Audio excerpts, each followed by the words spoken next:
This is Champions Series Pickleball from the Windy City. Cruising down Lakeshore Drive over to North Shore Sport Racket by Lifetime, a beautiful facility here in suburban Chicago on the North Shore in Northbrook, Illinois. Second day of the event here in Champions Series Pickleball. What an opening day it was.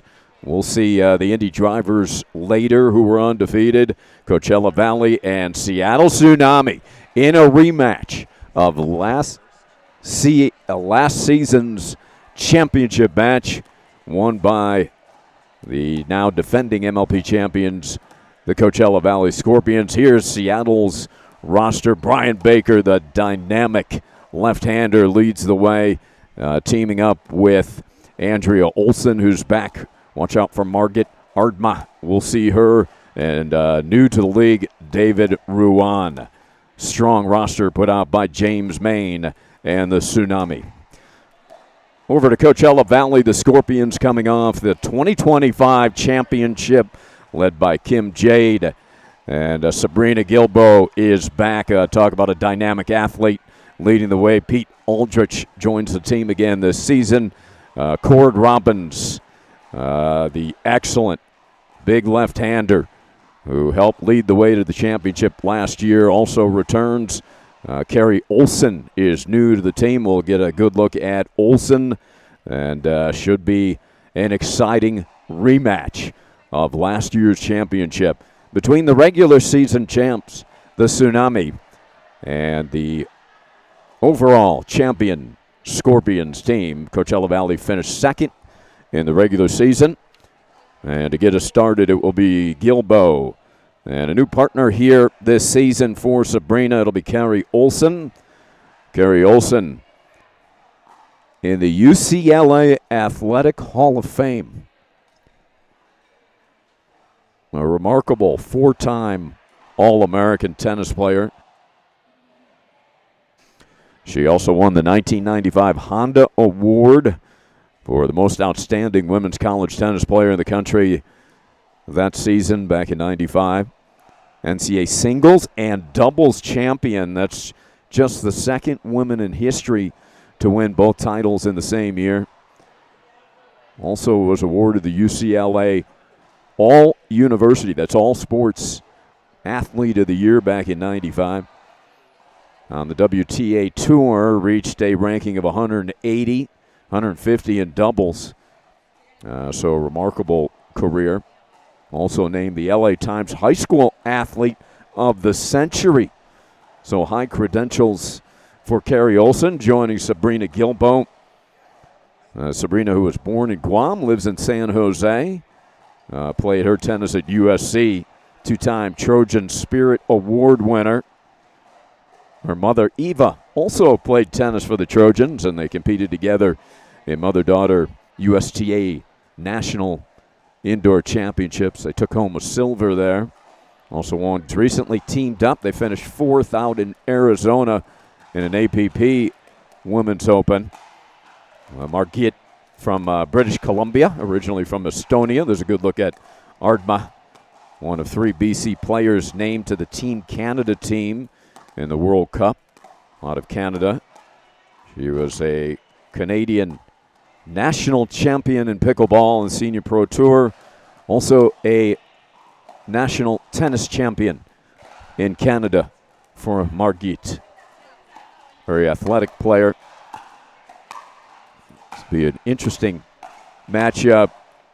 You're going to need some athleticism going up against Olson and Gilbo. Dynamic athletes out on the court. The Tsunami yesterday victorious in their opening matchup, defending their regular season title, defeating Atlantic City 9-3.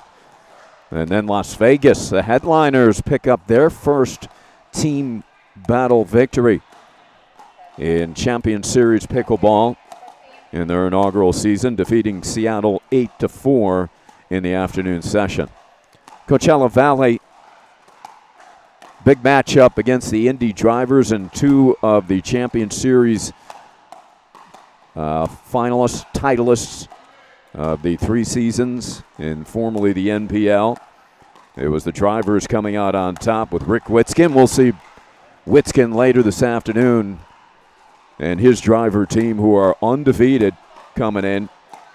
Drivers defeated Coachella Valley 8-4 yesterday morning.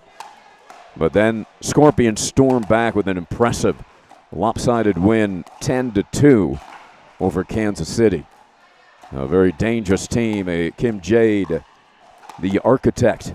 Kim will be joining us shortly to building just a dynamic athletic roster, which took home the title last year. And you look up and down this roster, not much difference as far as dynamic ability and play capability.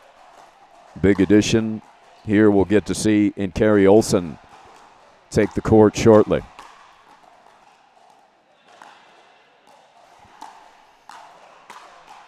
Second day of the event here in Chicago. Rod Davis gathering everybody, congratulating everybody on a wonderful opening performance yesterday here in the Premier Division. Champions Series Pickleball. Premier Pro League for Champions Pros. Entering its fourth season.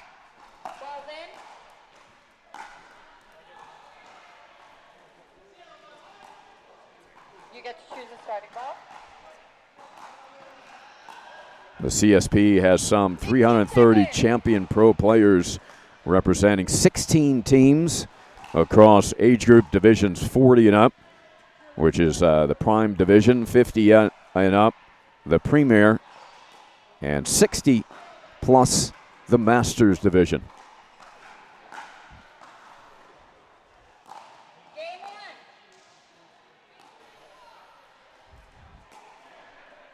So the Tsunami taking the court again, defending regular season champs last year. Coachella Valley defending overall champion. Andrea Olsen, Margit Ardma.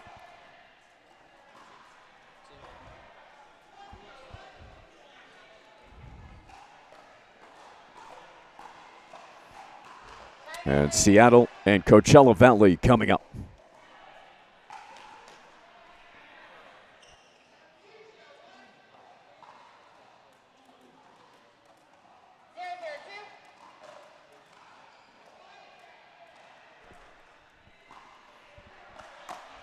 The opening service here, day two, deep return by Ardma. Ardma reaching in with the long wingspan, earning the side out to begin the match.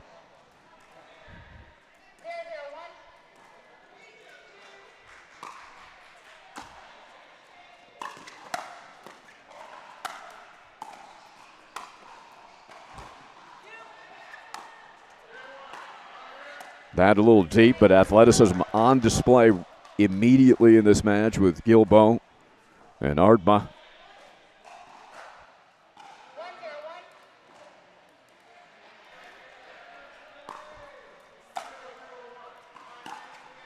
One 0-1. Oh, Olsen got what she wanted. She had Olsen, Carrie Olsen retreating. Andrea Olsen unable to finish the approach.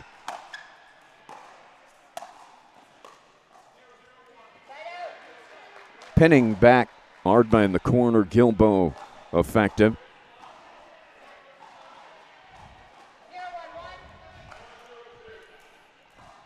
Zero 1-1. Carrie Olsen serving to Andrea Olsen. No relation. Quality ball there by Andrea. She's got great control with her all-court game. And we welcome in Kim Jade, general manager and player, but out of uniform today, Kim.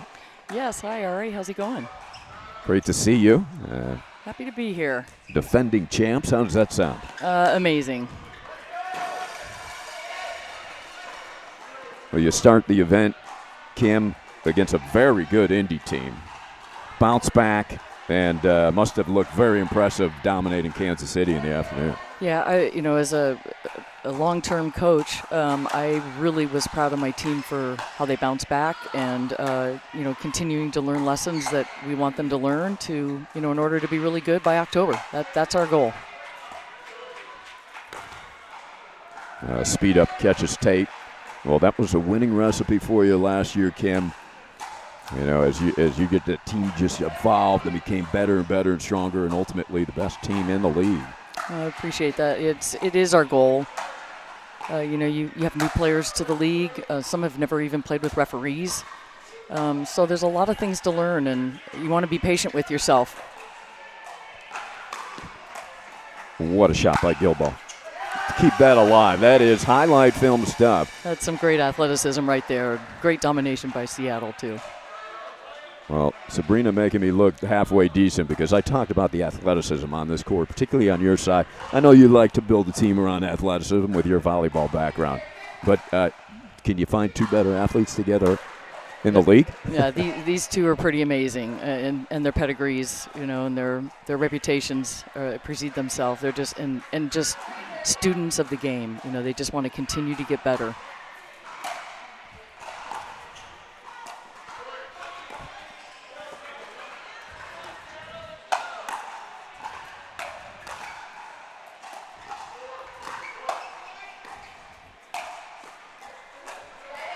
Keeping the pressure on.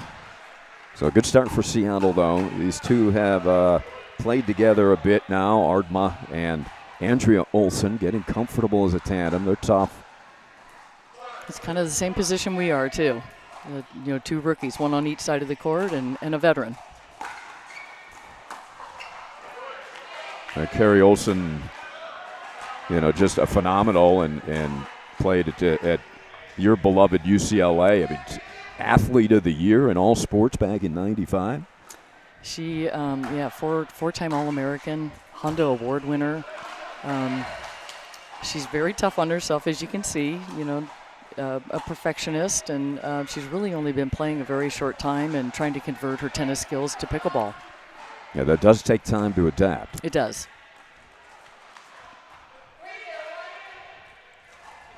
How much have Carrie and Sabrina played together? This would be their second match. Oh, is that it? Okay. Yep.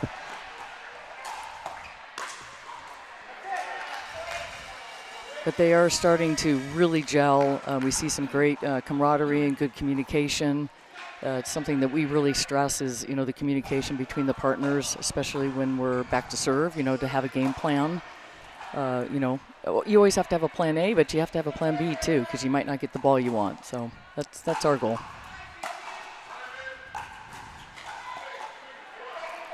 Pushed a bit wide there, so second serve with Tsunami up 4-0. Great to see these two teams match up again in a rematch that served deep. Yeah, it's kind of a probably long-awaited also for Seattle, I'm sure, because I think we're neck and neck. It's very, very close, our record with each other. We just happened to get the last win. Yeah, that was wide. Yep. I was joking. Brian Baker was joking with you a ride over. He said, yeah, we're taking this one personally. Baker laughing about it, but. Yeah, I think it was a hard one for them. And they had all the pressure on them being in their home court, and the number one seed. I just think it was pressure for them, and we felt like we were the underdogs and coming into it, so. I think that 2 slot seems to be the seed you want to bring into that championship weekend, doesn't it? Based on results here. Yeah, I think so. It just takes a lot of pressure off, and that's why I wasn't too upset when we lost our opening team battle yesterday. We're a marked team for sure. Everybody wants to, take us down because we won last year, and I think it was a good lesson for our squad, and they know that they've got a lot of work ahead of them in order to, be vying for the championship in late October. Is that a philosophy that you and Andy kind of brought to volleyball? Though I imagine the Bruins were ranked number one for many of the years that you were there. It does, you see it across the board, right? Whether you're ranked 1 or 10 or 20, but, you just always want to have that building mentality, so wherever you are, even if you're ranked number 1, great rally.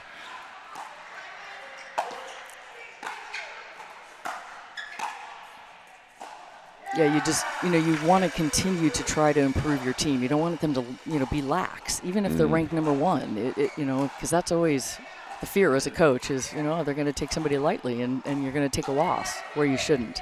Right. So we're going to get a timeout here for the Scorpions. They've been shut out early, 6-0, looking for their rhythm. Yeah, I'm seeing a lot of mishits from Sabrina and Carrie. It feels very large in here compared to where we were yesterday. We were in the Pickler. All the ceilings and the walls were black, and they were much lower. So it felt much more almost like a discotheque. It was a very different environment than here. We did practice here 2 days ago, and I noticed the same thing. Everybody was kind of hitting balls off the tip of their paddle. Framing some balls. I just think there's some adjustment factor. Like Sabrina missed that overhead and had to run it down, and I thought she did that on purpose for entertainment value, but just trying to show off her athleticism. Probably no. No, but I noticed it in warm-ups too. Everybody was kind of mishitting some balls, so it is visually a little challenging in here, but it's the same on both sides. Yeah, you've got the bright white here background. I heard some players talking about that, looking into, but cavernous. Gorgeous facility, no doubt. It's absolutely beautiful, and the lighting's great in here. It's got a lot of volume, and so something's got to fill that up. It's kind of like a vacuum, and so they just need to get adjusted to it. And I'm sure we're quite nervous being on TV, and it's all good. They'll work through it. How would you describe this year's version of the Scorpions? I see minor changes in your roster. What would you highlight? Well, we lost the number one player in the league last year with Marcin Rozpetsky. And it's not just a physical thing. He's a tremendous leader, a tremendous personality. He cares about everybody from top to bottom on our roster and the coaches. And, it's really hard to replace a leader and a great player like that. But we've asked, Sabrina to step up. We've asked Cord to step up. And we've got Pete Aldrich back, which we're thrilled with. Big drive by Margit. That's coming back, too. That's some great digging. Nearly got that one back. Beautiful. Beautiful defense. Elastic woman over there, right? Mm-hmm. It's interesting. The builds of Carrie and Margit are very similar. Yeah. Top-level tennis players. They also could be outside hitters in volleyball. I knew you'd get there, yeah.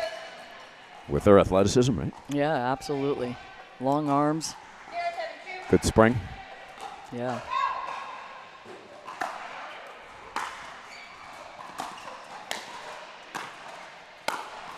Two balls off the tip of the paddle there.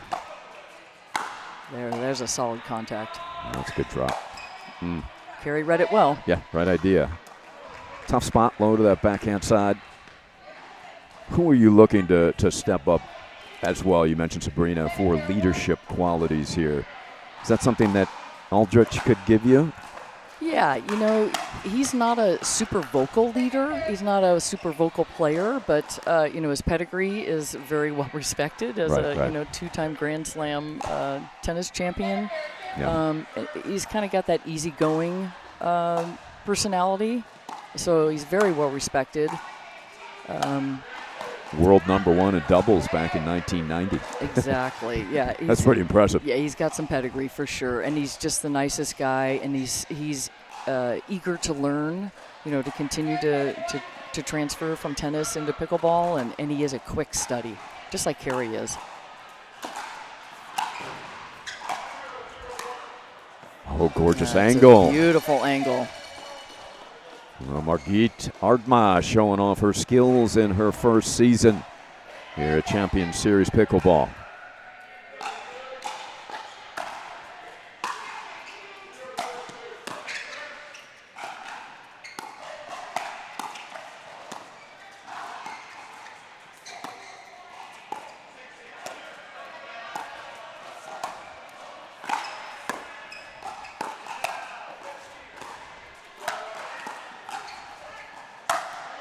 And the finish in the point of the match thus far, which brings applause from General Manager Kim Jade, sitting next to me. You just need a little That's momentum. the way to work it, huh? Yeah, exactly. It was a really well played point. Wait. Referee timeout. I didn't call the score. That point has been nullified. They check and confirm placement and score.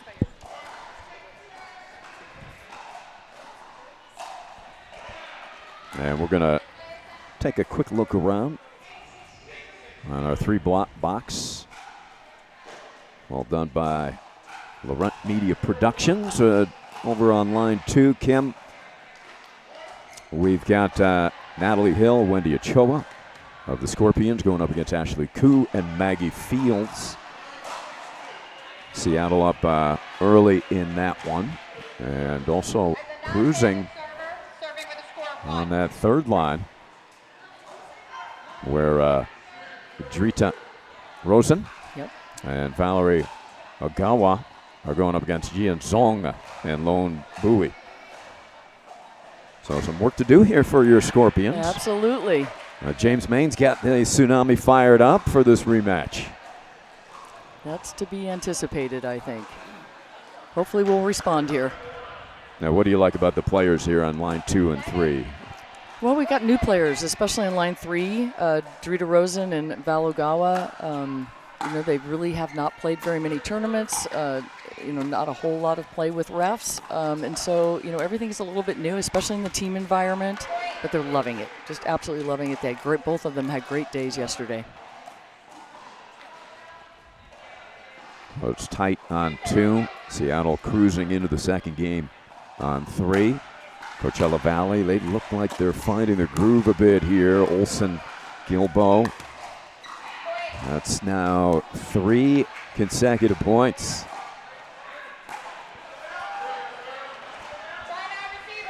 We were able just to keep some balls moving a little bit instead of making an unforced error and letting the other team make an unforced error. Sometimes that's the strategy early on in a game is try to outlast your opponents a little bit and see who's going to make the first unforced errors. And we were making a ton of unforced errors in the very beginning of that game. Yeah, Tsunami was doing it with some defense, right, letting you beat yourself. Yep. And here we've got Jane and Robbins over there giving you some leadership and coaching in the corner. Yep, 2 veterans. He's been on the team now. This is his 3rd season, and Cord, this is his 2nd season, and both champions from last year, and always willing to help out. Cord Robbins, one of those players in the league you just watched improve year to year. Yeah, 3 years ago he was just coming, the 2nd year of the league, he was just coming off an elbow surgery, and so he was really pretty much a Pod 2 player. Last year he got to play with Marcin, and it was kind of the beta to Marcin's alpha. But Cord is an alpha level player. He's a big guy with big, long arms, and he likes to kind of play old school pickleball where he, likes just to continue to put the ball in play and ask and invite his opponents to come attack him. And then he's great with the counter. That's kind of his goal. He's not really much of an initiator, but he's learning in mixed how to be that person, which is great. Do you want him to be more vocal without Marcin? I do, and he is. He's really stepping up beautifully. A little unlucky there with the net. Lucky for Seattle. Yeah, tough break. Yeah, it hurts the momentum for sure. So Andrea Olsen serving for the Tsunami. So line 2 for Seattle won that first game 11-7. Tsunami could be on their way to 3 Game 1 victories here across the 3 courts. And that is a clean winner as Olsen tried to track it down. A well-struck groundie. Beautiful. Lots of topspin. Bring that ball down right before the baseline.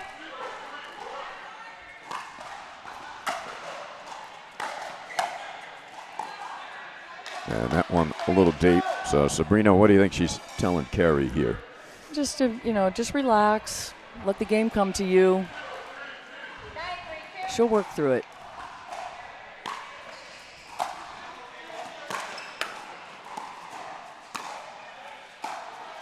Gilbo on the right. Oh boy, another. It's just so hard to see when you look up into this building. Yeah, Sabrina trying to track it. And Seattle's taking to it. They're lobbing quite a bit, so it's a good strategy right now. Yeah, we saw effective. numerous lobs on this court yesterday, Kim. Okay. And they were pretty efficient.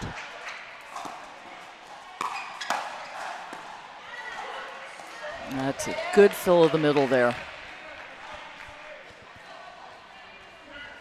So Scorpions get it back down, a touchdown. But really, at this point, it's more about momentum right now. Build some momentum. Yeah, right? Try to get a couple points here, start to feel more comfortable. But, anything can happen in pickleball. You never give up. Something like that can happen. Olsen called it out. Gilbo played it, and now it was out. Sabrina, it just missed. It was closer than I thought it was going to be. Yep, me too. Great effort by Margit. This is the kind of momentum that can help right now.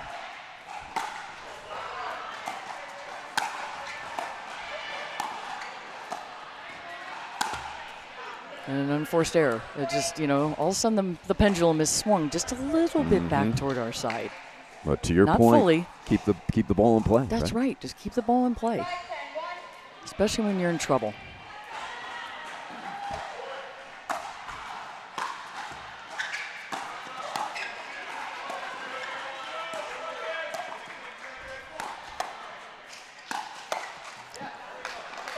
Two nice attacks. Yeah. Good spot on that backhand side, just above the left hip. Andrea Olsen, very savvy player. The Hungarian. She's got just a beautiful two-hand backhand. He really does.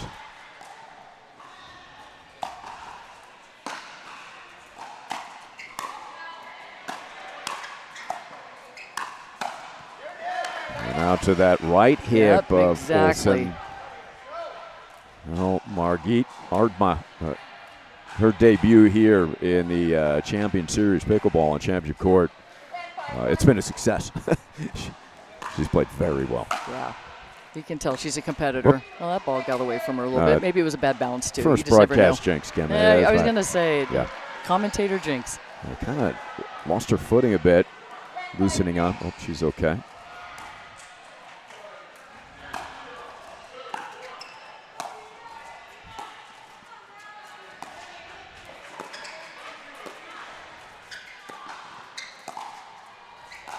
This is the backhand you're talking about. Yep. She's got that beautiful roll on it, too. Yeah. Yep, there it is. And you don't know where it's going. That could go down the line. That could come at Sabrina. It could go down the middle, or it could go sharp cross court. That's the tough thing about that. Yeah, remarkable accuracy.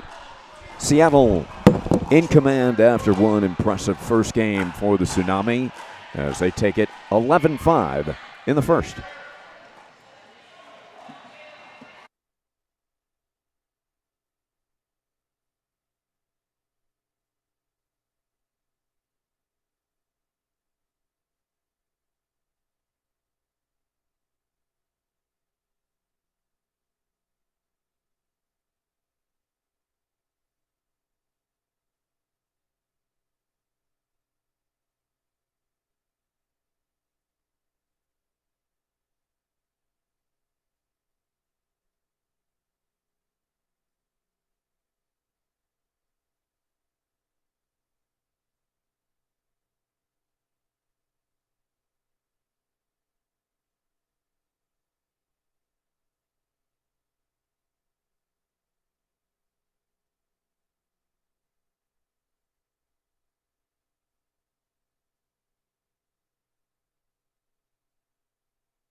All right, game 2, Seattle and Coachella Valley in a rematch of last year's final, which was won by the Scorpions, defending champs.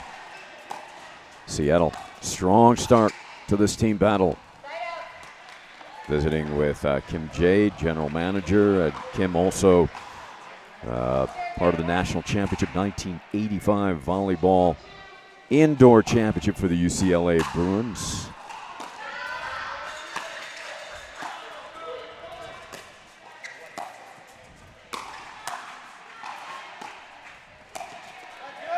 Nice dropper by Andrea Olsen. Beautiful. Lots of topspin on that ball, making Sabrina reach. What was your message over to your team? I wanted to, discuss the lighting and the visibility, and that, lobbing is happening on this court, and they just need to be a little bit more patient. Maybe even let the ball bounce. Not on that one. They're going to hit that one. Oh, too bad. Another ball that's just kind of hard to see. They just have to make the adjustment with their eyes right now. Yeah, it's a floater, kind of a change-up. He's so anxious to hit it. Yeah, you want to play that ball out in front, too. So she's doing the right thing.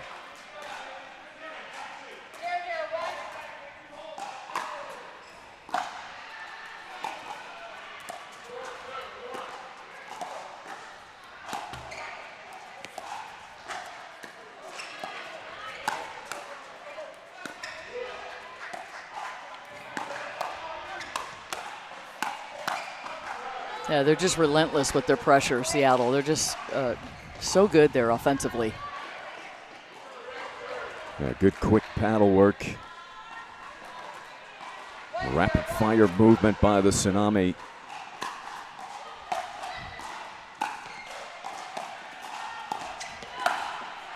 And that gets it. Look good from our angle. Yeah, one of them called it in. She called it in. Yeah, Margit. Yeah, if one of them calls it in. Tough to see from Margit's angle, but Olsen had a good view, and she thought it was in, right. And I think that's what they've decided. Well, and that's the actual ruling in the rule book. If one partner calls it in, then it's in. Yeah. And now we got a ball rolling on, but gorgeous forehand there, stuck by the Scorpions. 1-0 Seattle here in the second.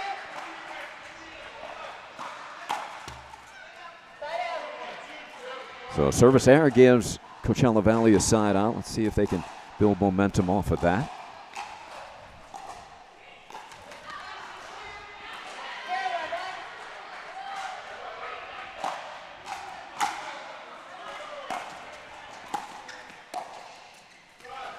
I've got line. Sabrina that was crashing. A great idea, though.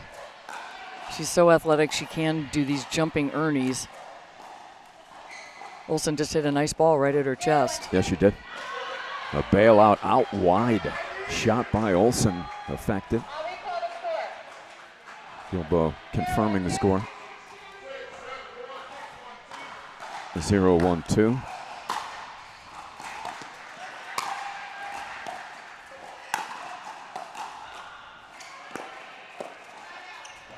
Oh, that's good defense, though. Good pressure by Olsen. Yeah, tough to identify where to exploit this duo right now. Artma and Andrea Olsen have been good at all facets of the game. Jinx. There we go again. James Main is going to be angry.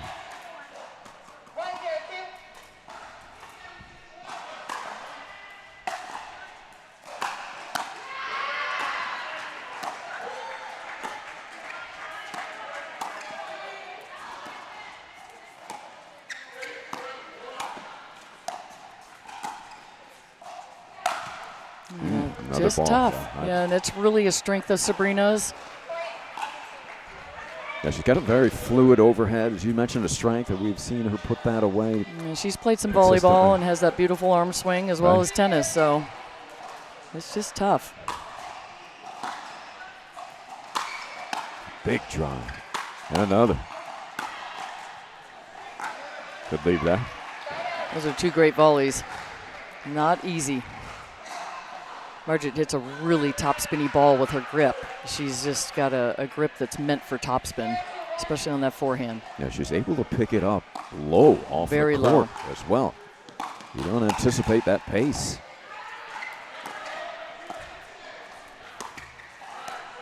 Take another quick look around between these two, Seattle and Coachella Valley. What a point this is.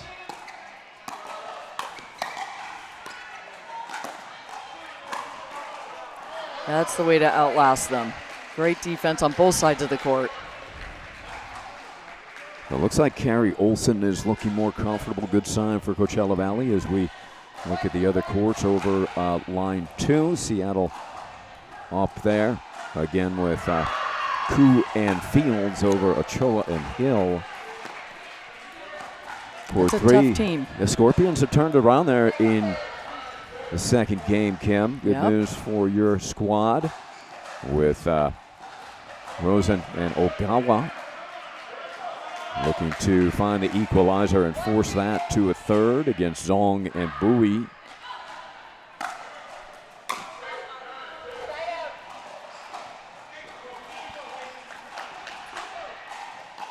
One of the things we're encouraging our team to do is to go big with their serves. And we're going to miss a couple, especially early on, until we get real comfortable in a match situation of serving tough.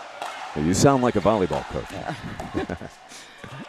and it's honestly, it's about convincing them to do it. They have the skill to do it. It's just hard to do it in competition. Much easier to do it in rec play or in practice, but when you're on the line and you don't want to miss for your partner or whatever that the feeling is. So we're encouraging it here early, and we're okay with the misses right now. Kim Jade, former head coach of UCLA Bruins. Assistant coach. Assistant coach under the legendary Andy Manikowski.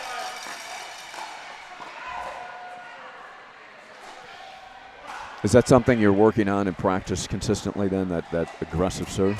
Yeah, we actually spend time working on the mechanics of it, the technique of it, to really transfer our weight through it, throw the back leg forward, snapping the wrist, creating an off-color serve too, maybe a lob serve or spin.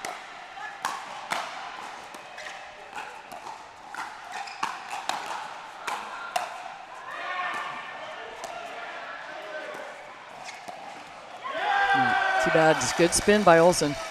It's not just like a pitcher. You want to have a slider and a change-up and a curve, and that's what we're trying to train into our servers. If it gives you a 1-point advantage in every game, that's huge at this level.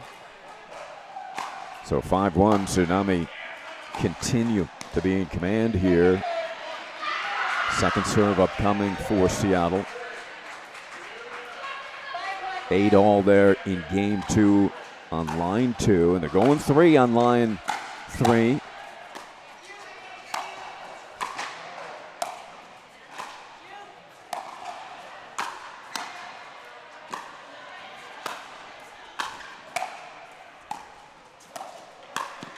Look at Art. That's a great move with her feet, though. She just overhit it. And, that's a great swing on a tennis court because it's so big. But good point. But the read is so good by her. The intuition to get after that ball. Well, it's really a stunning array of different paces, different locations that the Tsunami is hitting. We go back to the lob, and fortunately for Coachella Valley, just deep. No. It's a great lob. Did Top they spin. overrule it? Okay, Yep, I thought initially it was called out. Sabrina called it in. Okay. And then with that much top spin, it kicks away from you as you're trying to track it down. Beautiful. Clean winner, Olsen. Carrie Olsen, that is. And that's the place to go, especially early on in a season. The partners haven't played with each other very much, so going down the middle, trying to see who wants that middle is the right thing to do. I encourage them to do that during the timeout as well.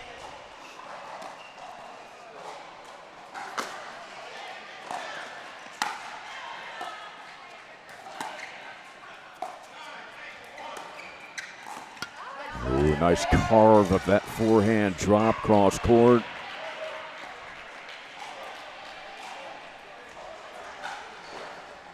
Seattle with possession, up 3. 5-2-1.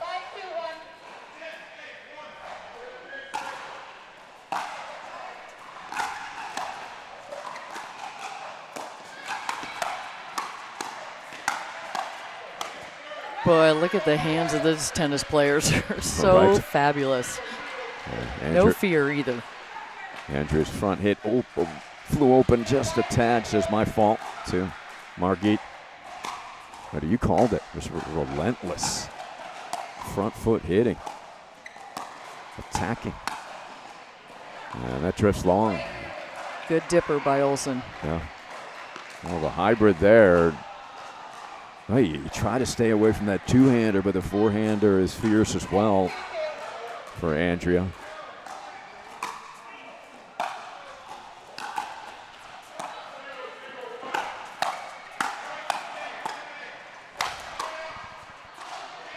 And it hits the roof. Out of play. Yeah, that might have landed in. It could have. Hard to hit this ceiling.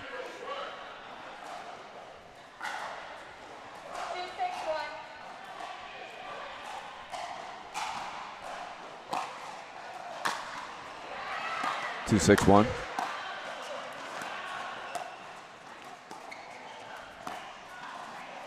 Effective lob there. Yeah, finally the Scorpions threw in a lob. Well done. And not an easy position to pull that off. Fading off the court. Well done by Carrie Olsen.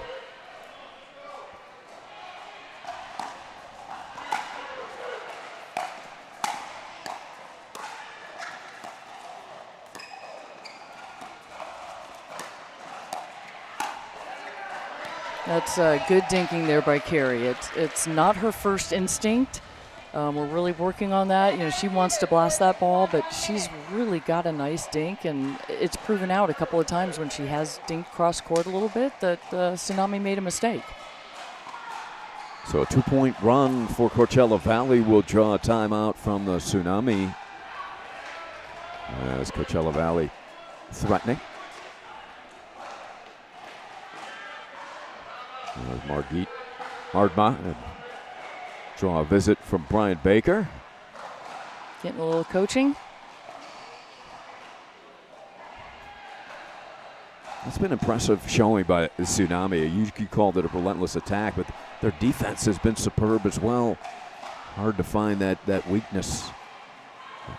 Yeah. You're looking at more from your standpoint. You asking for more consistency from your side. Exactly. I'd like to see them put more balls in play on the ground and, you know, see if they can actually draw them into the kitchen line and try to out-dink them a little bit. And that's where we've won some loose points by Seattle is in the dinking rallies, and then, you know, somebody pulls the trigger and then they made an unforced error. So I'd like to see that more. We know all four girls have the power.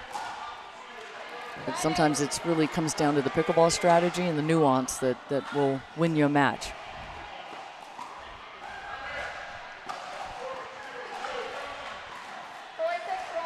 Boy, 6-1. 4-6-1 out of the Seattle timeout.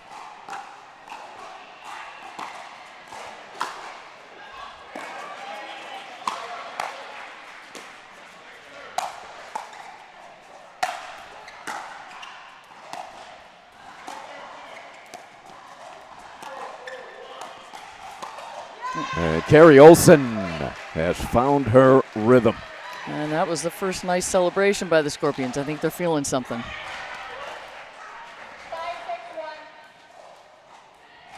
5-6-1. Is that something that you asked for, Kim, or you just kind of let it happen organically? I like it to be organic, but if I feel, you know, after lunch or something, and I have a problem with the lunch break. You know, I don't Puts want everybody to sleep. Yeah, I just don't want everybody to eat too much and, you know, think about the last match. I want them upbeat, and so sometimes I'll ask to crank up the emotion a little bit, but, you know, this is the start of the morning. We're on TV, you know, they're nervous, so let it happen organically, and it did just then, which was good. Oh, what a serve, a terrific return.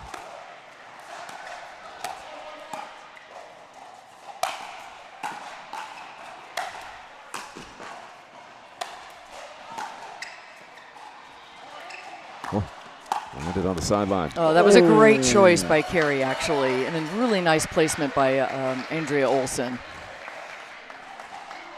Well, that's got to be frustrating, Gilbo. Those are quality overheads, Cam. It's just exceptional defense. Really, really good. One of the things that we learn in pickleball is not to hit the overhead straight down because the ball bounces and then it's much easier to defend. You want to hit more of what we call a spatchy ball, kind of like in volleyball we hit a spatula, like it has no spin on it, and you hit it more flat and deep.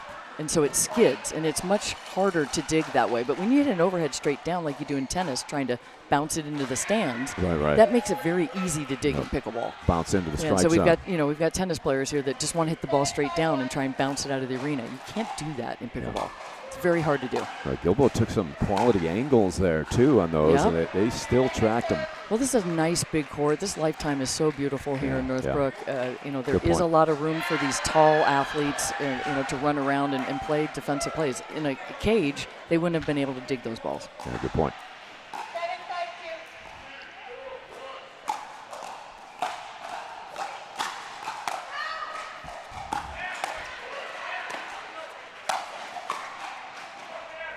They're overhead. Gilbo's getting her work in.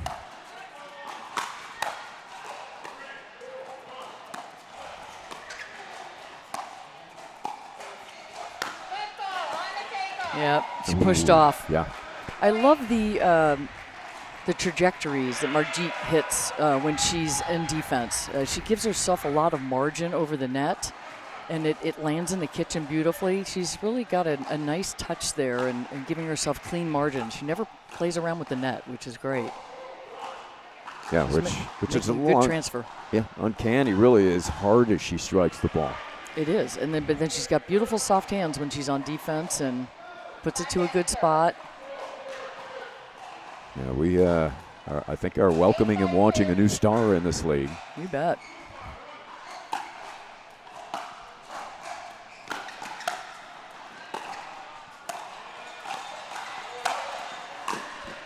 Got that one back too, and she recovers.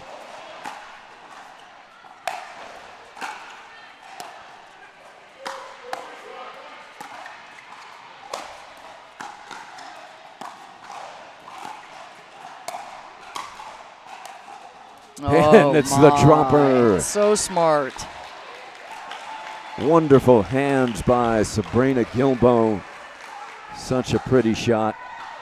Great hustling by the Tsunami.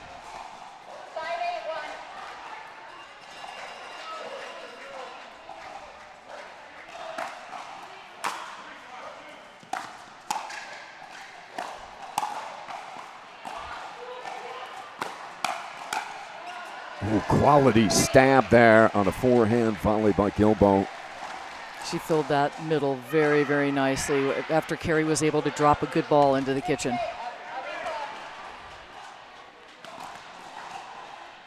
6-8, first serve.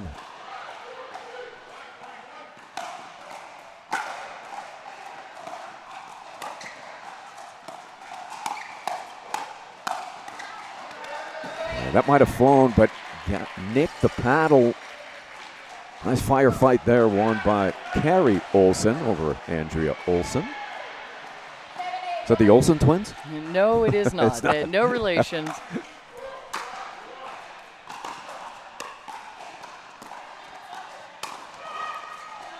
Oh, too bad.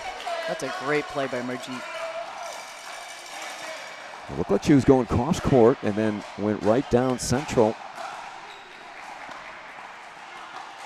You noted earlier that the two-handers very difficult to read. Andrew Olsen, spectacular two-hander, and Ardner's got a quality one as well.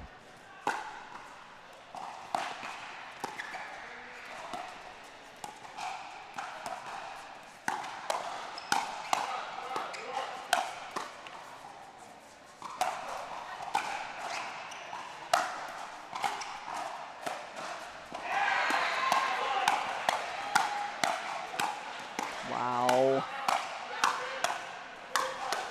Oh, Rapid what a fire. rally. Big fist bump from Ardma. Beautiful rally. There it is.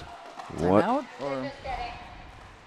Well, you know, Carrie Olsen, she has really sped it up and defended those attacks well now. I think she's made that adjustment. Yeah, she's finding her groove a little bit here, which is great.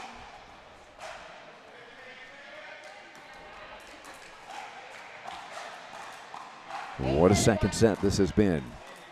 8-7, Seattle.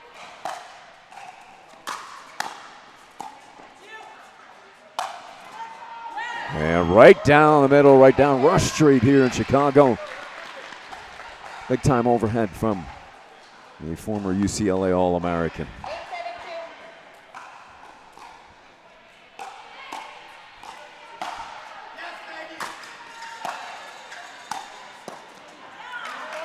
Good ball at the foot by Andrea Olsen.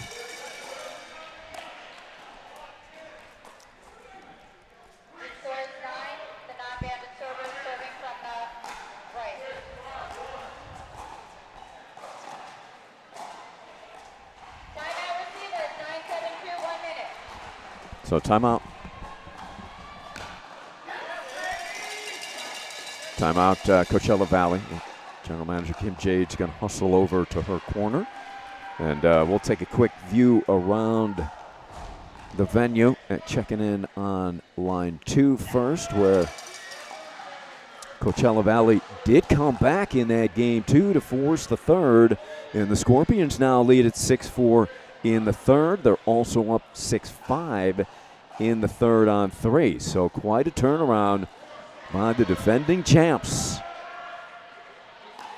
Kim Jade led team. You know, there's never going to be any quit. All fight all the time. On line 2, Natalie Hill, Wendy Ochoa. Natalie Hill, originally from France, played tennis at Cal State Fullerton.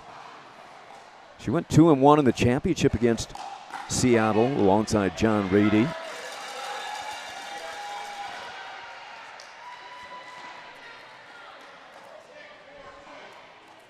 Wendy Ochoa, also a member of last year's championship team, played for the Spanish national team in the World Cup.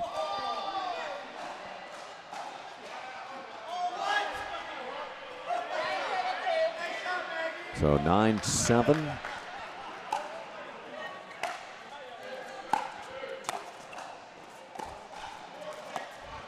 So all these 3 lines coming back, Coachella Valley, they all are as meaningful as what we're watching on championship court. They count for the same as a team battle. Look at this defense. First team to 7. Each win is a point. Right off the paddle handle there on court 1 as the action continues. The Tsunami is just relentless. They just keep coming after it, which is great. Love the aggression.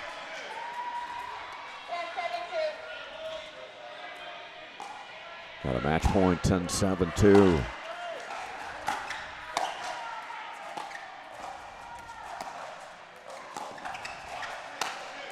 Gilbo gorgeous slicing overhead off the court. That's the way to keep it away from this excellent defense. She really carved that ball, almost like a volleyball player, just come around that ball. Beautiful. Hard to get it by Margit. Scorpions have it back down 3 in the second. Beautiful. A rare miss by Ardma. Yeah, she does not make many unforced errors, does she?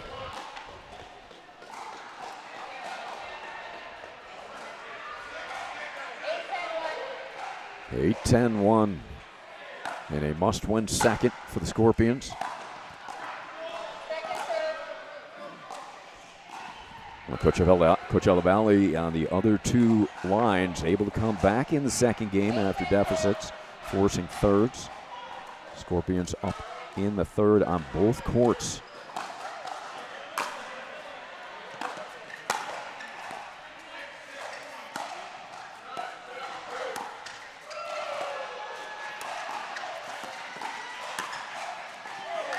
A little let, tough to play.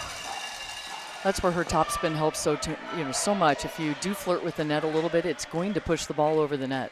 Yeah, kicked it right over. So side out Seattle, and they will serve for the match again. Up 2.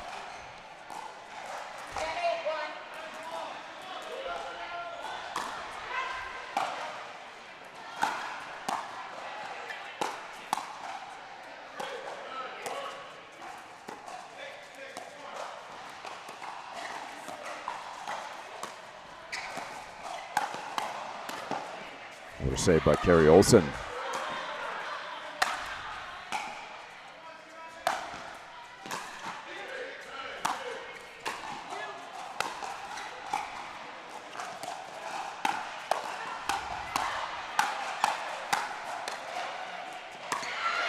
Rapid fire. Amazing play.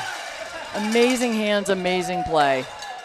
Celebration here on court 1, and well-deserved for the big smile of Margit Ardma. Look at this rally, Kim. Ending, unfortunately for Carrie, taking that kind of foul ball off the side of her face, but defense to offense, unbreakable, really, for the Seattle Tsunami in that match. Yeah, Margit's going to be a force in the league, that's for sure, and I think Carrie Olsen will be as well.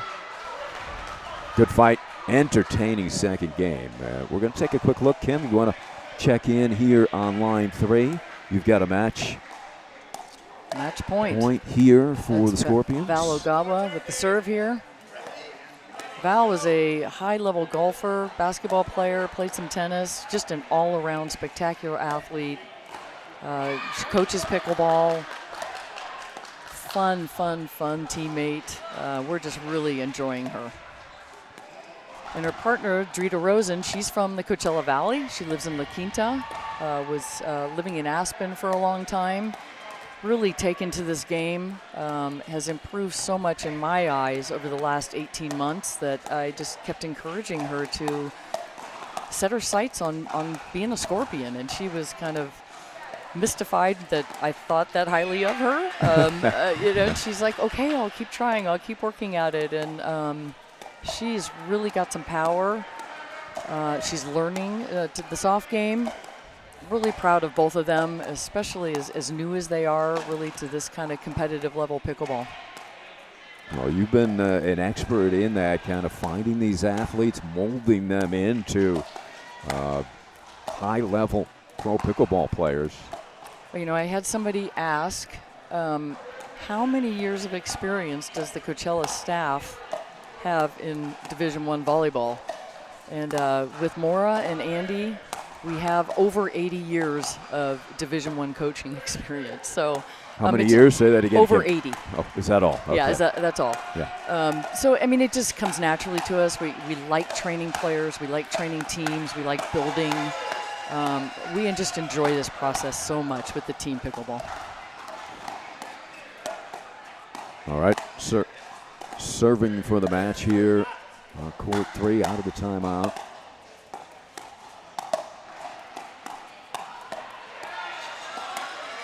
Seattle remains alive. Seattle up 1-0 in the team battle. They get the serve back at 8-10.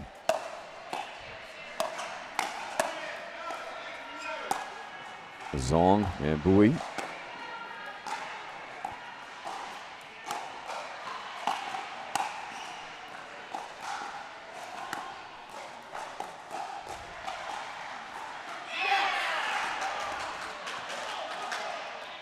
What a point going on here on line 3.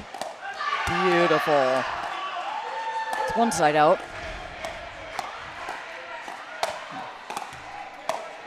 Court 2, we've got a match point for Seattle.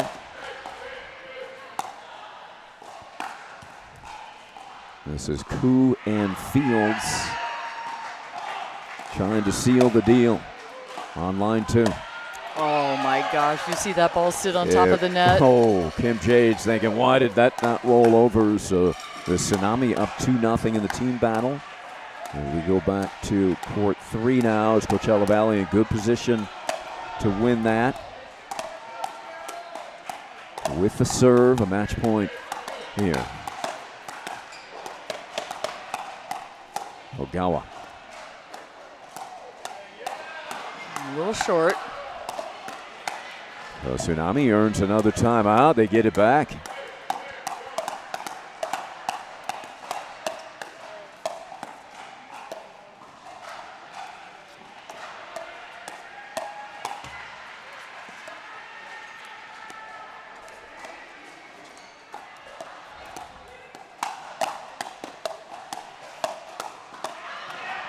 It's good patience. Good patience on the dinking there. Second serve, Seattle. They're looking for 2 to tie here in the third. Again, in Champions Series Pickleball, it's straight 11.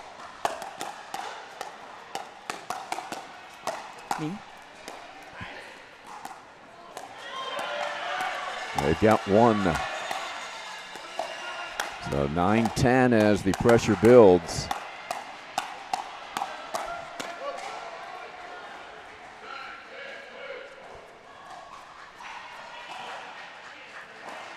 That drifts long, and now it's a match point for the Tsunami.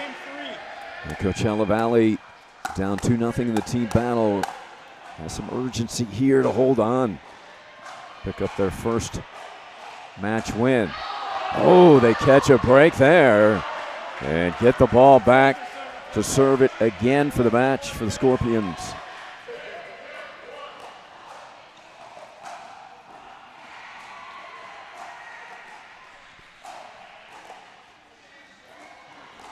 Straight 11 for the match.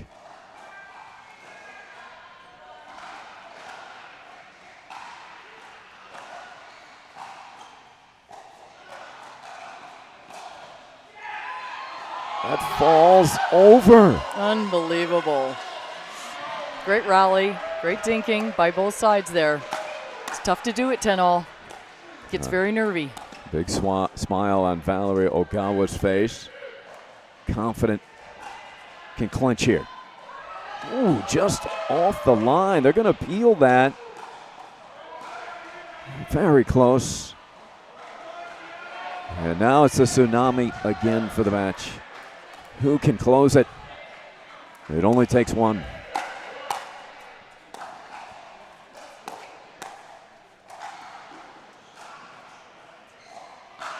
Effective lob gets them scrambling, and the Seattle Tsunami run off the last 4 points to come from behind and take that match as the Tsunami celebrates. We'll try to get the victors from Court 1 in a post-match interview. I see Margit over there. Thanks, Kim Jade. I know you want to go meet with your team. So stay with us. We'll try to wrap up that interview before the men take the court in championship court. But Seattle Tsunami, what a start. 2 3-setters and 1 in straights here to jump out 3-0 in the team battle.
All right, welcome back to the Windy City, home of the event here on the North Shore of Major League Pickleball. This is Major League Pickleball Champions Series Pickleball. 3-0 Seattle in a rematch of last year's championship, which was won by Coachella Valley, the defending league champs.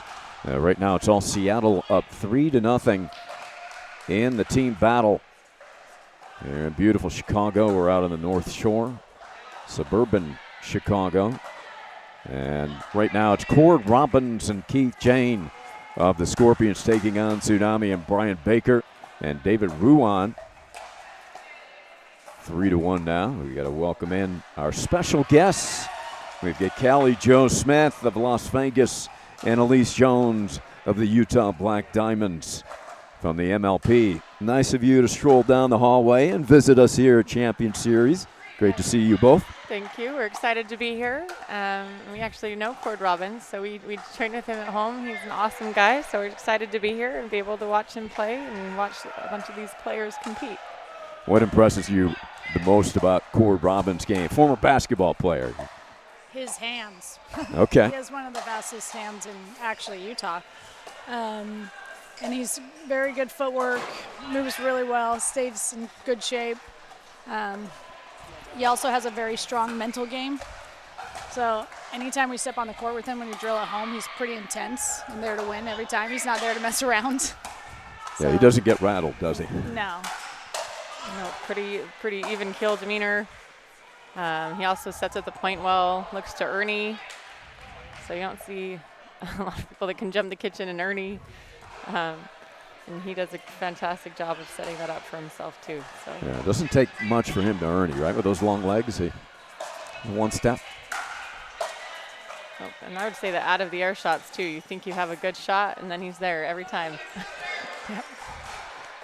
He is always just right there. We saw that he was looking to poach. He's very good at poaching as well. Super aggressive there. He's also really known for his defense at home as well. It's a good all-around game. Yeah, impenetrable, right? I was like, what? It's not good. We don't know. That's it. Well, you're clearly Cord Robbins fans. He's got a big fan club. It's now 3-all. I know Kim J is a big fan of you, Elise Jones, with her volleyball background. She loves volleyball players. And you see a number of former volleyball stars now playing pickleball. Yeah, volleyball translates pretty well. Obviously, you have to learn the ground strokes part of pickleball, but the overhead, the reading where the ball is going to be, the defensive play transfers extremely well. And obviously, Kim was a very high-level volleyball player, volleyball coach, and now obviously she's a stud pickleball player too. Oh, there's Cord's crazy D. Told you. Yeah, here it comes again. Baker, it's a let. Brian Baker says no. Baker, always entertaining, not only in his play, but entertaining guy, funny guy. How much crossover is it playing and relationships with the pros here in the Champion Series to the open field in the MLP? Like, what are the differences? How much? What's the relationship? I mean, do you guys know a lot of the older players, practice with? I mean, obviously you're close with Cord. We haven't practiced with them much, honestly. Our team did come out to cheer for the other Las Vegas team, the Senior Pro Las Vegas team yesterday. So that was fun. We got to talk to them for a little bit and cheer for them for about 15, 20 minutes before we had to go on ourselves. But I think it's if we competed at different times, I think it would be a little bit easier to support each other. Right. So no one-on-one against Molly Carter yet? No, not yet. Not yet. I think it's pretty like where you practice in between the people on your team.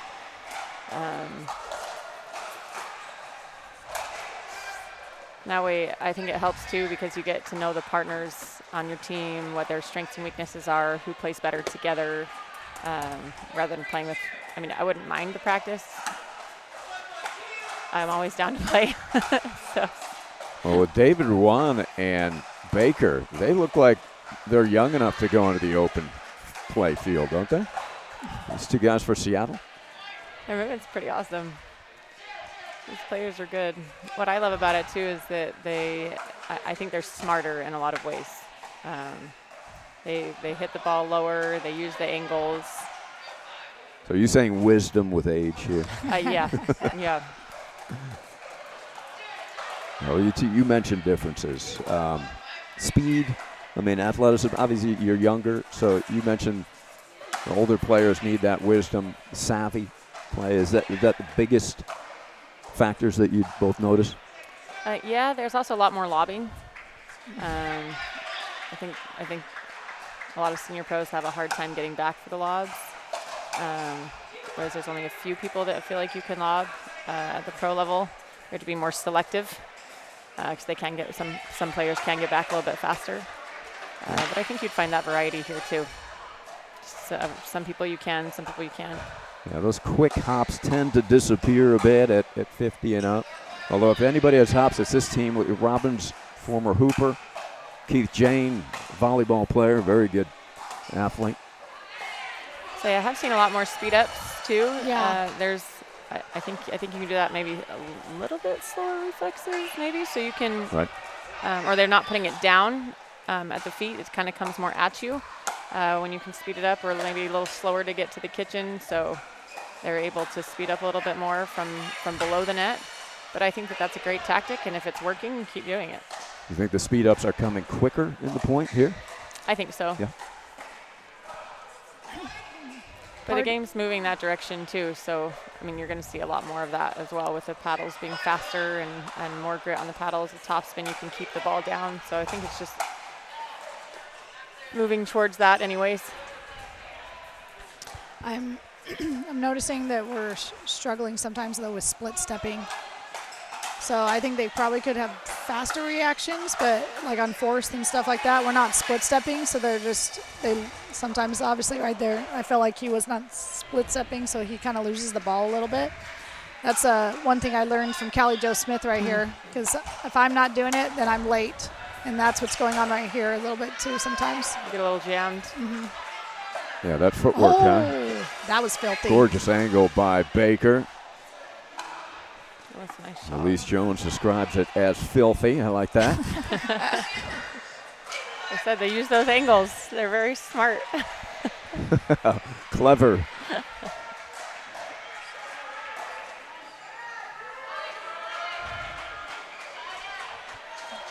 Elise Jones, Callie Jo Smith joining me, and how has the event began for both of you here in Northbrook?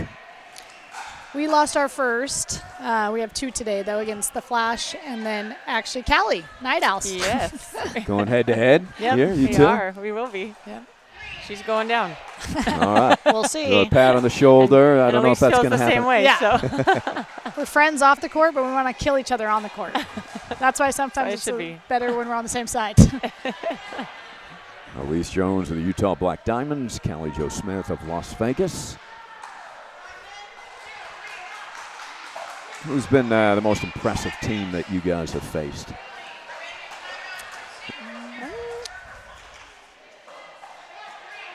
Probably the Sliders for us. We haven't even played like the fives, right? Those teams. So Sliders have been the toughest team for us. I think the fives maybe for us. Baker flying for the put away. So that's an example. Sorry, I'm going to go off right there. We're not split stepping soon enough, and so then we elevate the fourth, and then they have an easy poach. So I don't think it's this matter of like quickness. It's a matter of just like, hey, now split, and we're still moving. That one needed a better job, kept it down. That's quick defense by Baker and Ruan. It was a nice shot too, kind of jammed him high shoulder. Got a game point, Seattle. Baker turning into that one and surprising Jane. Big time pace from the southpaw. Seattle takes it 11-5. Callie Jo Smith, Elise Jones, great to have you here. You're welcome to stay as long as you want. I know you've got other work to do over on the other side of the building with need to warm Major up. League Pickleball. Thank you so much. Great having you, and good luck this weekend. Thank Thanks you. for having us. It's a pleasure to be here.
one of the treats and benefits of being part of Major League Pickleball Champions Series Pickleball.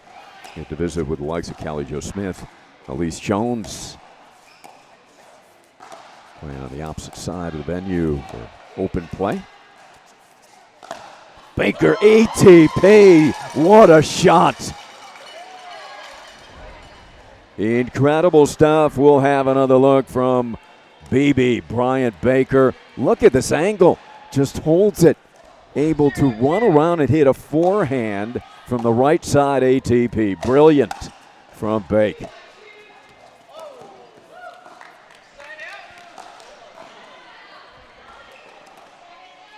Seattle taking the first 11-5. They lead this team battle 3-0.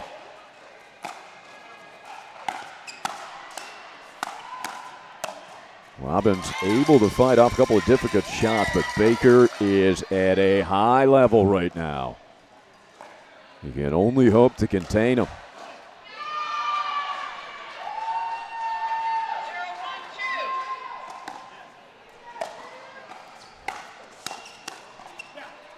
It's going to fall. Handcuffed Robbins. Keith Jane, solid overhead. Look at the Ernie. And that drops wide. So good work by Robbins and Jane.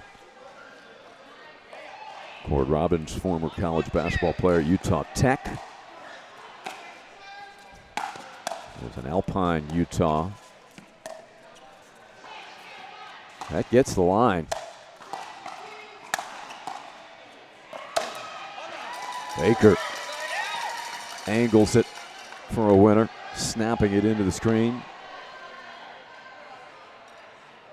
Keith Jane, former volleyball player from Cal Poly San Luis Obispo. Had a big championship match against Seattle, posted a perfect 4-0 record, playing alongside Drew Slackham in last year's final.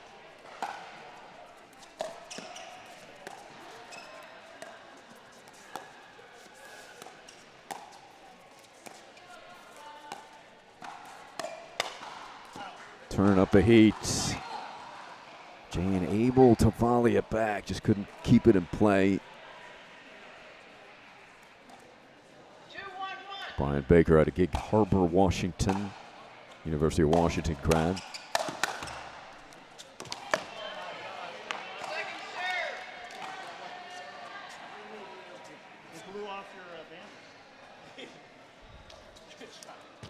And Bake's got a bloody left shoulder diving for that ball. And he, left elbow, I should say, but Brian checking that, and that's his forehand side. He's going to have to go get that wrapped. Blood streaming down his left arm, which is that weapon arm for the southpaw. Bake, the U.S. Open Senior Pro semi-finalist, APP Senior Pro medalist.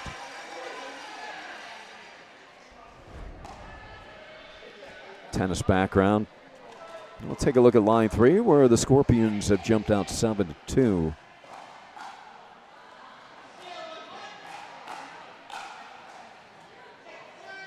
Scott Burr and Drew Manchanda taking on Ian McPherson and the ER Dr. Clark, Martin Clark from Australia or Seattle.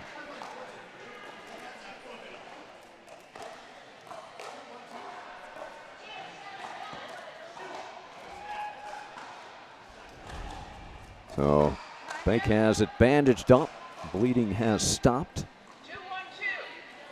Coachella Valley hoping to stop the bleeding a little bit. They're trailing 3-0 in the team battle.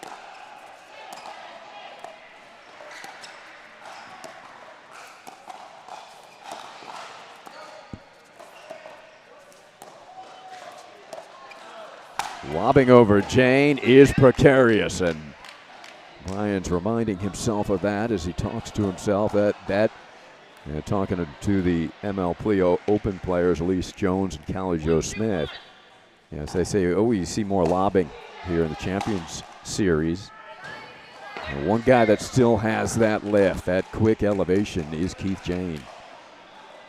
former volleyball star.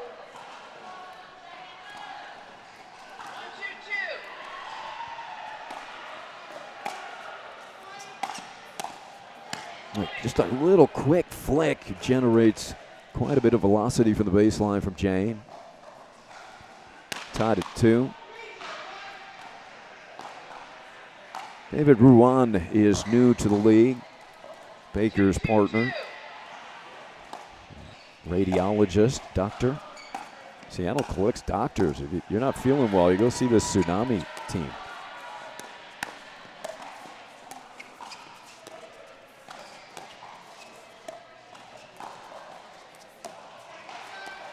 Look at Baker's movement, just impeccable footwork.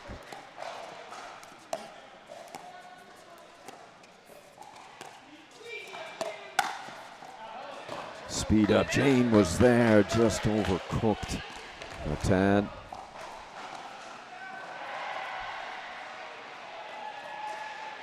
Baker right there to the forehand, dangerous.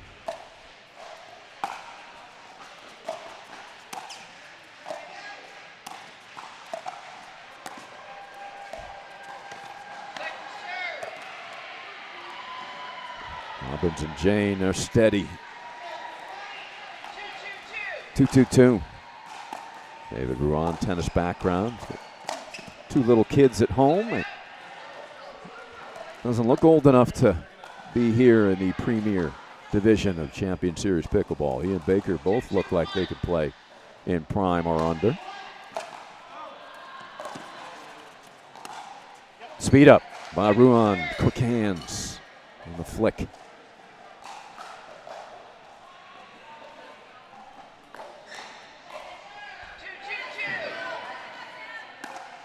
Deuce is wild.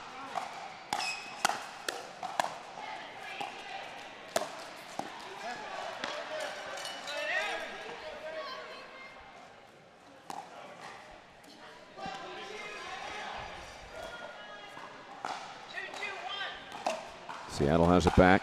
Locked up at 2. Points at a premium here in game 2. They came rather easily, particularly for Seattle in the first.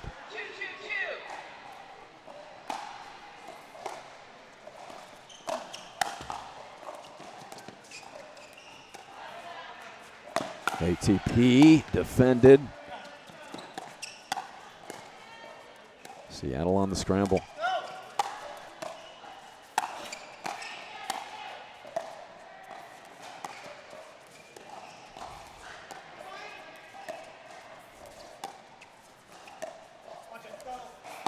ATP defended again, and that goes deep. We saw 2 ATPs executed. Both were defended. Spectacular point.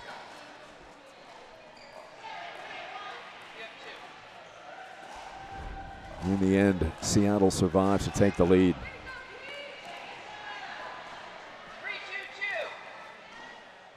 3-2-2 in the second.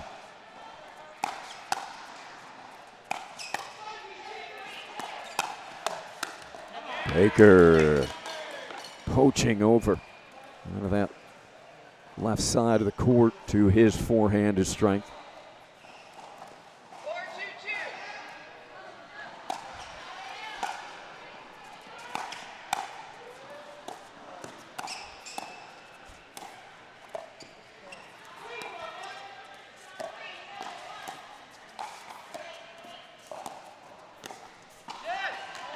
Oh, Ruan says, ooh, how did I miss that? Punch that. Alert leave by Keith Jane.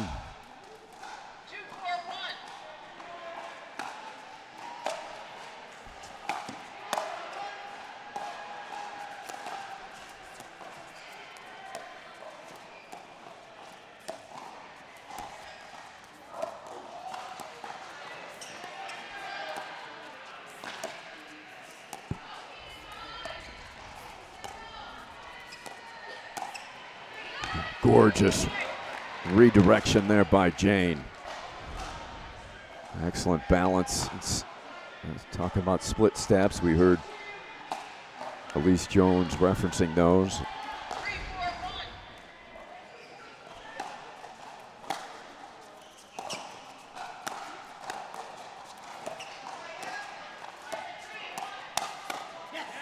quick hands. Firefight won by Ruan.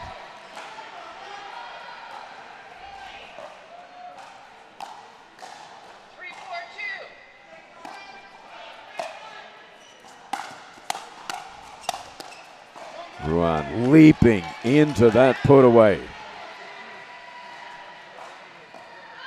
Well, Baker and Ruan both slightly built guys, but they get all their energy directed into contact, accelerating through their shots.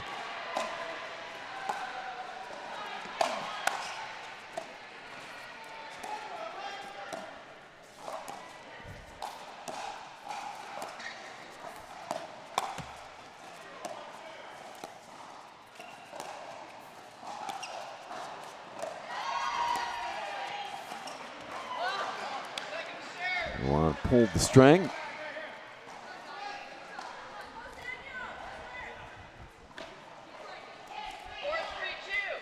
Four, 3-2 in a tight second. Highly contested points.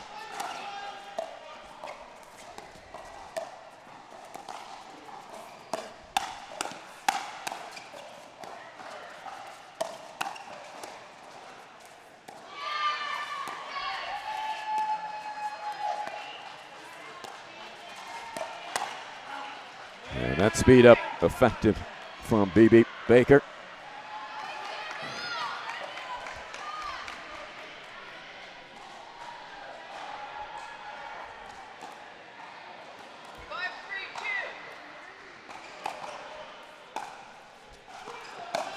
Baker on the approach.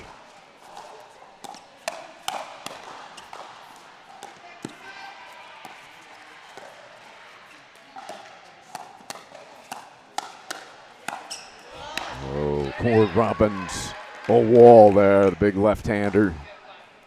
Tough to penetrate it.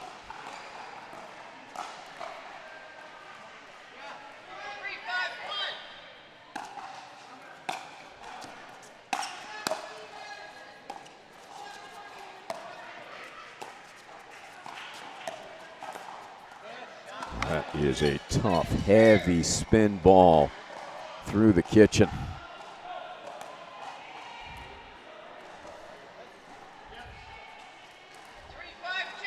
3-5-2.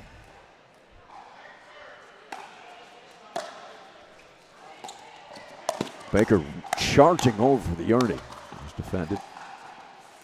Lightning fast. Unbelievable pickup by Ruan.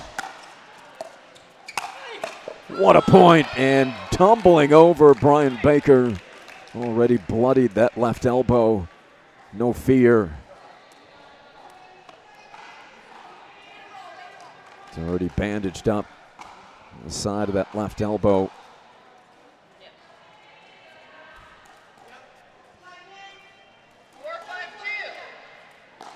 Four, 5-2.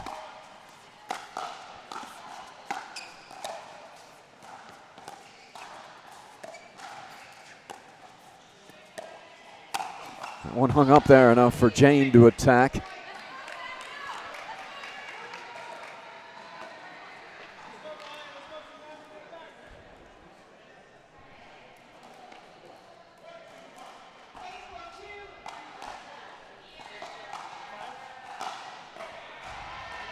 Pam Graves getting the competitors assembled.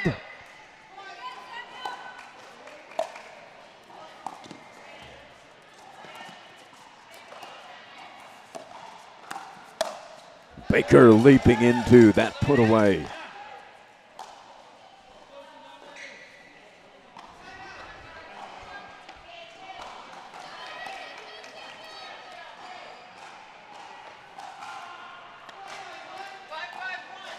Got a good one here in the second. Tied at 5, first serve Seattle.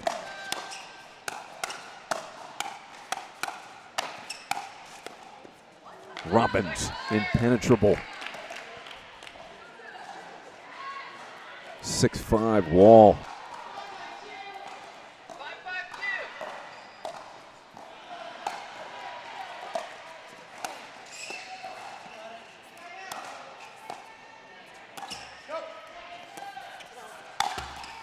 Ooh, Seattle got away with one.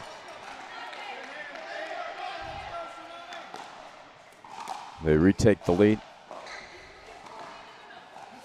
Tsunami up 3-0.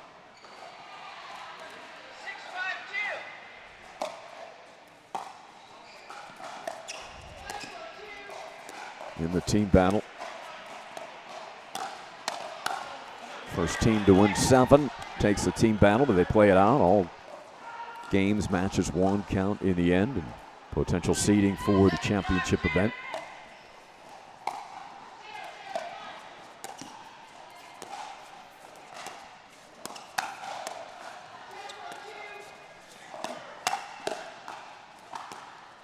Ernie fought off for a winner by Jane.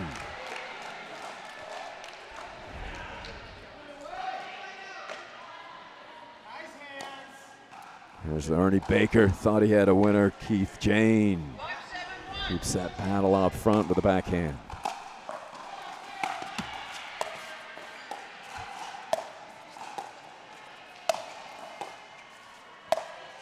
Pinning Jane in the corner. Can he get out of it? It's going to land.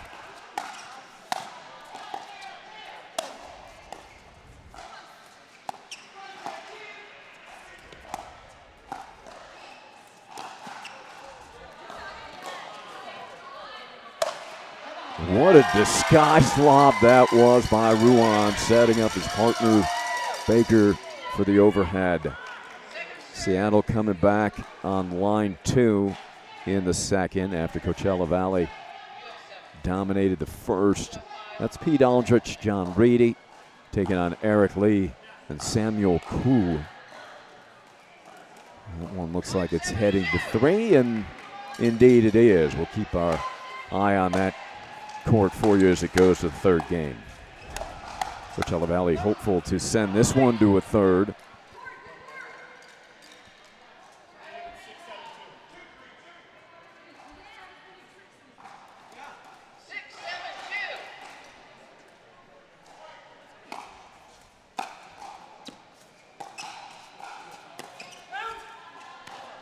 Did hear court say bounce as that drifted wide.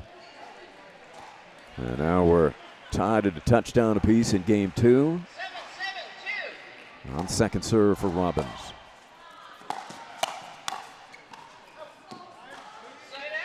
Side out, Seattle.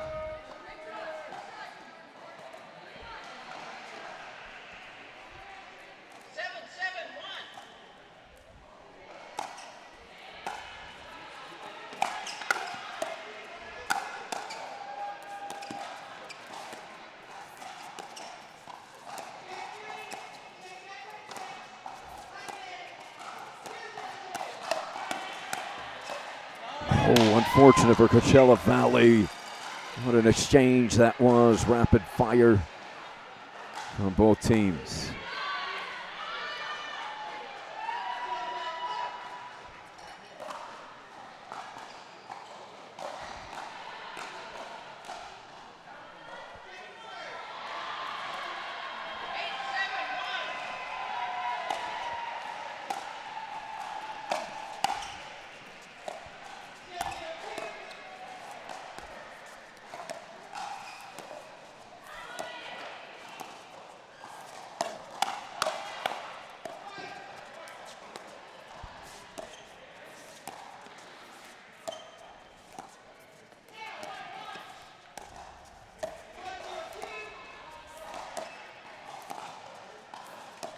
It's been Seattle to speed up.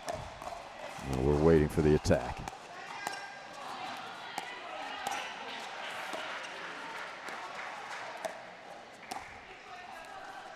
There it is.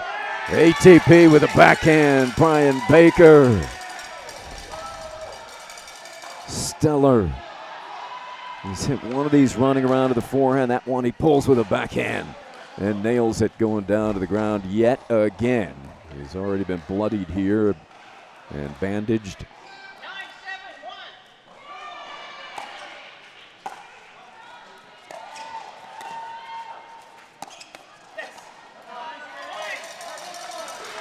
9-7-1. Now we got a match point. Off of the speed up winner from Ruan. David from Mercer Island, Washington, and Brian Baker speaking with him said big advantage so many local players are able to play together, build team camaraderie.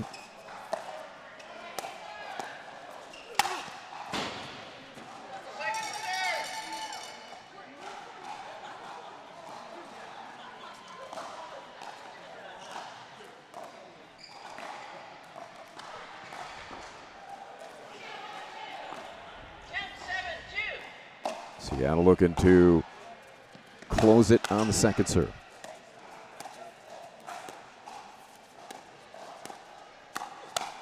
And Ruan collects that and converts it. Cord Robbins can only applaud. Seattle really a dominant effort. Good fight, particularly in that second set by Coachella Valley, but very impressive stuff from Brian Baker and David Ruan as Seattle has gone up in the team battle 4-0.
The Tsunami, the Storm.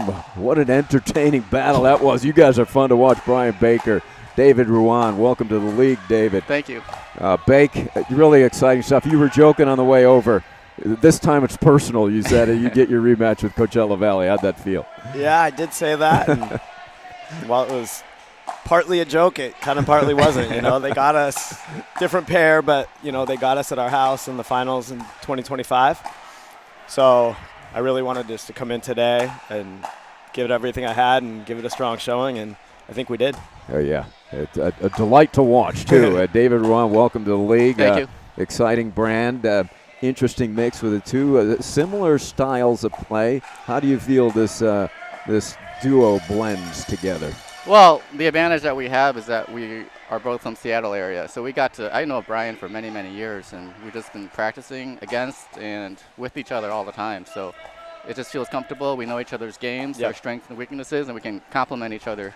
So I think that's an advantage, definitely. How you feeling, Becky? You get blood on one arm, you diving all over. That's why they put you on Seattle, because they've got so many doctors on the roster. Exactly, right? exactly. All the doctors, and my wife comes equipped with Band-Aids.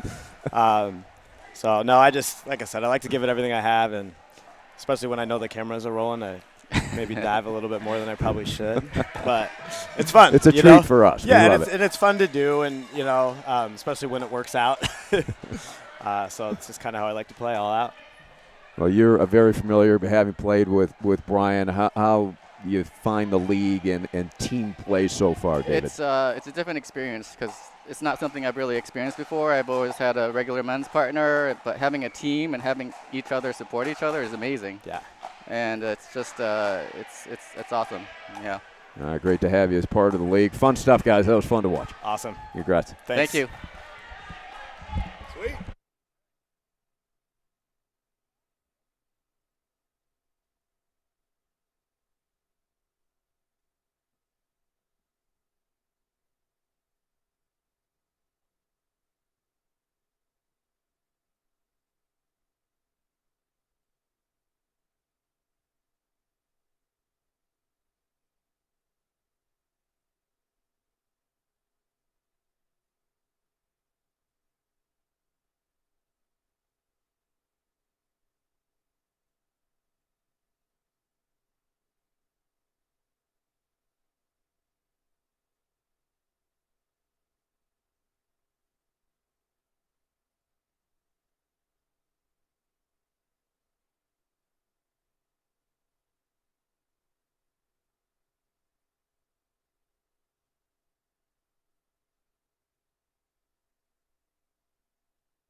Okay, live look in as we go from court to court with our coverage here from Laurent Media Productions. Spencer Laurent, Nick Rumpel at your services in the production. Ari Shannock with you. Coachella Valley up 11-3, 9-6.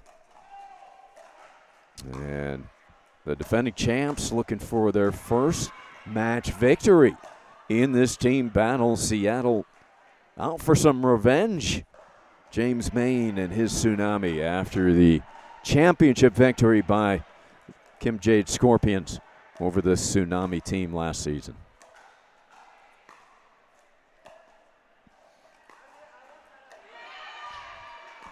And there it is. Coachella Valley wraps it up there for their first match win in this team battle as Burr, that's line 3, Scott Burr, Manchunda take home the victory for the Scorpions over McPherson and Martin Clark. 4-1, your team battle score. This is Kim Jade giving high fives over to Scott Burr of the Scorpions. And we're going to check in at line 2 now. Late in the third. Aldrich and Reedy against Lee and Koo. How about Seattle coming back in this one after a dominant first game performance? Aldrich, South African tennis legend, who reached number 1 in the world in doubles back in 1990. Incredible. Won 2 Grand Slam doubles titles at the U.S. Open and the Australian Open in 1990. Former Miami Hurricane player. John Reedy, a.k.a. the Spinja.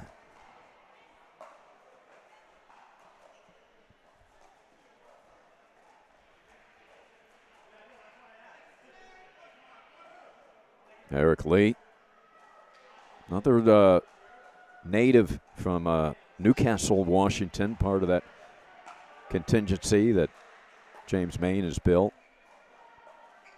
Great continuity with these local players. Playing along with Samuel Koo, who is new to the league this year. His wife Ashley Koo, part of the Tsunami regular season championship team last year. Samuel, an orthopedic surgeon, one of the many doctors on this roster for the Tsunami. All aside to take care of Brian Baker after he dives all over the court.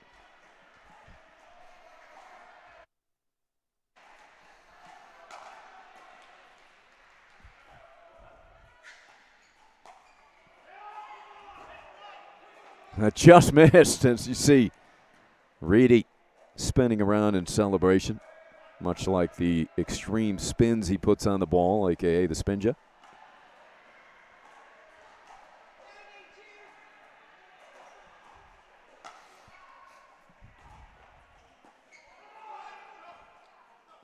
Nice drop by the left-hander, and a big come on, and they've got a match point. Coachella Valley looking to make a surge here, come back in this team battle.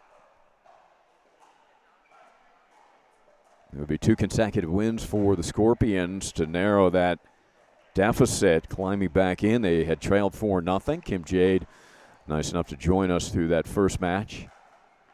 Former assistant coach for UCLA Bruins volleyball, also a player for the Bruins. What a career she had. She and her husband, Andy Bandikowski, leading that Bruin volleyball program. Also coached volleyball at Colorado and then UCLA again, 1991 to 2010. Both her children played volleyball at UCLA as well. Breast cancer survivor Kim Jade.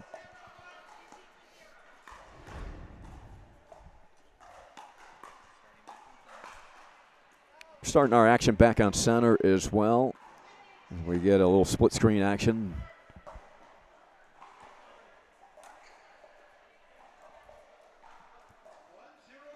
Coachella Valley looking to wrap up line 2, and we'll get back to the mixed match on championship court.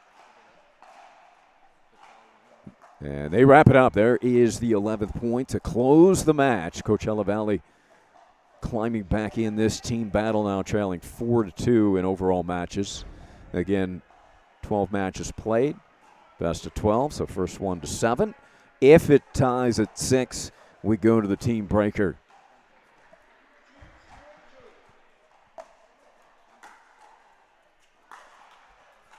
Well, this should be an interesting combination for Seattle with Margit Ardma. So impressive. And our first chance to look at Margit, the Canadian, originally from Estonia, playing with Andrea Olsen in the opening match here this morning, victory in women's dubs. Now teaming up with Brian Baker, who literally left some skin on the court in the prior match, working with David Ruan. Baker with the overhead. Constant movement, Brian Baker.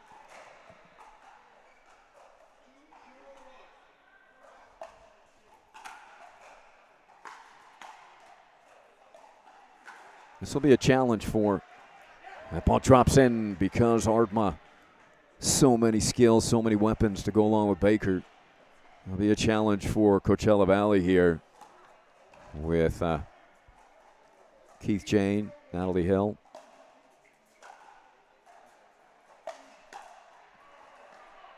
Big time pace, handcuffs Jane.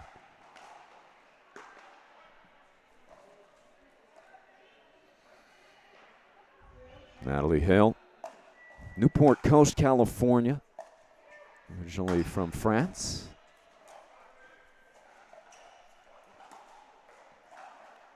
Good lead by Ardma, dodging out of the way of that speed up. Natalie played college tennis at Cal State Fullerton, went 2-1 in the championship finals against Seattle alongside John Reedy. Won a mother-daughter tennis gold ball, playing with her daughter Natasha Hill. Timeout will bring out Sabrina Gilbo for a word with her team. Kim Jade noted that without Marcin on this year's roster, really the vocal leader on and off the court last year, looking for leadership from other sources, Sabrina Gilbo being one of those focal points.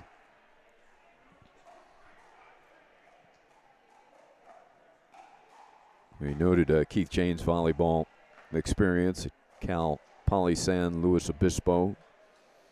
He's also a high school teacher at Westview High School in San Diego. Teaches AP Government and Politics, World History, and Economics. He does it all. And Seattle remembers well his perfect record on championship day, 4-0, playing alongside Drew Slacum.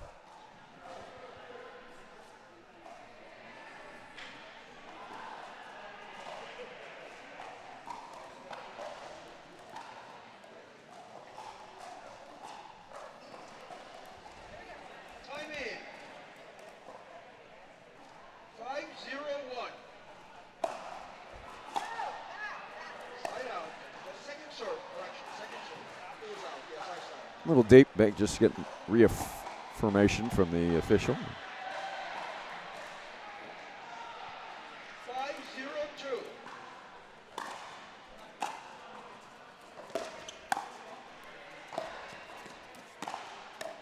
5-0 quick start. Baker looking for the Ernie. Nice shot by Jane to keep it away from him. And going behind him is Hill, so productive point there by Coachella after Sabrina Gilbo did some coaching during the timeout. It's 4-2 Seattle in the team battle. Coachella Valley has won 2 straight to climb back in it, competitive. Again with 12 matches, best of 12, so first team to 7. Just reminding our audience, if it ties at 6-all, we go to the team breaker, really one of the most exciting events in sports here from the Champions Series Pickleball. Look at that adjustment by Baker. He was full speed heading to his right, had a lunge back left to make the saving play. Ends up being a winning shot. Pure entertainment. Have you heard Baker in the post-match interview after the previous match victory? He says, yeah, I might turn it up a little bit on championship court for the cameras. Well, we appreciate it. 2-5-2.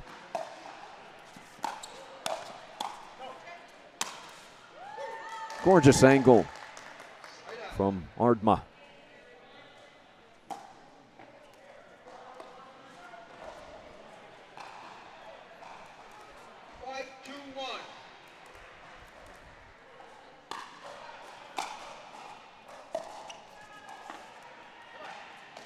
A rare miss on a third from Baker. Deep return off of the paddle of Hill. 5-2-2.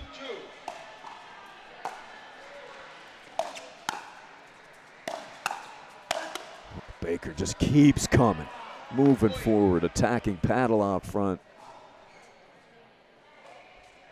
Constant footwork movement.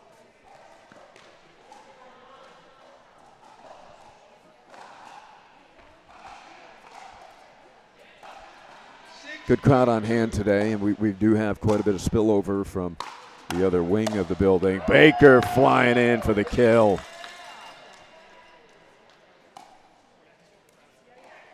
Where open Major League Pickle play is going on. Big crowds on that side of the venue, obviously. And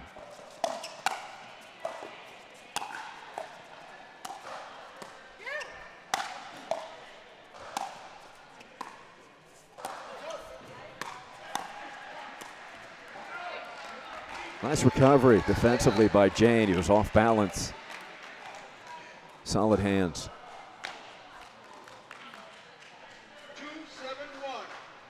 2-7-1.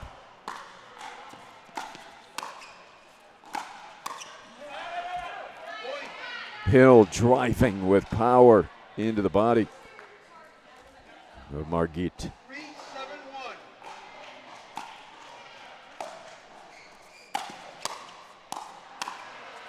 And that lands. Dodging her body out of the way, clearing room for the paddle. 3-7-1. Margit very elastic out there. And attacking with a two-hander. Jane has a second look at that ball, just long.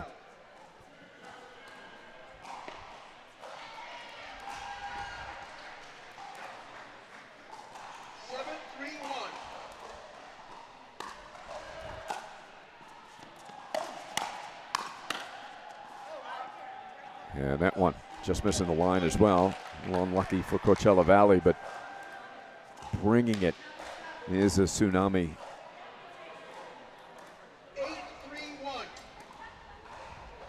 8-3-1.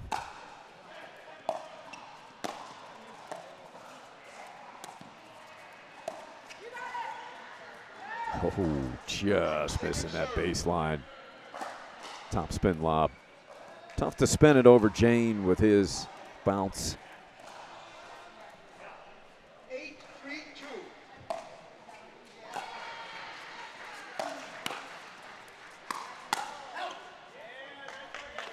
We saw that in the initial match from Margit.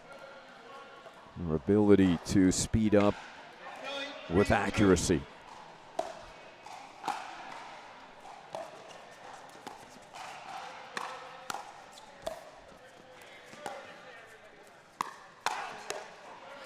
Yeah, that time Hill was prepared, and that attack was upstairs. Hill able to punish it. 3-9-1.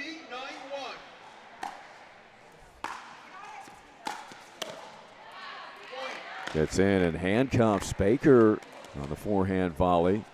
Surprised, I think, that Hill went at him. 4-9-1.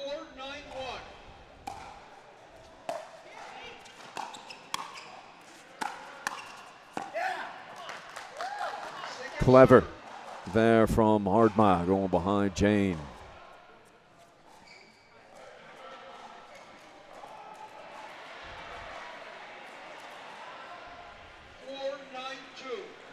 Four nine two. Jane got a good look, unable to connect. Kim Jade encouraging.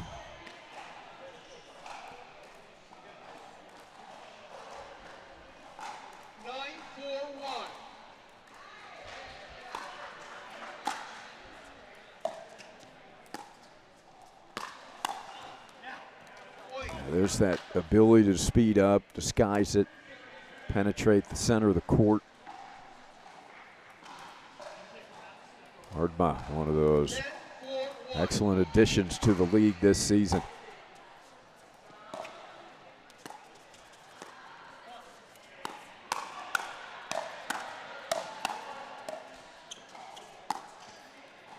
How about Hill connecting?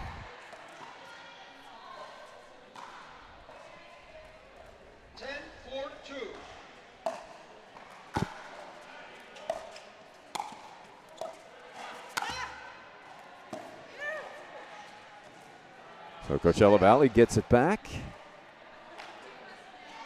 Down 6 here in game one.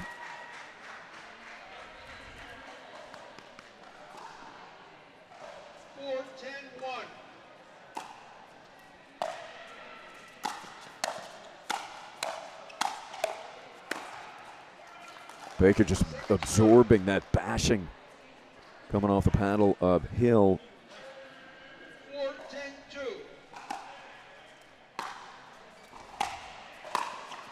What a pickup by Margit.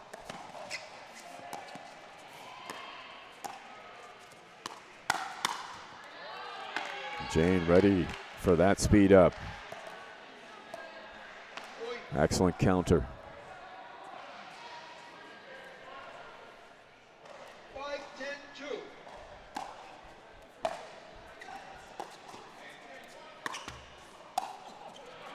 Oh, Jane like that one back.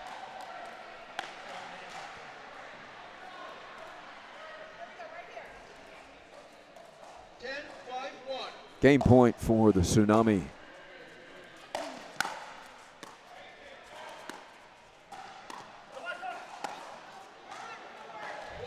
Lob efficient from Ardma. 11-5 Seattle in the first. Tsunami up in the team battle 4-2.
Welcome back, everybody. Champions Series Pickleball.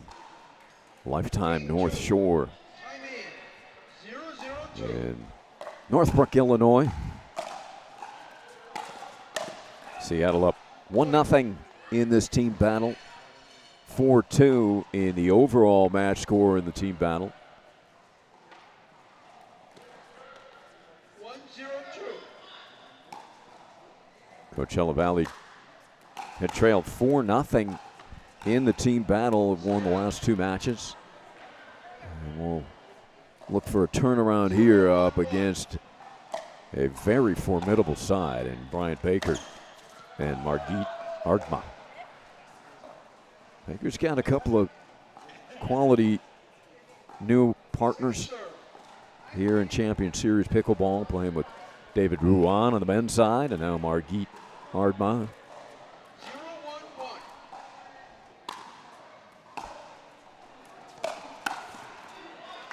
Oh, nice strike on the approach by Baker, just clearing the net. Tough ball to handle. 1-1-1. 1-1-1.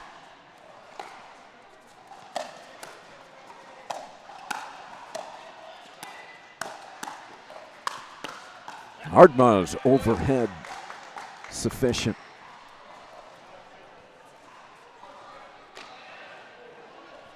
Good look at Margit from British Columbia, originally from Estonia. Correction, stop it. Told the score wrong. It's 2-1-2. Call that score again. 2-1-2. Margit, Canadian national champion senior pro pickleball player and tennis player. Side out.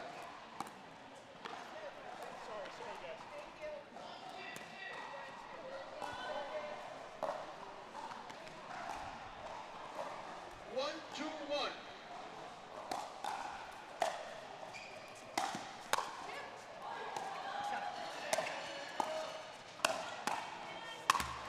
Ooh, good look there for Ardma. I don't see her miss any shots. 2-2-1.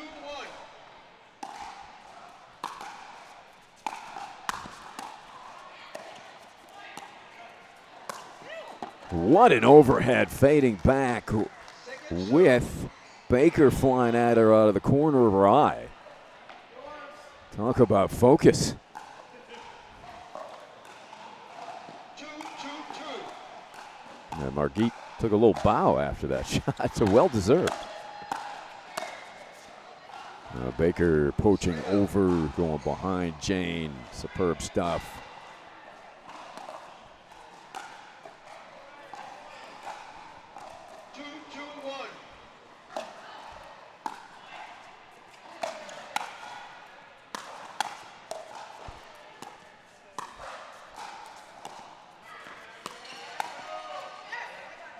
Lands it. Excellent work by Hill. Natalie's played well.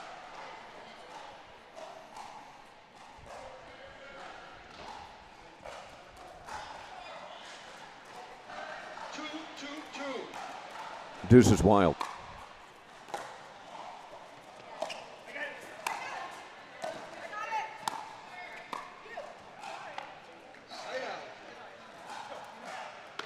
Coachella Valley even here in the second. On serve.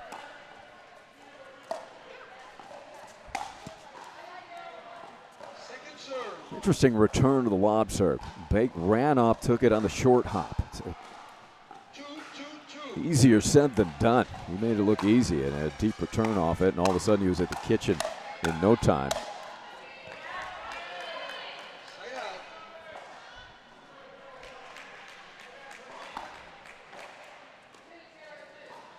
So an instant break there of serve. Seattle.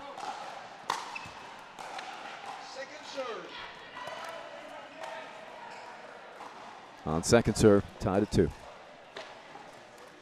2-2-2.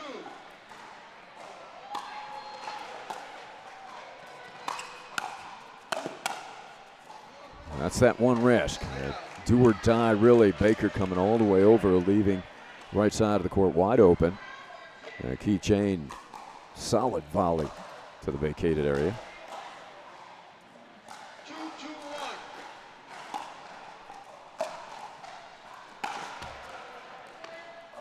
Second serve. 2-2-2.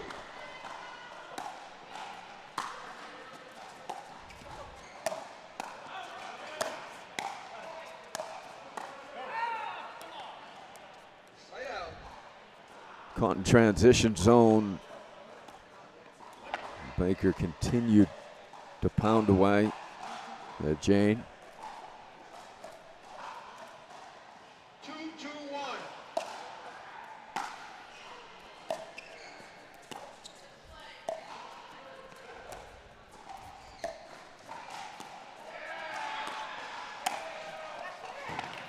Good stance there. Second serve. Up at the line by Keith Jane. 2-2-2. Both teams struggling to find points here in the second.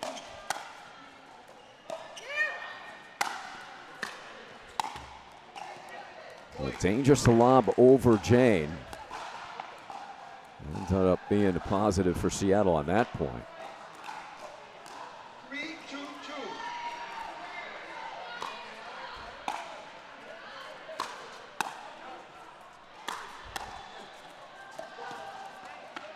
That is a big time backhand stab volley by Keith Jane. That looked like it was going to be a winning shot 2-3-1. from Margit.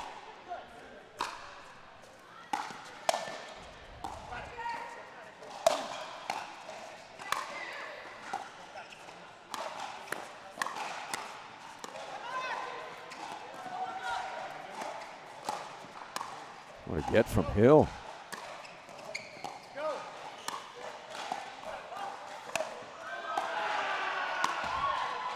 What's it going to take here? Finally, Baker closes it. Outstanding hustle and defense from the Scorpions.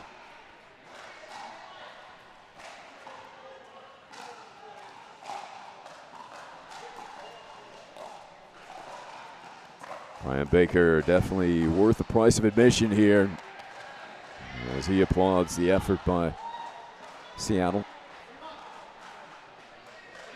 2-3-2.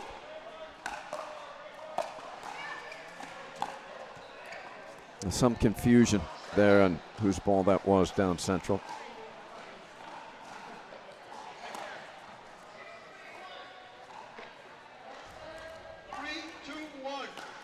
3-2-1, a rare, easy point. You've got to fight and work so hard for a point right now. Second serve. 3-2-2. 3-2-2.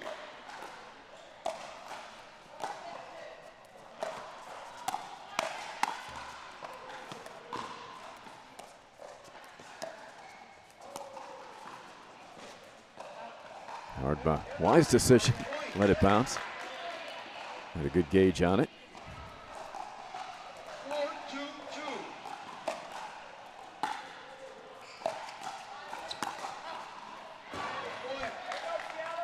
So Seattle puts together a three-point run here. Grab a comfortable lead for the moment. 5-2-2.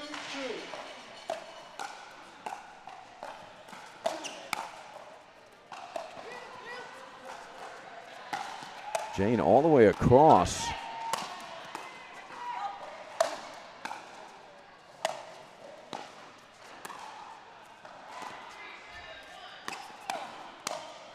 And then they go behind him. That is an all-court usage by the Tsunami.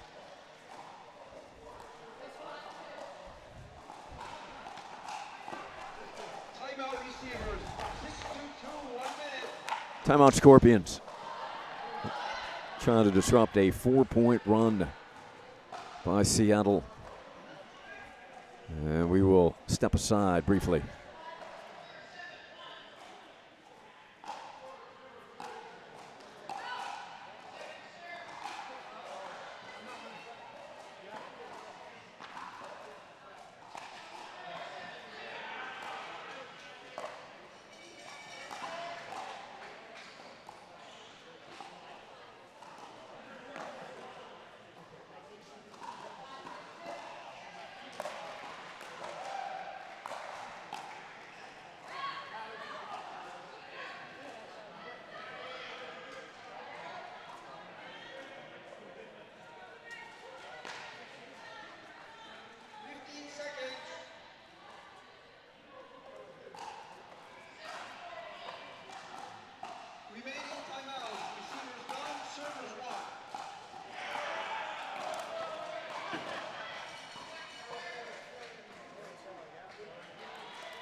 points, second service.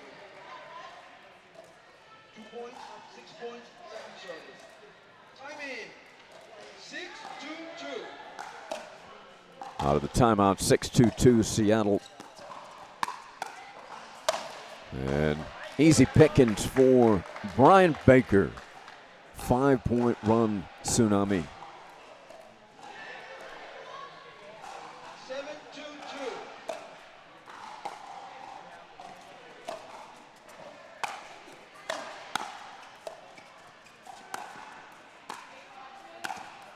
That's a wonderful drop from behind the baseline by Ardma.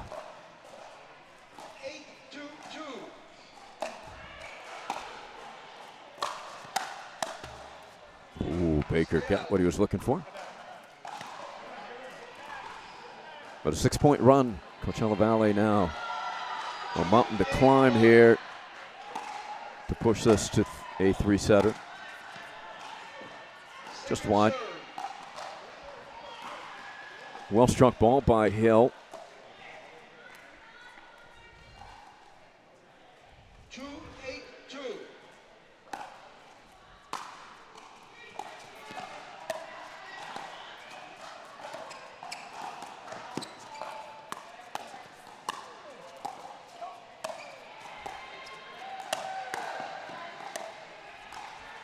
Baker finds the corner, court opens up, and he finishes. Well orchestrated by BB.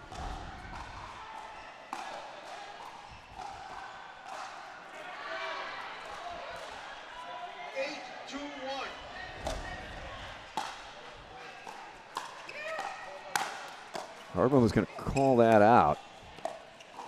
They have gotten the back of the line. Fair play.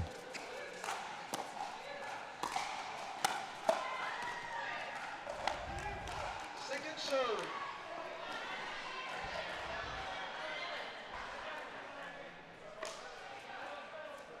Eight, 2-2.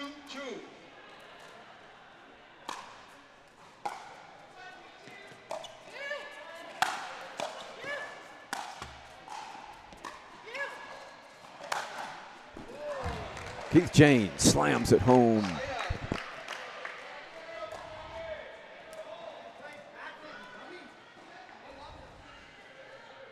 That is a snap from a big-time former volleyball player. 2-8-1.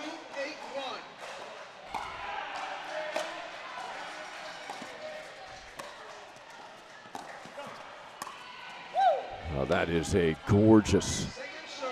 point from Ardma. Big smile. Hitting all corners of the court. 2-8-2.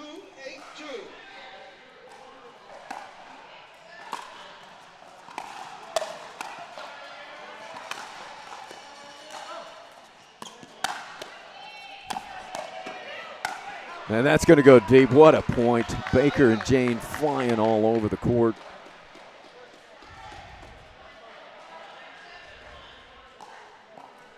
Eight, 2-1.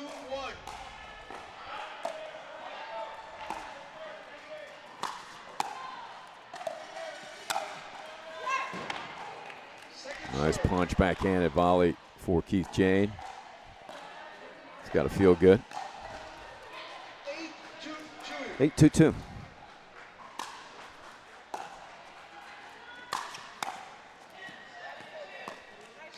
Well handled. Couple of volley winners for Jane. Instant side out. 2-8-1. Let's see if that will lead to positive points for the Scorpions.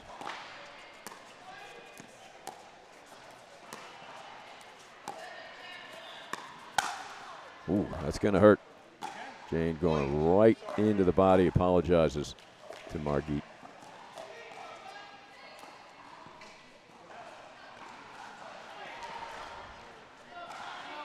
Three points, your serve. 3-8-1.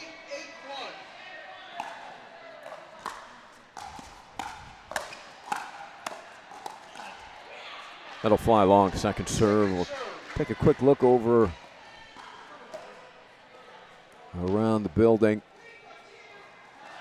We've got game point on line 2 for Coachella Valley, game point on line 3 for Seattle. Ochoa and Burr on 2 against the Coos, Ashley and Samuel Koo, husband and wife. Tied at 10 there. Line 3 goes to Seattle with Fields and McPherson wrapping it up over Rosen and Manchanda.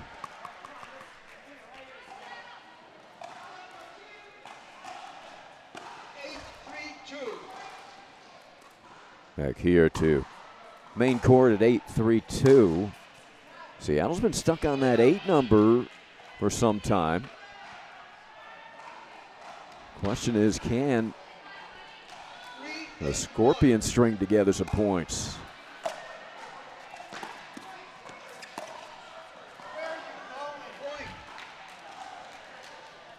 Timeout receivers, 4-8-1, 1 minute. Well, Seattle's going to call timeout.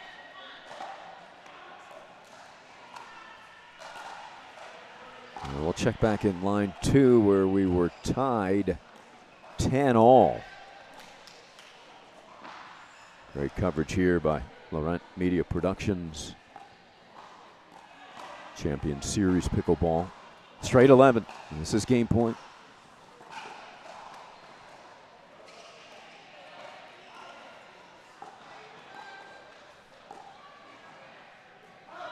Oh, that just deep.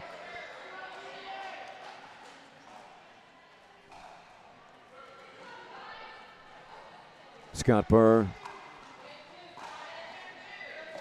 professional ski instructor and golf pro for 30 years. 15 seconds. Remaining timeouts. Receivers none, servers none. And there it is, game point. Put away volley by who? The question is which one? It's Samuel, husband, and Ashley, wife, wrap up first game for Seattle, 11-10.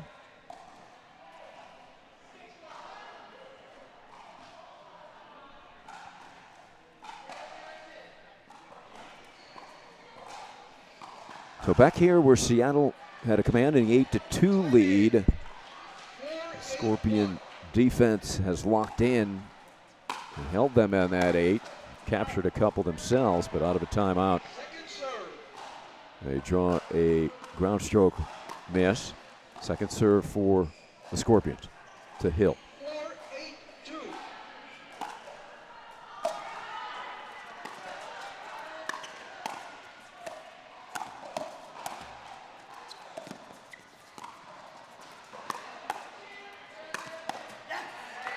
And it is the pace from Margit Ardma.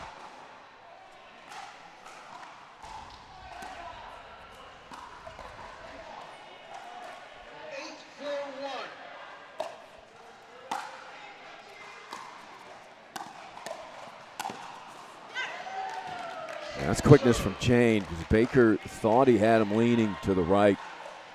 Keith able to scramble back, cover the court. 8-4-2.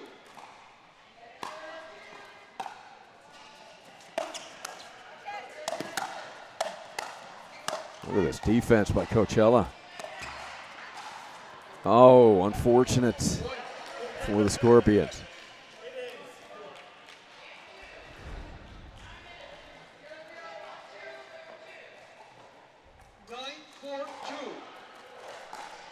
Nine 4-2 with Ardma on the right side here, as it was for the previous point. The ball gets low on Margit.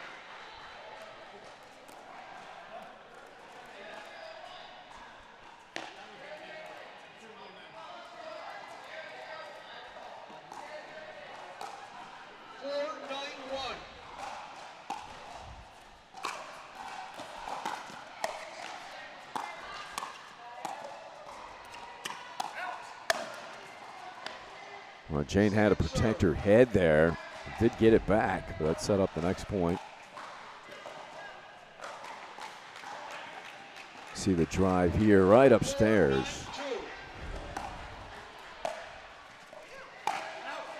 That's deep. Team battle is 4-2, Tsunami. 9-4-1. Seattle can make it 5-2 here with 2 more points. There's one of them.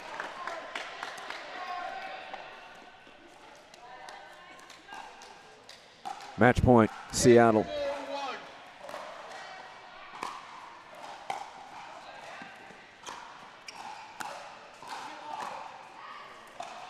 4-1. Ooh, a drop winner. Gonna replay, I believe, the ball. We'll call it distraction here. We'll recall the score. 10-4-1. 10-4-1, match point.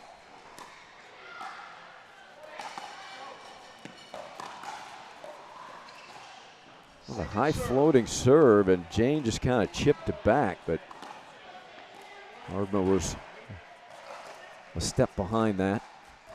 10-4-2.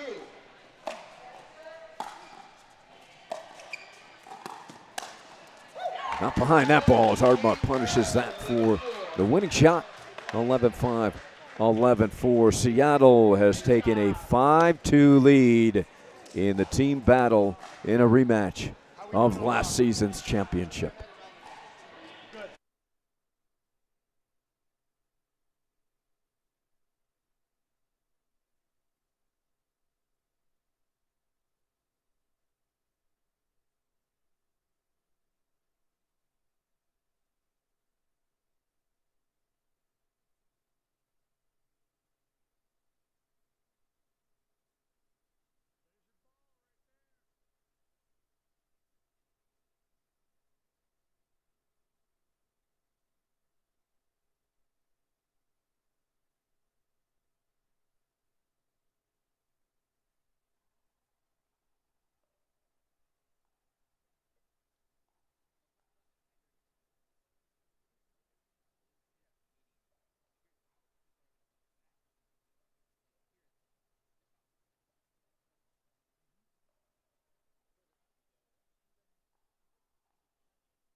All right, welcome back. Brian Baker is back. Another victory, this time with another newcomer to the league, Margit Ardma. 2 wins already on championship court. First season here in Champions Series Pickleball. We're very happy to have you. I know Brian is as well, but you've been outstanding today. Maybe summarize your background and what you bring to the court. I'm coming definitely from the tennis background and been playing pickleball. It's my 4th year. Yeah, I don't know. It's really enjoying it. How I got it into pickleball because I got injured. Yeah. And then I was quite sad not playing tennis anymore. But then my friend said, hey, there is a pickleball you can play and you don't have to use your left hand. Because I had 2-handed backhand, like really strong. Yeah. And yeah, first I was kind of a little bit hesitate because I was one of tennis players who don't like pickleball. here I am. I've been there too. Yeah, 4 years later, but I right away fell in love. And actually, I played only 4 months, and I won PC Provincials. And after 6 months playing, I won Canadian Nationals right away. So there you go. And now I'm playing Pro League. I'm so blessed and happy to be at the Seattle You get team. to play with this high-flying act. Right? You know how to pick them, Brian. Your partners. So what a great asset to the league and to Seattle in Margit's game. 100%, 100%. I can tell you right now, she's more nervous about this than you go out there and there's no nerves. She's a seasoned veteran already on day 2 in this league. And we're ecstatic to have her. Being from Seattle, that's where our practice facility is. She drives down pretty much twice a week from Vancouver, BC. Birthday. Yeah. 3 hours drive, Yeah, 3 hours train, yeah. 3 hours back. Ooh, that's commitment. But it's been so helpful. We're coming in here, we know what each other have, we know what each other need, and it's easy, Easy. and it's so happy to have her. You didn't have to dive much in this I match. know. No skin on the I court. know. I forgot to say last time that I saw Elise Jones up here commentating, and that's what kind of gave fired me. you up. Yeah. I was like, I can do that too. Yeah, she was asking for footwork and split steps. She kept saying, "We need more split steps out there." Yeah, for sure. Margit, how do you like the team play, team concept? Oh, I love it. I think I've been improving a lot when it comes to the team play. Yeah, and I think my teammates are really been helping on that, kind of make me feel like at home. Yeah. You are. Yeah, I love team. I'm loud team player though. I don't know. Too funny. You're fitting right into the team 100%. play. 100%. Great so job, happy guys. to A hear that. fun brand Thanks, of Brian. pickleball to watch. Cool.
We're at Lifetime North Shore in Northbrook, Illinois. There is your score in the team battle.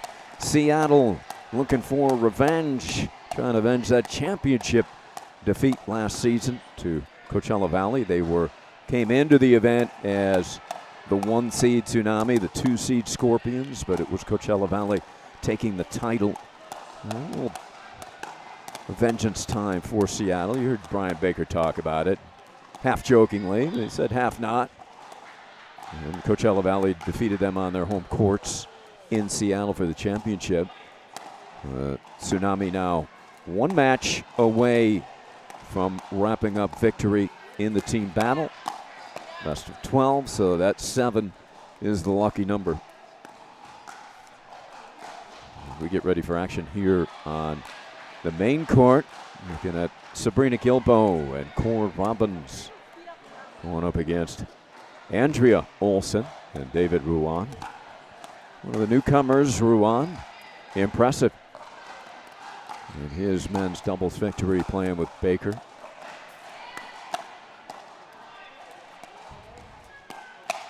Andrea Olson. Excellent performance in her women's doubles victory playing with Margit.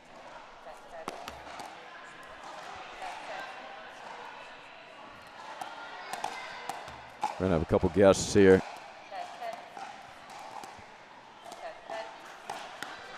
We'll be back with the guests in 1 minute. 1 minute remaining in warm-up.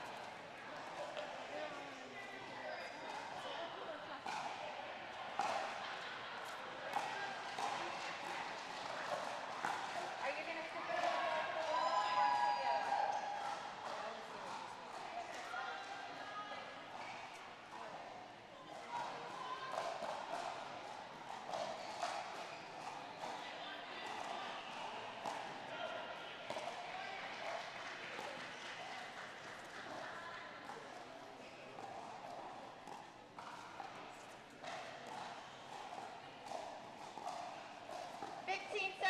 Game 1.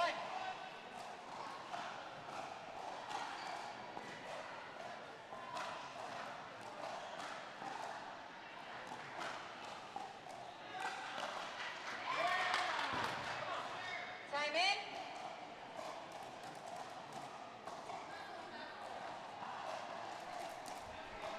0-0-2. All right, here we go. Opening serve of this match, Cor Robbins, Sabrina Gilbo against Andrea Olson and David Ruan. Coachella Valley looking to stay alive in this team battle at 6-2. We'll keep an eye on court 2, where this team battle may be decided. I'd like to welcome a couple guests joining now from the Seattle Prime squad. Joy Lysing and Susanna Barr. Hi, thank you for having us. Thank you. Oh, thanks for joining us. It's exciting. The Prime Division new to Champions Series Pickleball. And a lot of excitement, particularly in that age group, because of your youth and athleticism from 40 and up. Susanna Barr, a great career you've had already. Thank you. Well, Joy as well. Joy National as well, champions and all kinds of stuff. Yeah, a long time ago. We used to play together, so it'll be fun to be back.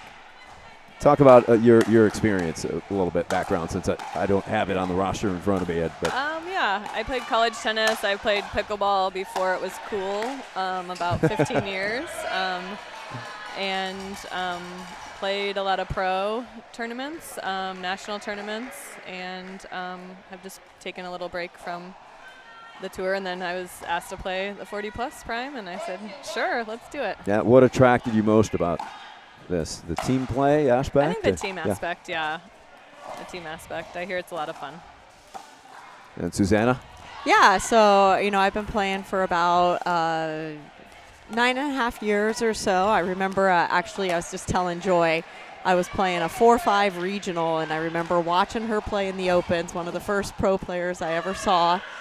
She is a little bit younger than me, but she was already playing pro at that stage. And but in a few years later, I got good enough that she partnered with me, and then I kept playing pro. And And now we're back together, so it's pretty fun. It's going to be a lot of fun, and definitely, I've played a lot of Major League Pickleball. I love the team event environment, getting to, just support each other, cheer. It's really great, and it's fun to watch this next, the 50-plus and the 60-plus, and honestly, some amazing matches happening out here. Yeah. What impresses you most about this 50 and up group that you've watched? I mean, the athleticism, right? Like, can you even tell if they're 50-plus? Like, I can barely tell. Well, there's no way Ruan right? is. Exactly. We got to check birth certificate, but I think he just turned 50 yesterday. Yeah, I mean, the shot selections, the court awareness, and the outright athleticism is, it gives hope for all of us. Definitely. Is there a lot of overlap in practices and competition between age groups right now, or is that just kind of coming together? I would say I live in Portland, and so the Seattle team has regular practices, and I've been able to jump in on a few. And a handful of people I've partnered with, Andrea on the court. I played a lot against Ashley, some of the guys, so they're all pretty familiar. Yeah. So story about Andrea. So her son and my son are actually national champions together in juniors from probably 5 years ago. Huh. Yep. So we there's history. Awesome. This is a Pacific Northwest team. I'm in Boise. So, the nice thing about this Seattle team is the majority of the players are local to the Pacific Northwest. And so we do have history and connections with each other. How important is that? Just getting to know each other, getting to practice, drill together. I think it's huge, yeah. It's huge, and the Seattle team really has a commitment to practicing, I think, regularly.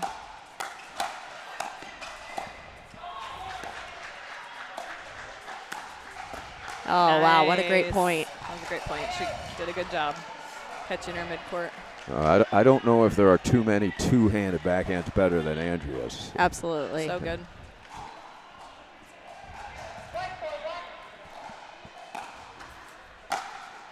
When is your first event in the Prime? Did you guys play yet, or it's coming up? No, we play tomorrow morning. Tomorrow, okay. Yep.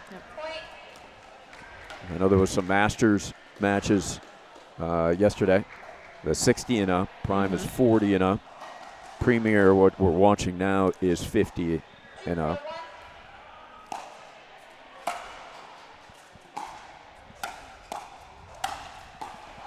Wow, that's great. Took a lot of control. Do you feel like there's a lot of excitement with the added divisions, age divisions? Fellow players, are you hearing about it? Yeah, absolutely, and I think it's just going to grow. I mean, even talking to a few MLP players who are here who are getting close or are in that 40-plus, they're like, oh, can I do this next year? Yeah. We're like, probably you can, you know. So I think it's just going to continue to grow, and, there's great energy here. I love the combined event, right? They kind of get the overflow from MLP here, or the crowd is built here today.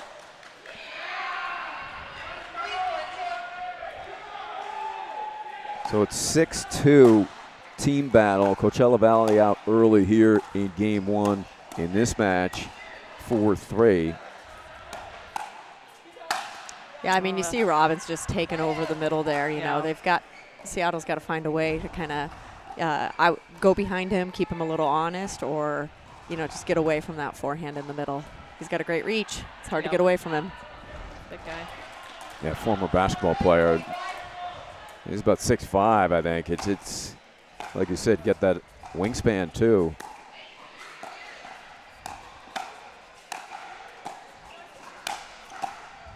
I'm going to take a quick look in now because Seattle can win this team battle. They've just added another point. Good point. With the Coos there over on Yeah, the court two. Coos. I've got some Seattle enthusiasts sitting next to me. Susanna Barr, Joy Leising, part of the Prime Division, 40 and up, just added this year. Excited for their Tsunami. The Coos looking to wrap this team battle up. Well, they make it look easy. It can't be easy playing husband-wife team, right? No, they're good, though. They've played a long time together. How do they make that work? It'll probably be a long interview.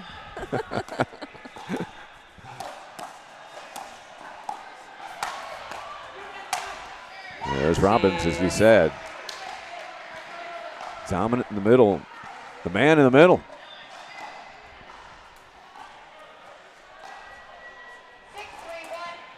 Cougs in Seattle up by 7. I was referring to court 1, but we're looking at court 2 because coming down the stretch. Oh. He's got a long reach.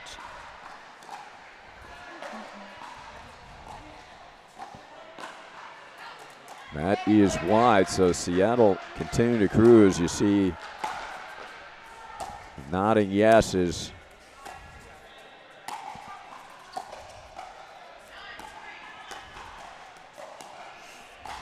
Ashley Koo and Samuel. And resets by Samuel Koo. Again, 6-2 in the team battle. So 2 more points and Seattle can claim this victory, team victory. James Main running the show. Is he working the prime division as well, James? Is overseeing it? Yeah. Yeah, no doubt about that, huh? Yeah. But James certainly brings a lot of enthusiasm, doesn't he? He does, yeah. It's been really fun to be part of this team. A lot of great communication. Those little things make a difference for sure.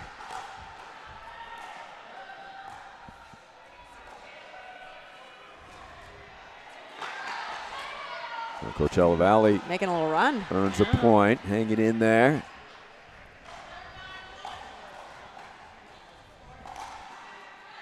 How do you guard against you? You got a big lead in the third, and you're feeling good, but such a game of momentum. How do you guard against maybe overconfidence or over comfortable?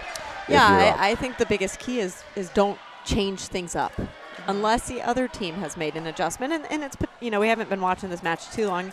It's possible that they have made an adjustment and they're getting a little run, and now the Cougs might need to make an adjustment back. But in general, what we see is people change at the very end. They try to go for too much. They try to finish it too quick. It's like, go with what's worked. It got you there, right? And so, kind of finding that rhythm again. But I think if they can get a couple side outs here and great defensive players there, right there, outdink them a little bit, they should be okay.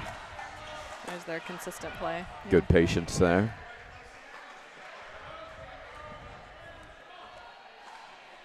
Ashley, part of the regular season championship Seattle team last year. Then the final event, it was the 2-seed Coachella Valley taking the title. Her husband joining the team this year. Oh, that was a great setup by Ashley. So patient. And quite a bit of new faces to this roster in Premier for the Tsunami. Margit has been excellent. Ruan, who is on court 1 right now. Oh, and they did it. And that's it. Seattle won. Yay. The Tsunami take it 11-4 in the third. They have avenged the championship defeat to Coachella Valley for now. Look at that. James Main. So happy. Big smile. He loves it. That's passion, right? Exactly. That's got to be encouraging to play for somebody like that. Definitely. He loves it. So the Tsunami have won this team battle leading 7-2. Again, we'll finish every match because every match counts for seedings, particularly heading into the championship event, which later in the year in Dallas. Congratulations to the Seattle Tsunami. I've got 2 happy competitors on their prime division team sitting next to me. Susanna Barr and Joy Lysing. Well, there we go, Andrea. Nice job. Now back on court 1 where Gilmore and Robbins have a 9-4 lead.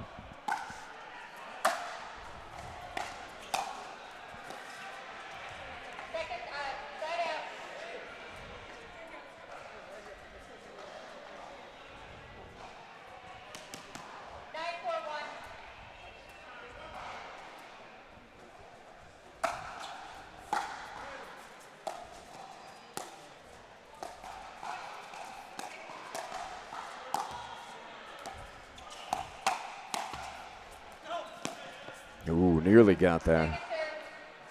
Well, you talked about what Court Robbins with his command of the center of the court, like an immovable object. How do you play against that type of presence? What's the best strategy? I think they've done it a little bit, but they've got to hit to him, and keep him out of the middle. Yeah, so return to him. Yeah, I'd like to see them, go a little bit more to his backhand, pull him out wide, which will expose Sabrina a little bit more. They need to separate them. And if they can do that, now they can target. But honestly, Sabrina is playing excellent as well. So, there's difficulties against each player, and that was a nice move right there. Yeah. Quick lateral move by Ruan. Have you matched up against Gilbo at all? I mean, talk about her athleticism at this age as well. She really can bring it.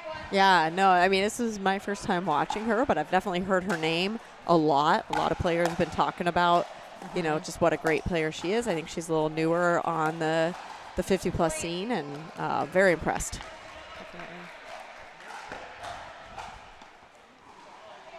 Former USC Trojan tennis player.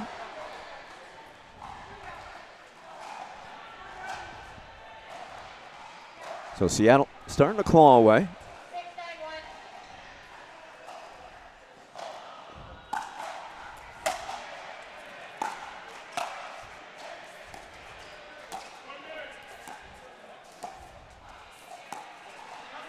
That's a good idea. Seattle has won the team battle, and you both have experienced team play. Do they realize that on championship court, and can that affect your outlook? I would guess that they probably do know at this stage, but ultimately you're wanting to win your match, so I don't think that's going to slow them down at all. They want that win, and it could encourage them, or maybe play a little looser or something. Yeah, exactly. Not quite as much pressure, knowing that the team is through. Yeah.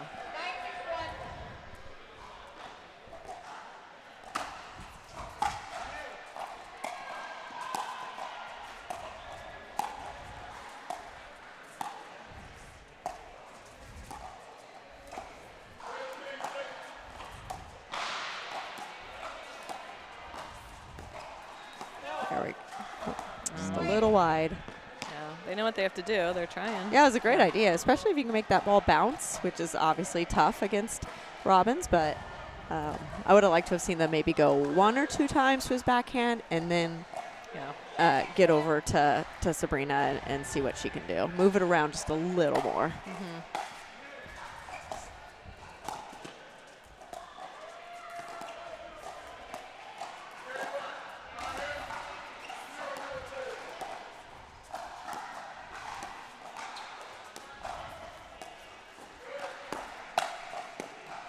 Now, that was a great speed up from Andrea, but she didn't follow it up. Yep.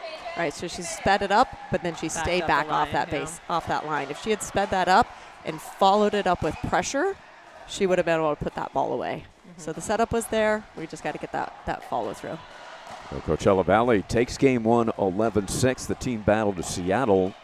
But we play on. We'll be back for the second game here on Champions Series Pickleball.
And heading north on Lakeshore Drive.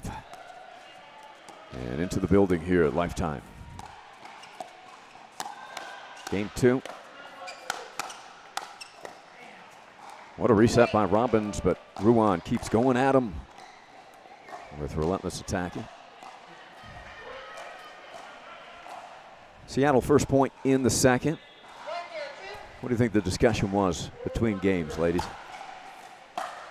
Well, I definitely think they were trying to figure out what's going to be their best approach, right? And it looks like they've decided to come out a little more aggressive. Right from the first 2 points is what we're seeing. And I think that's maybe a good decision to see how their hands are, to see what happens if, because they were definitely trying to out-dink them last game. And now it's, let's go with some offense. Yeah. Is that natural for these players to be offensive-minded, or are they?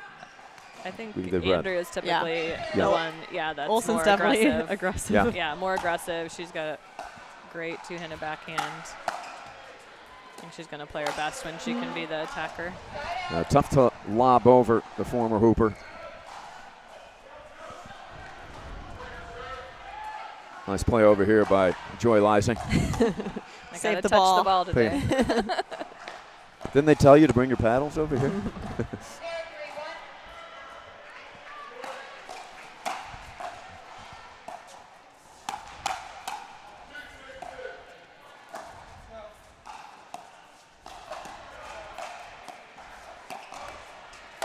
Yeah, it's a great They're catching him. combo there. They're catching him in a different spot now when they're speeding that up, so that's good. Quality start for the Tsunami. They grab 3 quick points to begin the second.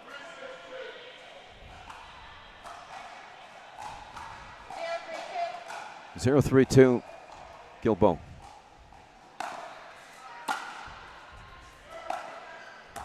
Draws the return air. What do you think of Sabrina's service motion? She really gets down low, getting that energy moving forward. Yeah, I was thinking that. We'll she take a look has here. she's using her legs a lot to hit that nice deep serve. And Kim Jade said the team really works on the serving aggressively. Spoken like a former volleyball coach, right? Aggressive serving, as Kim Jade is. And Gilbo also a volleyball background.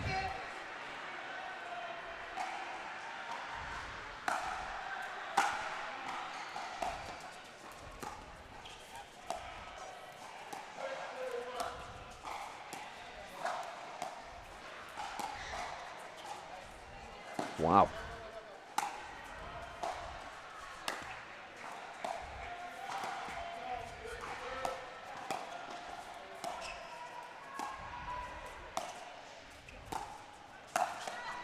Oh, jeez. That's a great point. Yeah, they actually got the lob over Robbins, but Coachella Valley somehow tracked it down. And good speed up by Gilbo there. That was great.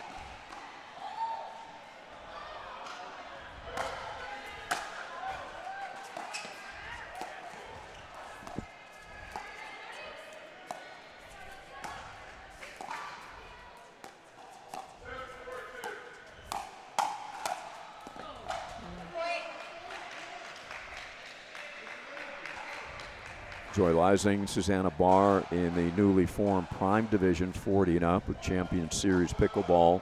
How important was the affiliation with MLP in drawing you two in and maybe potentially other players?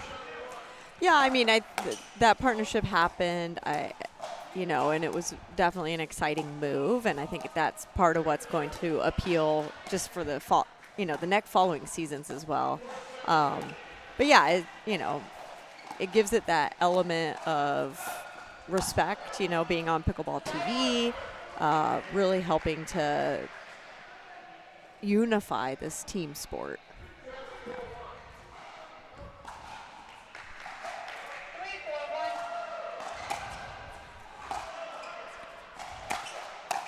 Pickleball TV, kind of your one-stop home now for all these age groups, open play. 40 and up, 50 and up, 60 and up, professional level.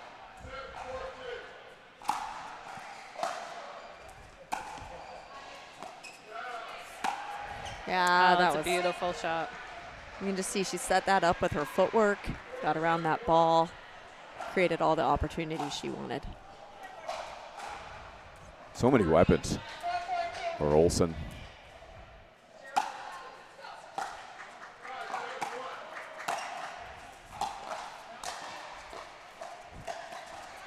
Gilbo plays it. I thought it might have been wide. Very fair call. Yeah.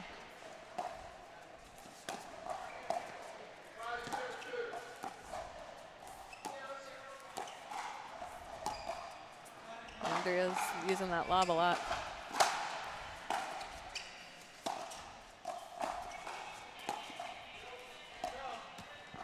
Cord's going to call that one. I think Gilbo was prepared to play another one that was borderline, and Rob said, okay, that's enough. Those are always a tough one as like the Seattle team to see it, right? Because the net's kind of blocking it. So it's always a little bit, you're always like, really? But I think it was a fair call.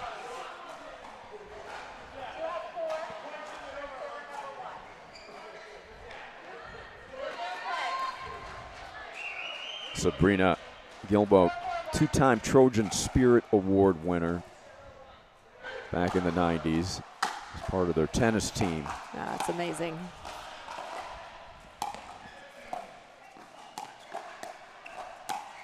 Oh, it's a great setup.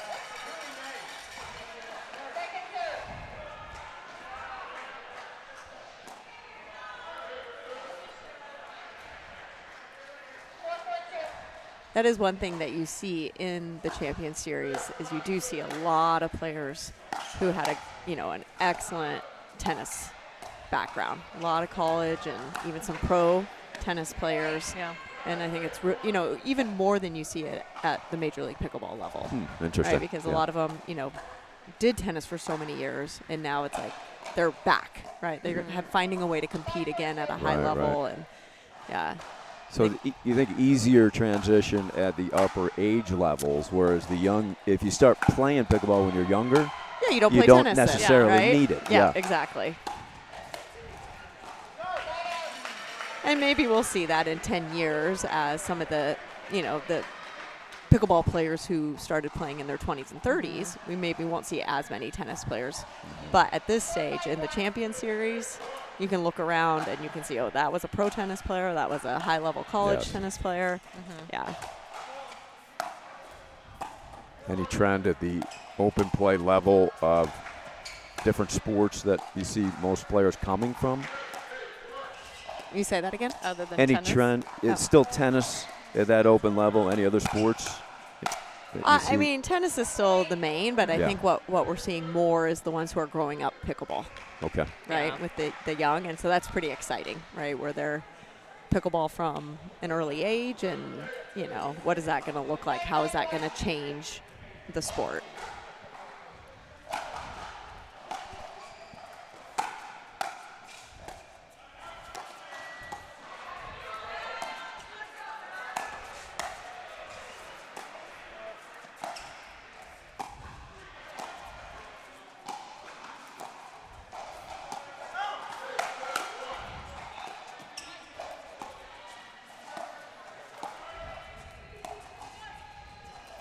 Ooh, just missed it. Quite a rally. Yeah, these points are a lot longer in the second game. They're doing a good job of creating. And does that favor your Tsunami team? Looks like it has, judging from the score. But you said they wanted to be more offensive-minded. Right. I mean, even the lobs are an offensive shot, right? Right. They're hitting them. They're not a defensive lob. It's an offensive lob. I would like to see them finding a few more speed-ups and looking for those combos, because those were working early on in this game, but they've definitely found a pattern that seems to be working better. 7-5 Tsunami, hoping to force a third game.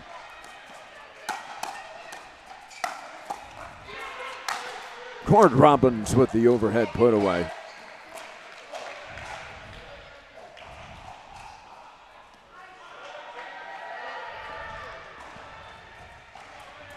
Did you say Cord played professional basketball? College College basketball. Yeah. We'll call that a dunk for Cord. Yeah, I think so. I think he's really good at dunking I don't the think ball. he even had to jump, actually. What surprises you about Cord when you see him is he looks powerful and athletic, especially with that gait, But Yeah. his defense and those soft hands, right? Yeah, honestly, his dinking has impressed me more than I would have thought for a tall basketball player.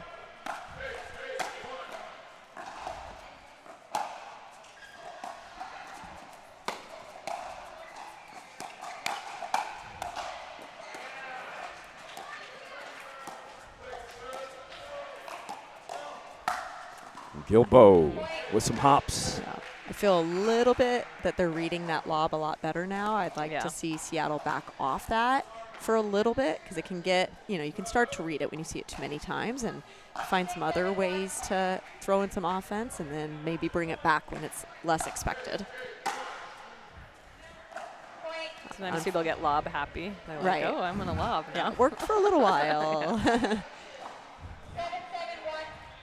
Kim Jade also remarked about the kind of the high white ceiling too, can alter perception.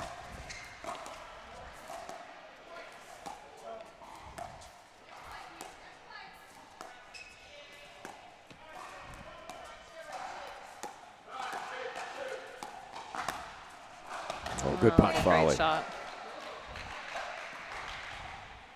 That gives the Scorpions their first lead here in game 2. They took game 1 11-6. And that's going to draw a timeout from Seattle.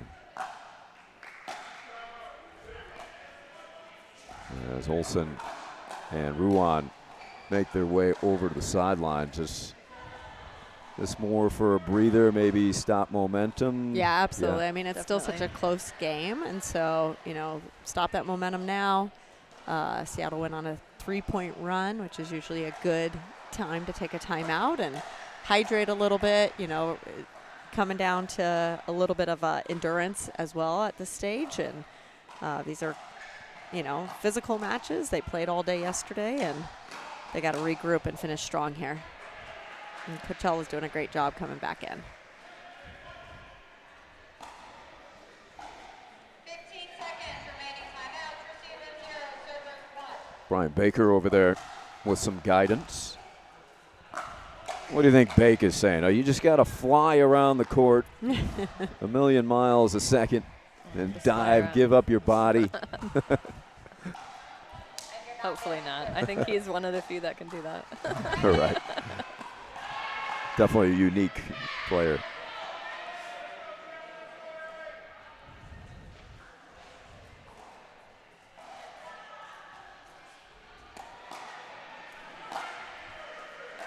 Yeah, I was actually wondering if they would not switch on this.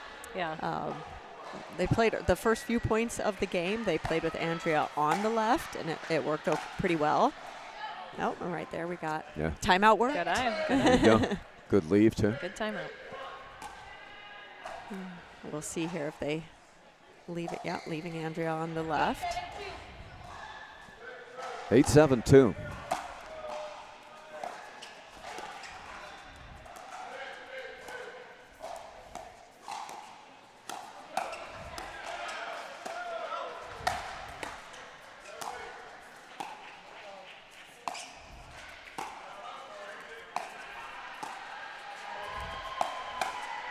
Oh. Nice. Good combo. That allows Andrea to be freer to dink cross court. Exactly, and that's what we noticed in the first few points of this game, where she was getting into that cross court battle with Sabrina. And David's got a great backhand, so he's able to pop in there and poach it. Yeah. Interesting strategy. Nope, they're leaving it, so that's a nice little change up here.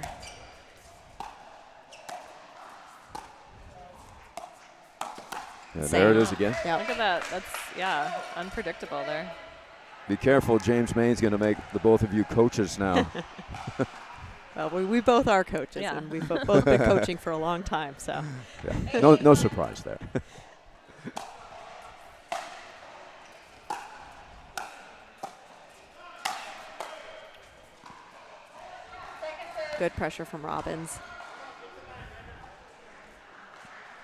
Well, Locked up at 8. Second serve to Olsen. 8-2.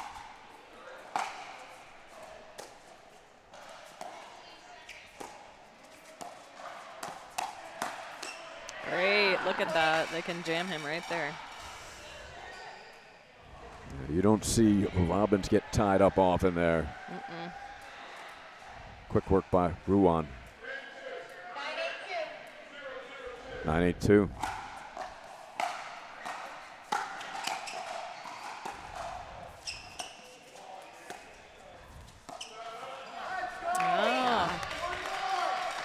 Yeah, I like this adjustment. It allows Olsen to use that two-hand to really roll out wide, creating that space for Ruan to get in there and apply pressure. The Scorpions will respond with a timeout of their own and try to adapt to the way Seattle's attacking them. Great call by our guest commentators here, Joy Leising and Susanna Barr. And Seattle has won the team battle.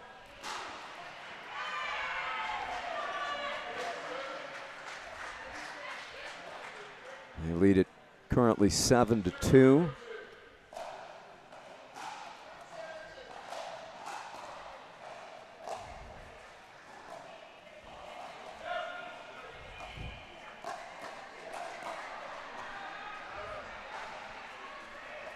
Kim Jade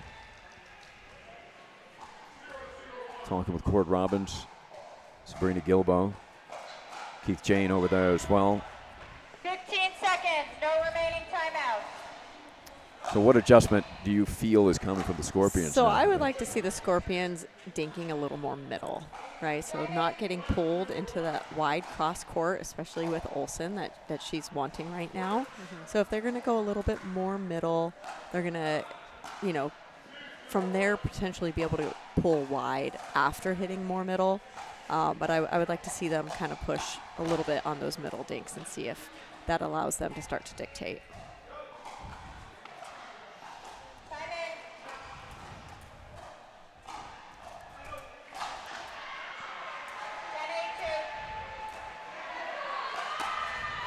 Game point. Right back at it.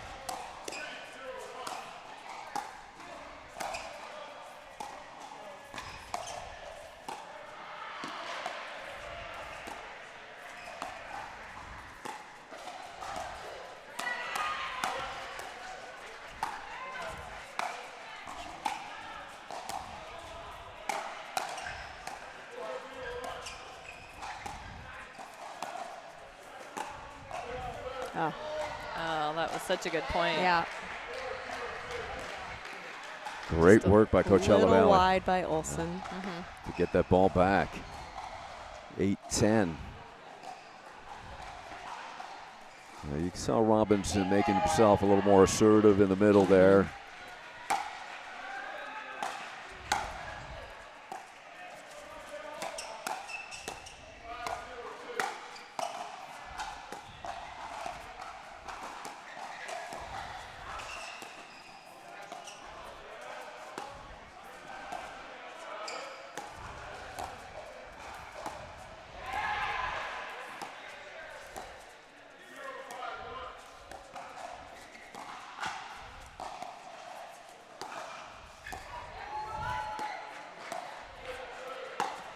Wow. Nice. Great speed up. That was such a long point. I was holding my breath. Fantastic stuff, and surprise speed up right there, caught the left arm of Gilbo. It's that ability with Olsen with a two-hander, she can put it anywhere. Yes.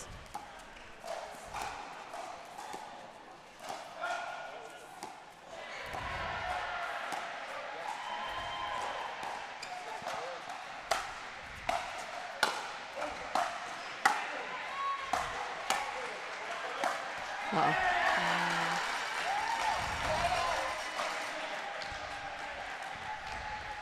Pretty quick side out there. I really, I like the smart points that we just saw from Tsunami. Definitely. Right, they really were patient, waited for the right opportunities. move that ball around well. Olsen serving for the game.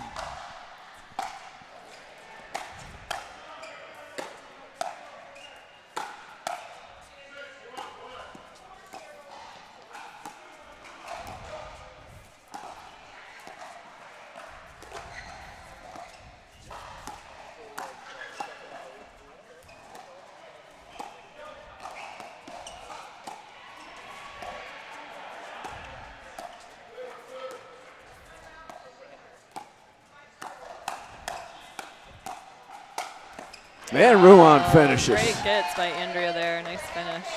Remarkable dinking by Olsen to set that up. And we're going 3. There have been a lot of matches that have gone 3, huh? Yeah. Seems to be a trend, doesn't it? Well, I mean, it's part of it is the setup of the league. Yeah. Right. You're matching up teams with close dupers, you know, and so I think you're just going to see that more. Great competition. We'll be back for the third.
Now, what a match we are witnessing here. Another third setter. Coachella Valley had 11-6 in the first. Seattle comes back 11-8 in the second.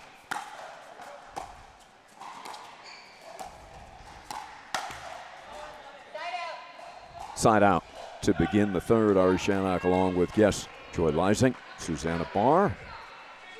Both playing in the Champions Series Pickleball Prime Division. Newly formed 40 and up. It's nice of them to let you in. You guys both in your lower 30s. So glad you could make it. We were both just talking about how they finally add this division and we're like the oldest ones in the 40 plus. It's like, really, you couldn't have done this a few years ago? Right.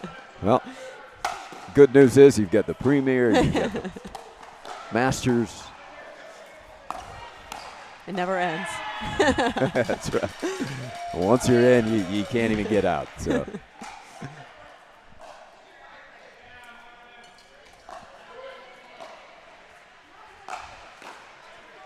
David Ruan, he's been impressive in his debut here in Champions Series Pickleball, playing with Andrea Olsen.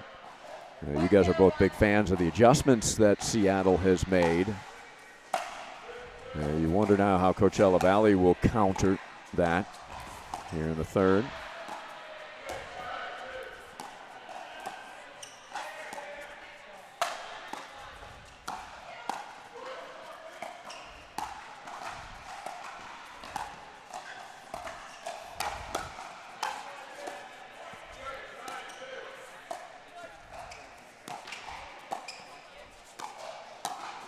Oh, nice defense there from Coachella. They got themselves out of it. They were both pushed back and worked their way back in and came out ahead on that point.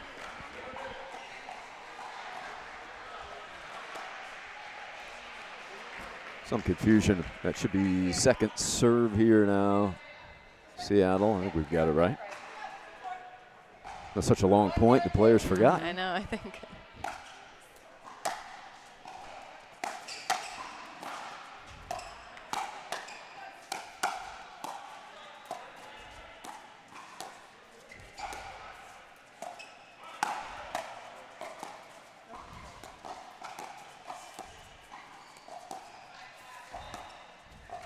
Seattle's just moving that ball around. There you go. Until Robin's got in there. Good deception too by Cord. It's tough to read those volleys, isn't it? Yeah. A lot of soft stuff, and then it'll come with that punch.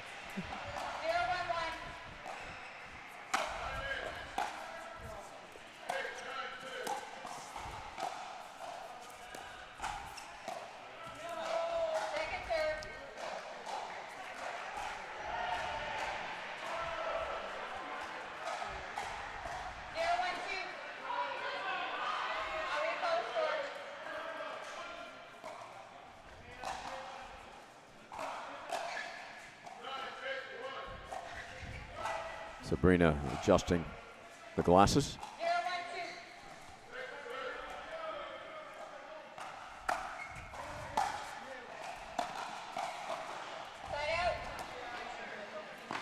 Strong serve came back at Gilbo in a hurry off the two-hander from Olsen.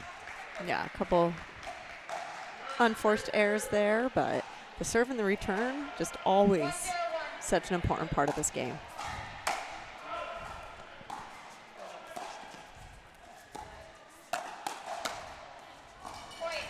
Firefight going by Ruan.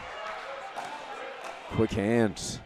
And you'll notice that they switched it back again. Yeah. They had Olsen over on the left again, but just kind of moving it around back and forth, seeing what feels right. Do you like the switching, or would you rather see them stay with that? I would stay a little longer. I like Olsen on the left in this matchup, and then maybe once in a while, just to throw in a different look, I'd switch it back.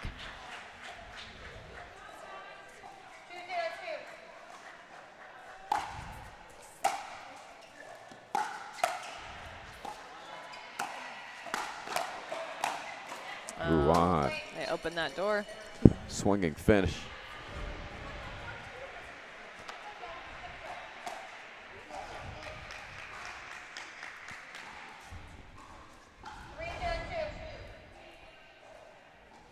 Quick start for Seattle.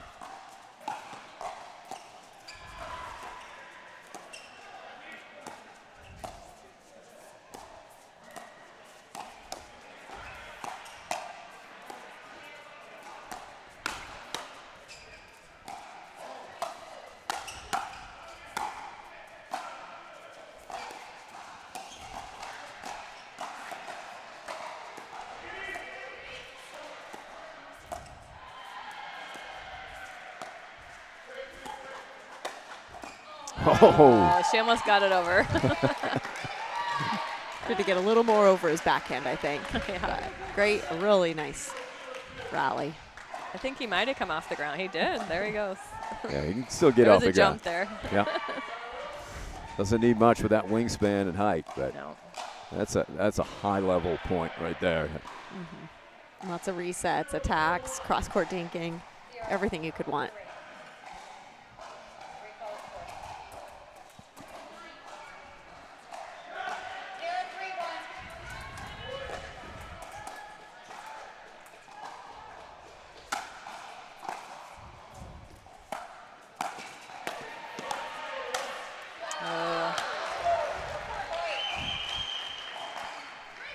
Coachella Valley on the board here in the third.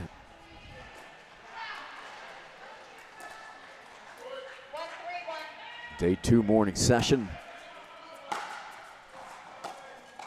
We can see the Indy drivers this afternoon here on center court.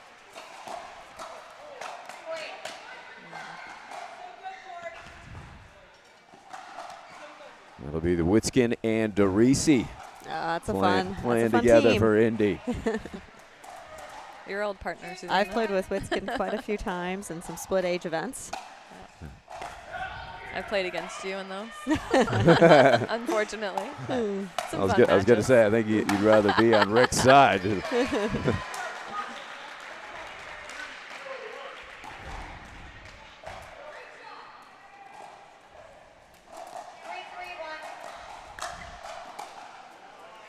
Yeah, I think both of those were at nationals. Yeah. When I played you guys. Yeah, I've played with Witskin at nationals a few years, U.S. Open, and we actually just played and won the split age. They did a MPL tournament in January this year, before MPL changed to CSP. So was he behind the recruitment to bring you aboard then? I mean, we talked about it for sure. Of course.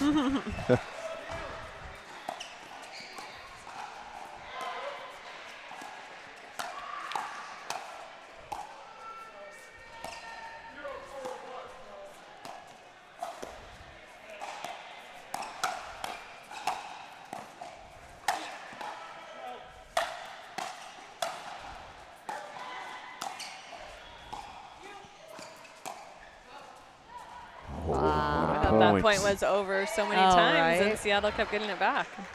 That was a great point. Yeah. And again, this is where I like to see Olsen on that left. She gets into that cross court really well, allows Ruan to get in there. What he needs to do when he gets in there on that high ball, he needs to get into Robin's right side instead of going to his left side. If he does that, he's going to get what he wants.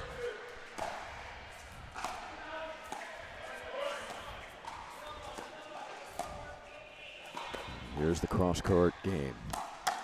And so right there again, Yep. a little bit too much to Robin's backhand because he sits pretty heavy on his backhand. So it's not always easy to target, but that would be the tiny adjustment if they could make it.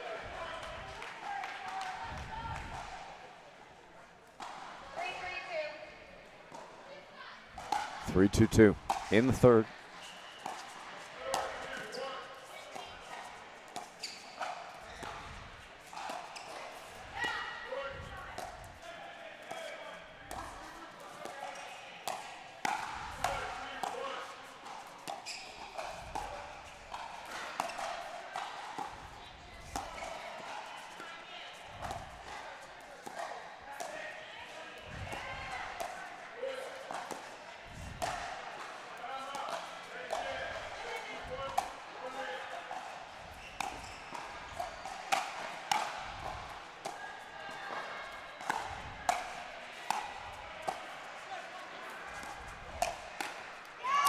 That was a great point by everybody.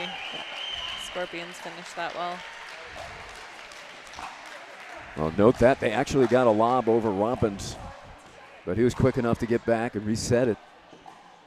And he reset that ball. It almost hit the bar on the ceiling on that reset. I was watching it. Yeah, true. It's perfect.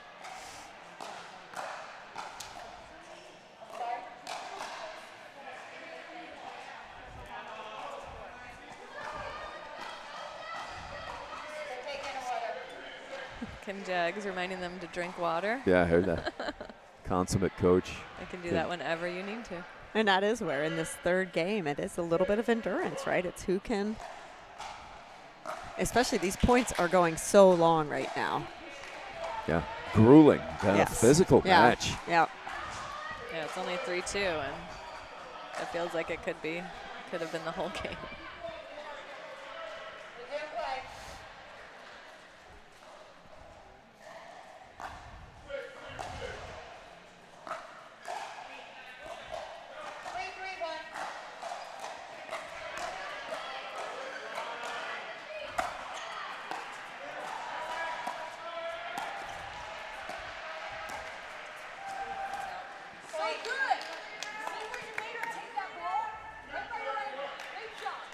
Kim Jade encouraging.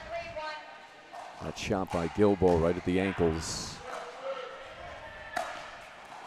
4-3 Scorpions. Their first lead of the third.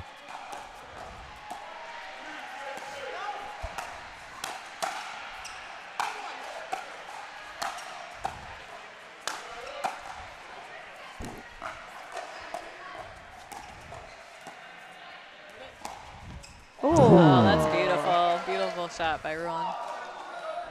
What a pull by Ruan. Some incredible points here. If you were a Tsunami right now, you're like, what does it take to put a ball away on them? Coachella gets everything back. No panic, though, on the Tsunami side, right? Just No. keep at it. Weather the storm.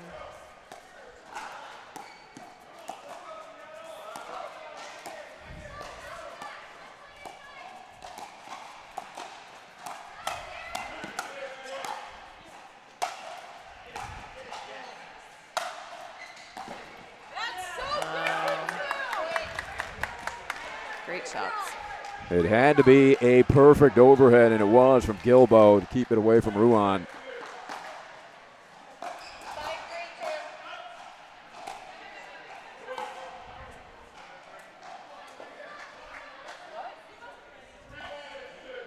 A meeting in the Play on kitchen. wrong side, yeah, maybe. It looks like Tsunami was not ready when she called the serve.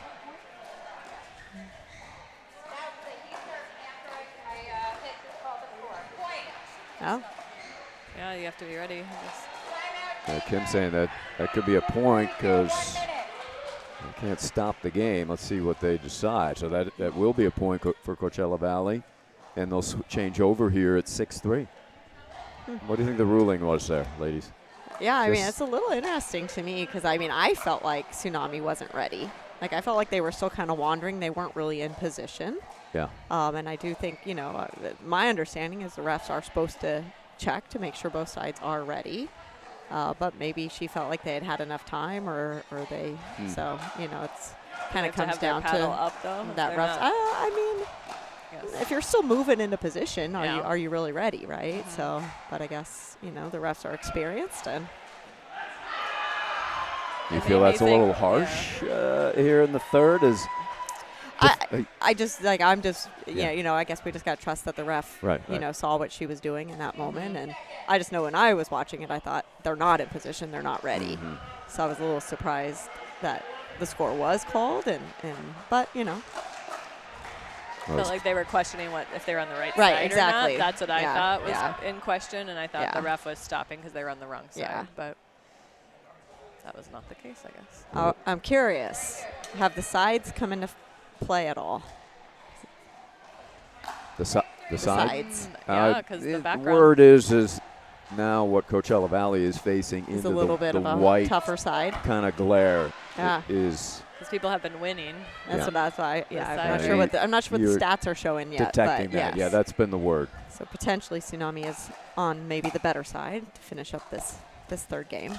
That seems to be the consensus, yeah. You know, unless you get a shot like exactly. that. And the freebie to make it 6-3 doesn't hurt. As difficult it is to earn points in this match.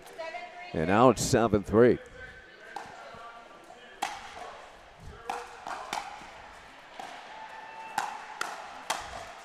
Oh, that's nice. Sometimes things like that, though, can fire you up. So looked like Ruan was a little fired up in that rally. Yeah.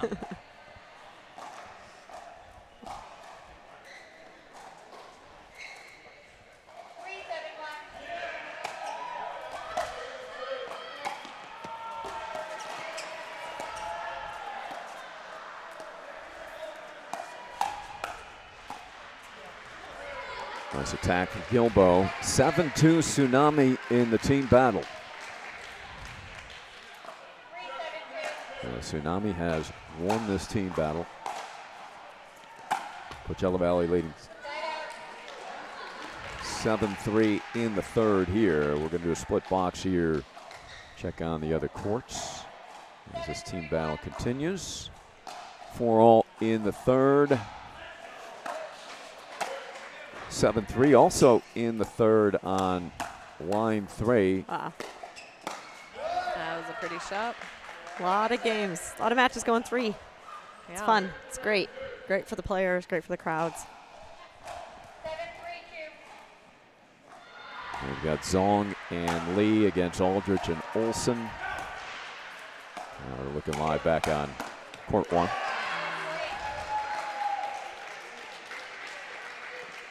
Line 3 coming down the stretch, by the way, is Ogawa and Reedy against Bowie and Clark.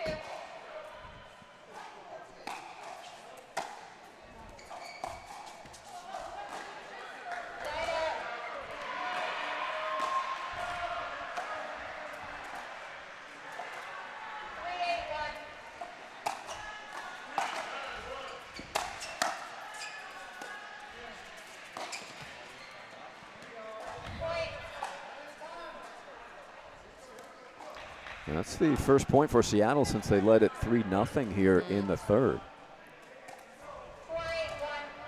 4-8 the lighting, I think, in here throughout today on the high balls. Wow, there's some good pressure. There we go. There's pressure. Yeah. Upping that energy just a little bit here. Yep. You know, they got to think. They got a few more points, and then they can have a break. So put it all out there for both teams.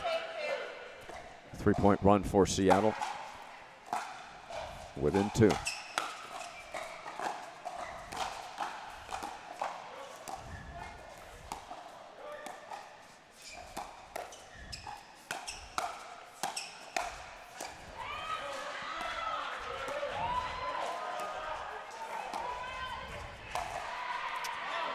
wow.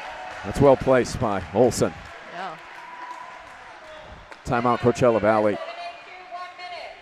Seattle has run off 4 unanswered, closed the gap to 1 late in the third.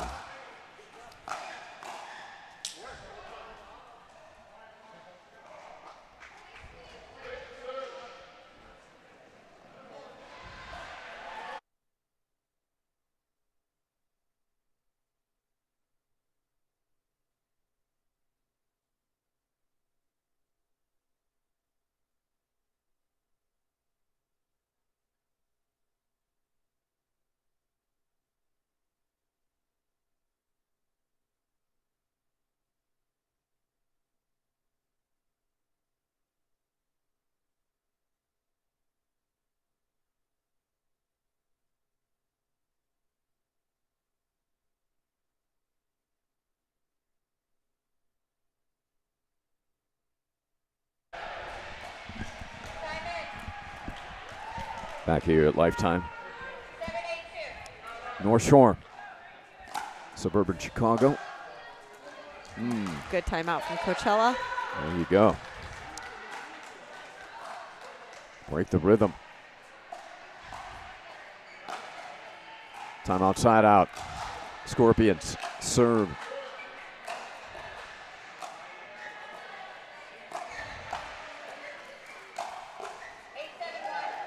I'll recall the score. 8-7-1.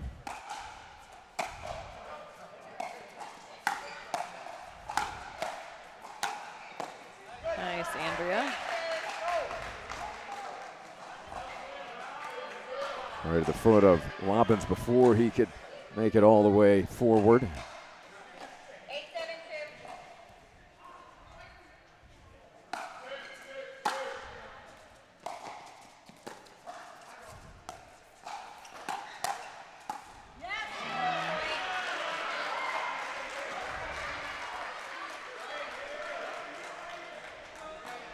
Big point there for Coachella Valley.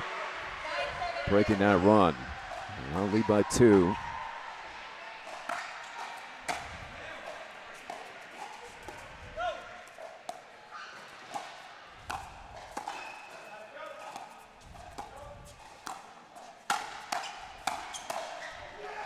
Wow, that attack was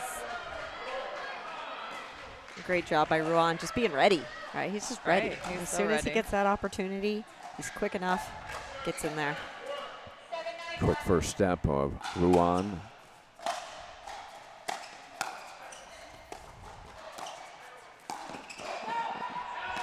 wow. Tough angle there. Robbins put Olsen out wide.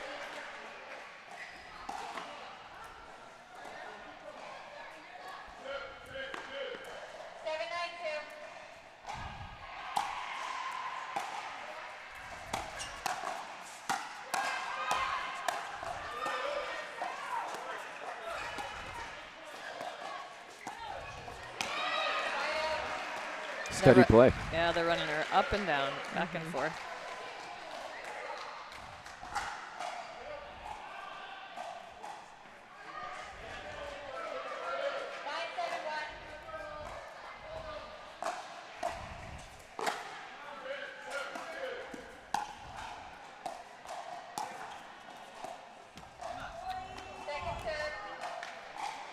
Nine, 7-2. They are battling for these last few points. Grueling match. Every point contested highly. Oh, foot faults. I feel like that's the first one in this whole game. Ruan looks down, puzzled. Tough timing on that one. Match point. On 2.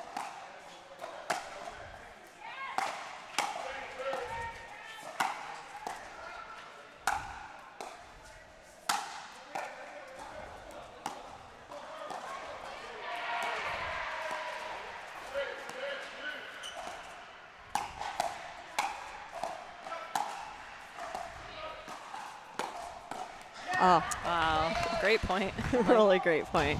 I thought Olsen had that one like 2 or 3 times. Okay, side out. Tsunami remain alive. Down 3. And survive a match point.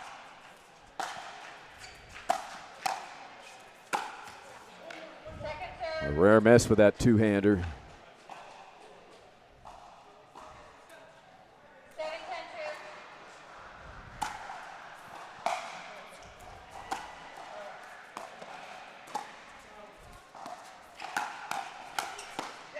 Oh, great ball. He was on that. Quick read So and far attack. ahead, too.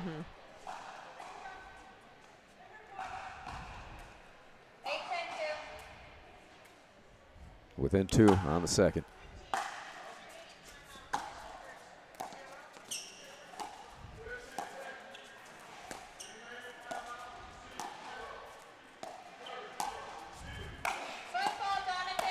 Oh, another foot fault on the other side. Okay. Now they're even. It was against Coachella this time on that push off.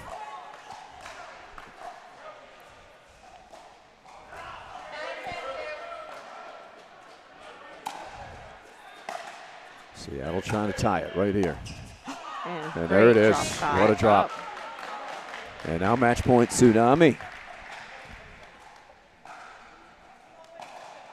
Straight 11 here in Champions Series Pickleball.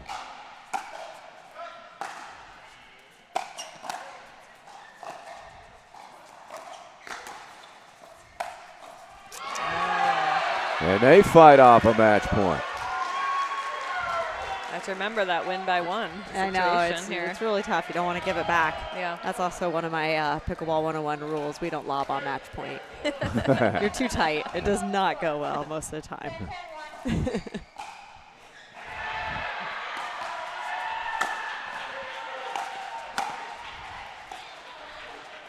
Scorpions for the match here.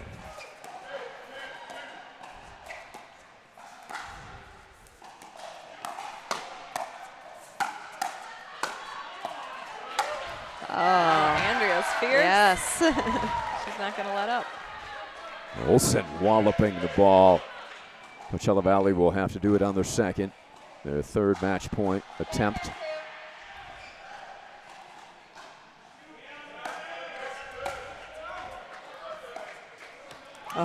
Pulled the string. You could see that one was just quite, she was just off just a tiny bit.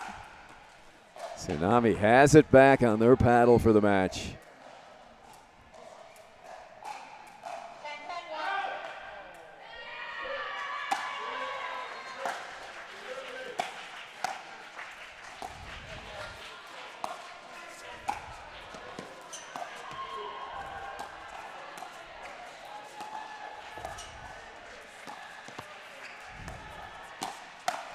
And there it is. Such a good match. Game point match. Tsunami. Wow. It is Seattle's day. What a match. What a battle. Yep. Phenomenal stuff. Thank you for helping and all that great insight. Joy Lysing, Susanna Barr, we Thank look you. forward to watching you both play in the Prime Division. Thank you. Thank you. 11-10 in the third. Seattle takes it. And we will update Team Battle. There it is, 8-4. Tsunami take it over Coachella Valley. Avenge that championship loss somewhat last year. It's got to feel good for James Maine and the Tsunami. We will take a break and be back for the afternoon session here from Lifetime North Shore.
This is Champions Series Pickleball from Chicago, the beautiful Windy City. We head north to Lifetime North Shore, home to Champions Series Pickleball. MLP Open Play as well going on in the other wing of the building, the beautiful facility in Northbrook, Illinois. Our afternoon session here on Friday afternoon features the Indy Drivers, the inaugural season champs back in 2023. And they are led by Rick Witzkin. We'll get to them in a moment. Kansas City, the Stingers, looking for their first victory of 2026. David George and Darryl Wyatt, a formidable tandem. They've got CB Lee joined by Stacy Zielinski as their Pod 1 female team. It should be a strong one as Kansas City looks to pick up their first victory of the season. For the Indy Drivers, Rick Witzkin back where he belongs as a driver. Yeah, Lopez is with Indy as well, former teammate. Up front, Jose Derisi must-see TV with Derisi, Witzkin, Karine Kochis. Very strong on the women's side. Will team up with Helen Wilhelm. This should be a good one. Indy came into today 2-0, lost a tiebreaker in the team breaker this morning. And Kansas City, the Stingers, dropped their team battle 9-3 to the headliners out of Las Vegas.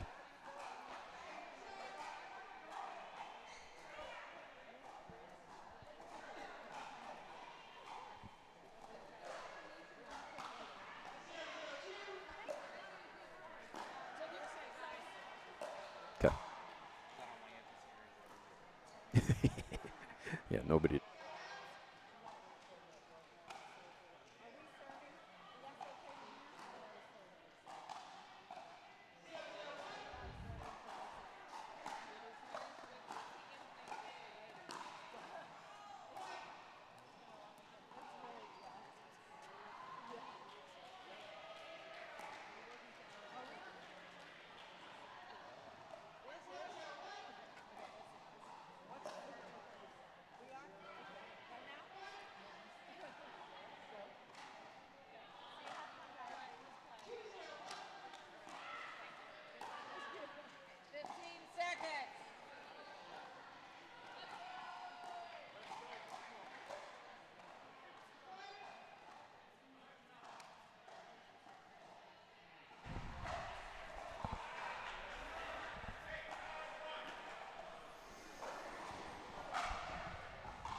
The Indy Drivers and the Kansas City Stingers getting set for Friday afternoon action here from Lifetime North Shore in Northbrook. The professor, nice enough to join me. Good to see you, David. Thanks, Ari. You just had to come on with that buttery voice. No one's ever said I have a voice for radio. They've said I had a face for radio, but not necessarily a voice. Yeah, this is the kind of comedy that we've missed, having the professor with us. It's been a while. It feels like it has. Almost a year. But Indy. we're here now. Well, the Stingers, CB Lee, Stacy Zielinski. Formidable pair here for the Stingers, taking on Kochis and Wilhelm for the Drivers. Should be a really good matchup. You know, there's not like one of the two partnerships on both sides really doesn't stand out as being like a dominant player. They're just all four really solid all-around players with no big weaknesses. So I mean, I haven't really talked to Stacy and CB, so I don't even know the game plan. But I guess we'll see. Oh, they're keeping it from you, David? Is that what you're saying? Yeah.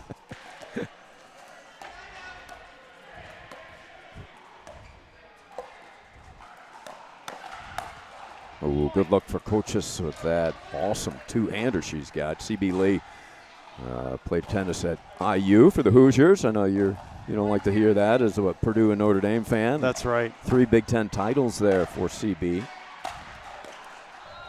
Big drive there from Lee. And Zielinski, what an athlete she is. College basketball, played softball in college at Cal State Bernardino, and then became a semi-pro hockey star out of San Diego.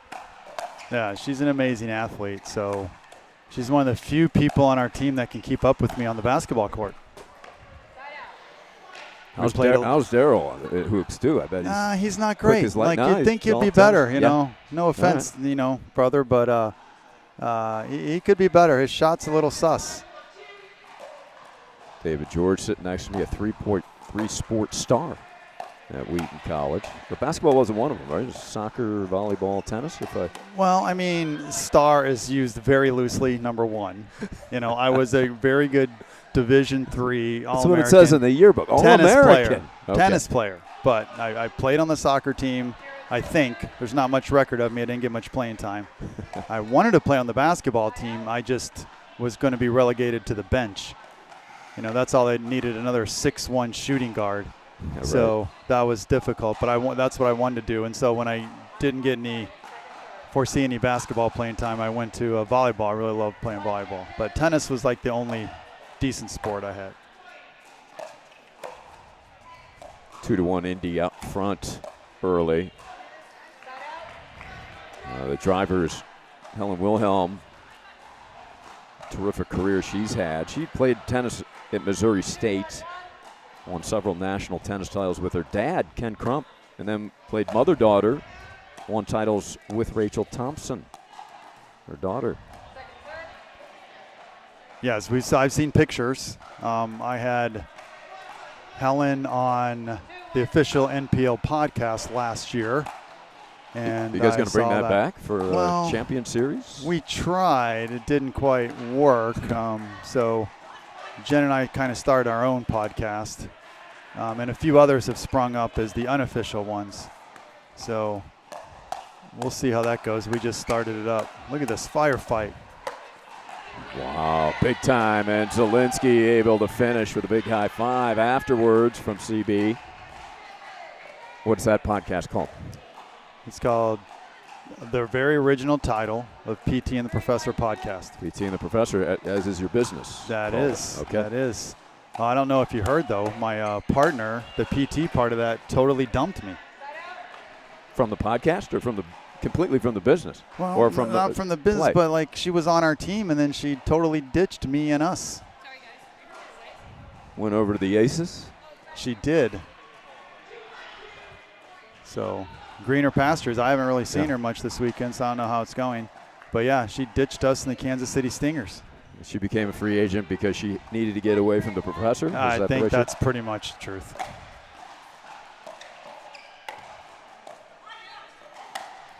Lee with authority.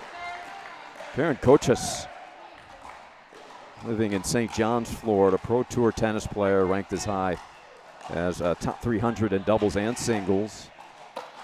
Played Chris Everett back in '89 when Corinne was 17 years old. Wow.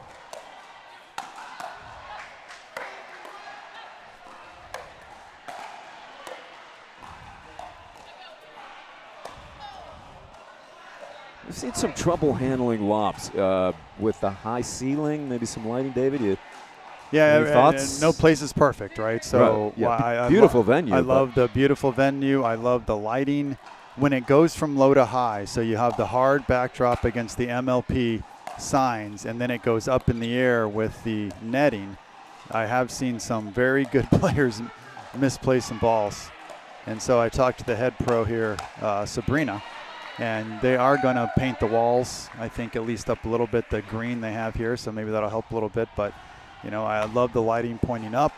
I love the high ceilings for the ability to lob, and the courts are great. So, overall, this is a pretty darn nice place. 3-2 Indy. Just wide. Karen Coaches is probably, I assume she's still the #1 senior pro singles player, which makes sense now that I know about her tennis background. #1 ranked APP senior pro singles player. Absolutely right, David. Since February of 2024. So many Long gold run. medals. Just unbelievable. 16 PPA medals, 25 APP, 5 U.S. Open. I mean, you go on and on.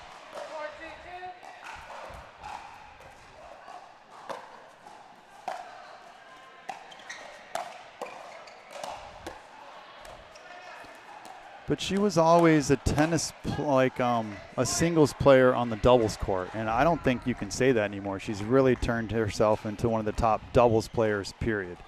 And so just all-around players. Now, not just singles. Obviously, she's still great at singles, but she's really turned herself into a great doubles player. Well, you played against her, so that's coming firsthand. Yeah, I've lost to her many times. Thanks, Ari, for mentioning that. What a drop by Zielinski. She's really able to carve those drops in so effectively. What do you make of this tandem with Zielinski and CB? Is similar type players? How do they complement each other?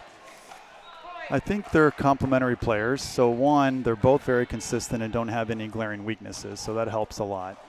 CB is very consistent and very smart player. Zielinski can bring some power when necessary, and I've played with both of them so far, and wins with both of them. So they're both really good players, and I think they're going to be one of the top teams this year.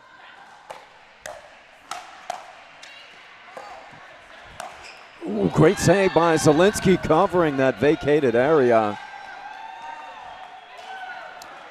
Shows you some of the teamwork and athleticism right there. I mean, CB poached off a great shot and then thought it was over, and then somehow Stacy went behind CB to get that ball back. And after that point, Indy will take a timeout despite being out front here early. And that's the kind of point that can lead and change momentum. Would you agree, Professor? Yeah, and I think that's exactly what Indy was worried about. I mean, they should have won that point. They still should be serving, going up, trying to close this first game out. But, they dug deep, got one back, and you never know when you get that one more ball back. And so they wanted to stop any possible momentum right now. Visiting with the professor, David George, literally a professor. Philosophy and ethics at Notre Dame. What's your thoughts on this partnership with MLP? What's the feedback from the players and your feelings? Well, the real answer, it's too soon to tell, but it's definitely a different feel and a different vibe. And almost everyone that I've talked to, and certainly myself, are just super excited. Yeah. Right? It's just, the whole venue, warming up next to some of the young pros that we see here, other people watching, come over and watch our matches, the energy, people walking around. A lot of Chicago people that I play with are here. They wouldn't just show up and watch my matches, but, I knew that was coming. They would watch our matches because they're over there watching them, and it's been really fun. Yeah. Number of the Open pros were watching that team breaker that the drivers were involved in to end the morning session. Nice delivery off of the bounce by Wilhelm. You played against Helen and coaches, so if they did ask you for strategy, Professor, your team, what would you have told them going up against this Indy team? Well, I think they have the right strategy, but executing that is just very difficult. Yeah. They need to grind out some points, keep it down, make Karen and Helen hit a lot of dinks, all right, and try to keep it down so Helen can't do that, because when it gets up there, she has a lot of power, a lot of kind of just natural power. She doesn't even look like she's swinging that hard and hits it twice as hard as I can.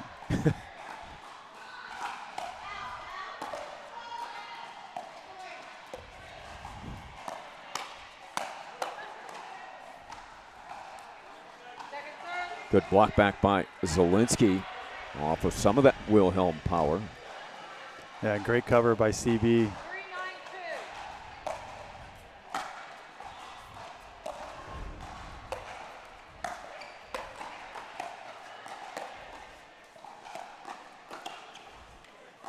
That's the difference between Karen this year and Karen last year even.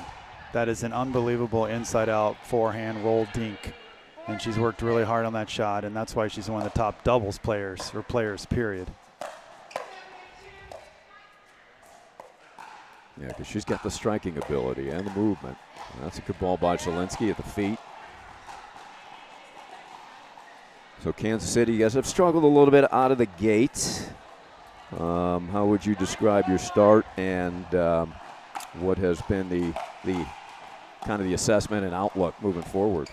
Well, it's hard to argue with sheer facts. So, We've struggled a little bit. We knew we were going to be a little top heavy because we have a lot of new players, a lot of players that are new to the league and relatively new to pickleball, so we all knew that would happen.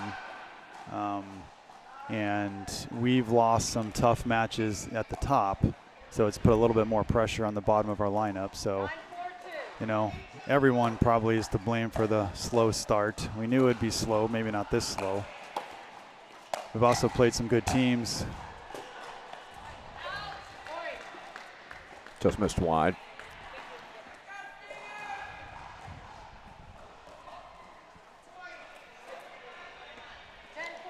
And I don't really have a lot of answers. So 10-4-2. We got that timeout. I think we've got the score flipped here. So Kansas City in the lead here. That's just almost made it over.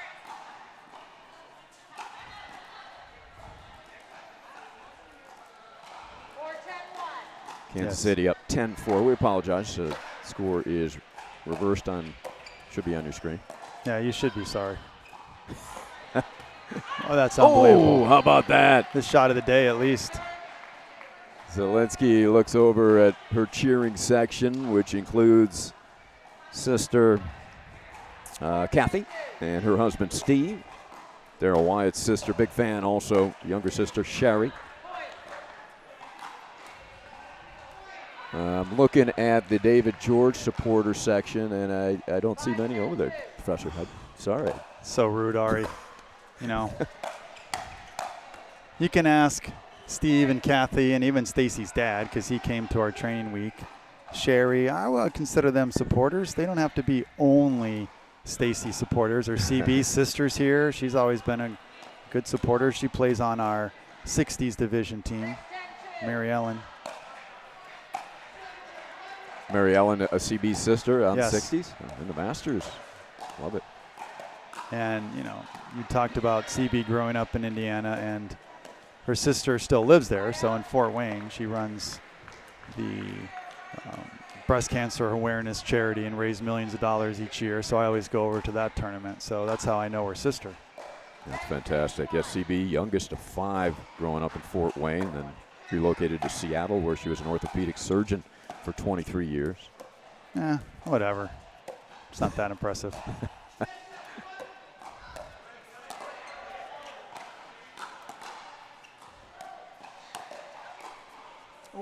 That flick, CB thought it might have caught baseline. They appeal. Lee's looking towards your cheering section over there. You don't see her question calls. We don't. I mean, so sometimes it's frustrating when you hit the ball exactly how you want to and it just doesn't drop. I couldn't really see it from here. And then you look over and it's so partisan, right? There's not a lot of neutral parties over there. We had a questionable call when we lost 10-10 in the third. It was 10-10 in the third, and we lost 11-10. And Daryl hit what I thought was a winner, and they called it out. And I looked at our fans; they all said it was good. And then I looked at all their fans; they said it was out. So I still don't know. Well, that is why you teach the course in philosophy and ethics at Notre Dame. So, taking no chances after that call. You think Zelensky said, hey, let's take a timeout? You could see CB visibly upset. Yeah, I think so. I mean, it seems like that. You know, and it's very difficult when you think you've won now to get mentally focused again. So probably a smart timeout by Stacy.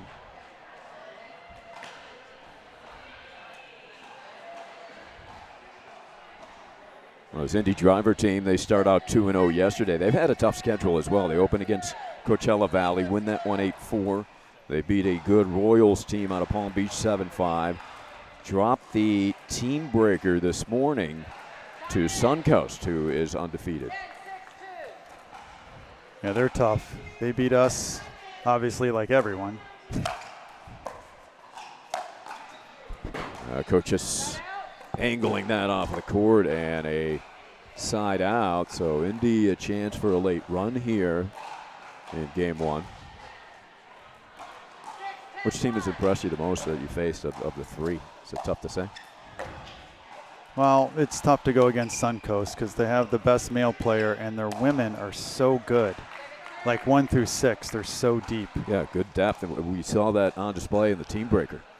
I mean, they switch all the way around, so I don't even know who their weakest player is, but whoever it is, they're very good. Most teams, that would probably be their third best player, and they're number 6. So their women are really strong. Makes them really strong and mixed, especially. So they're just going to be tough to beat, I think. But last year, I was talking with Scott Fliegelman, and they went 4-0 the first weekend. I thought they were the best team. I said if I had $100, I'd put it on them, and then I think they won one more match the rest of the year, and we're fighting it out with us for 9th place. So are you saying you just put the hex on Suncoast? I hope so. Don't tell Stroman. No, I hope so. Stroman was my first year right. team owner. I played for the then Naples team. And then I knew I was in trouble because I was there after that first season when we spun the wheel for draft order. And Stroman got the #1 pick. And he's like, no offense, George, but I'm not taking your #1. And so he picked Jaime, and Jaime's been with him ever since. And then he goes, well, I'm probably not going to see you because then that means I also have the 32nd pick, and you're not going to be around at 32nd. So basically, good riddance. Yeah, well, listen, tough to argue with Bob on that one. Yeah. I'm like, yeah, no offense. Yeah, right.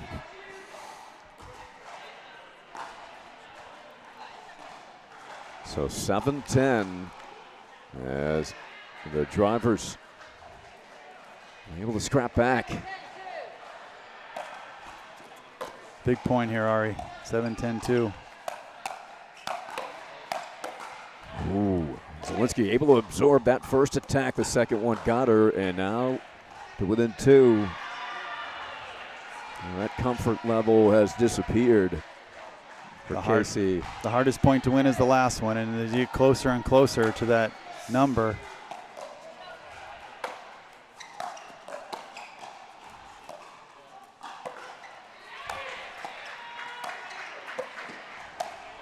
Now that two-hander, that is a finishing shot for coaches.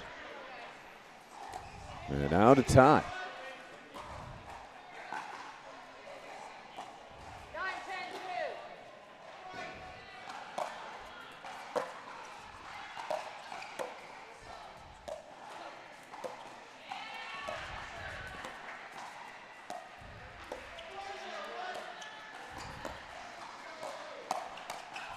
Well, you see all her winding up, Professor, for that two-hander. Slashed it. Yeah, I think she overhit it, which worked to her advantage because NCB didn't think Karen was going to miss by that much and hit a ball that was going to hit the wall. Game point, Indy. Did not see that coming as the drivers zoom all the way back in the express lanes and take the first 11-10.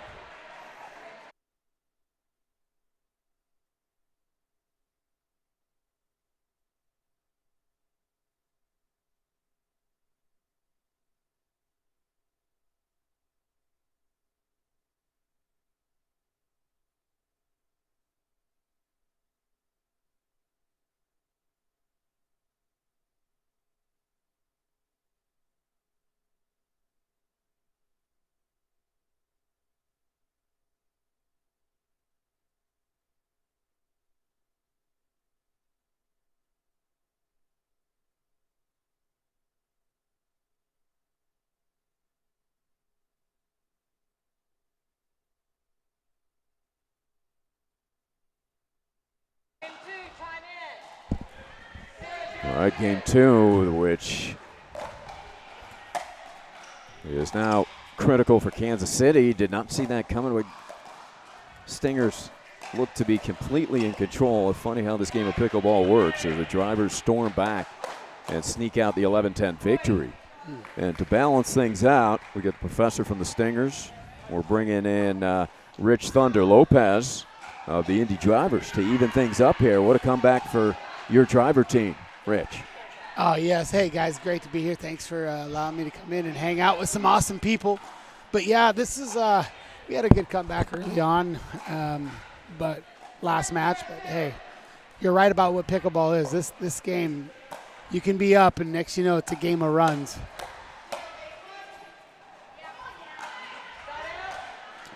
And that's what we just saw with Helen and coaches. So, Rich, I've always wanted to ask you this question. I mean, I've talked to you like a million times, called you, texted you, hang out at the U.S. Open, watch matches, everything. But so, do you have a favorite song with thunder in it? Because we have some great choices. We have Thunderstruck, yes. AC/DC, but when I started humming a song when you're over here, it was actually Thunder by Imagine Dragons. So you have a lot of good choices. You got Thunder Rolls, Garth Brooks, so you have a lot of choices. Do you have a preference? That's a great question. No one's ever, I think, asked me that question. But I will tell you this. I think they're all equally good. I tend to lean towards Thunderstruck just because it's a great walkout theme type hype up song, But Imagine Dragons, my daughter kind of turned me on to them a while back, and so it's been my ringtone for the last 3 years. So, I'm kind of, and then what's funny, when I played foosball when I was younger, that's where Thunder comes from. I used to like Thunder Rolls by Garth Brooks. Because when I'd win a match and the thunder rolls, like I'm moving on to the next. So it was just one of those things so they all have a little place in my heart. But if I had to say one, I'd probably go with Thunderstruck.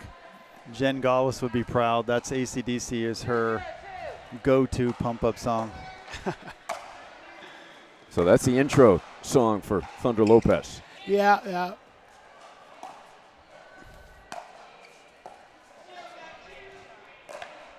Kansas City wins the first couple points. But as you said, we've seen that before. Yeah, but critical, you would think, after. It is. You don't want to get down early. Yeah, for sure. I'm going to take a quick look around when we get a chance. The other matches going on. To start out, we've got Kim Kessner, who she told me it's Cook now. Kim Cook. We still got our Kessner here. Yvonne Allerkamp for Kansas City against the drivers Janie McKenna and Jennifer Douglas. So Indy does wrap up game one there, 11-7.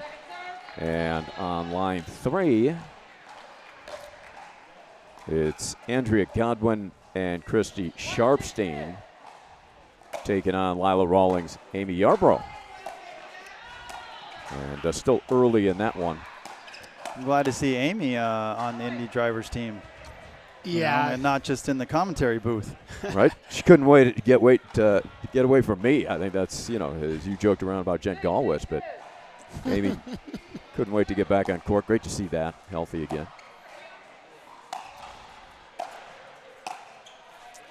Speaking of that, if you guys, I'm assuming everything's good. You kissed and made up.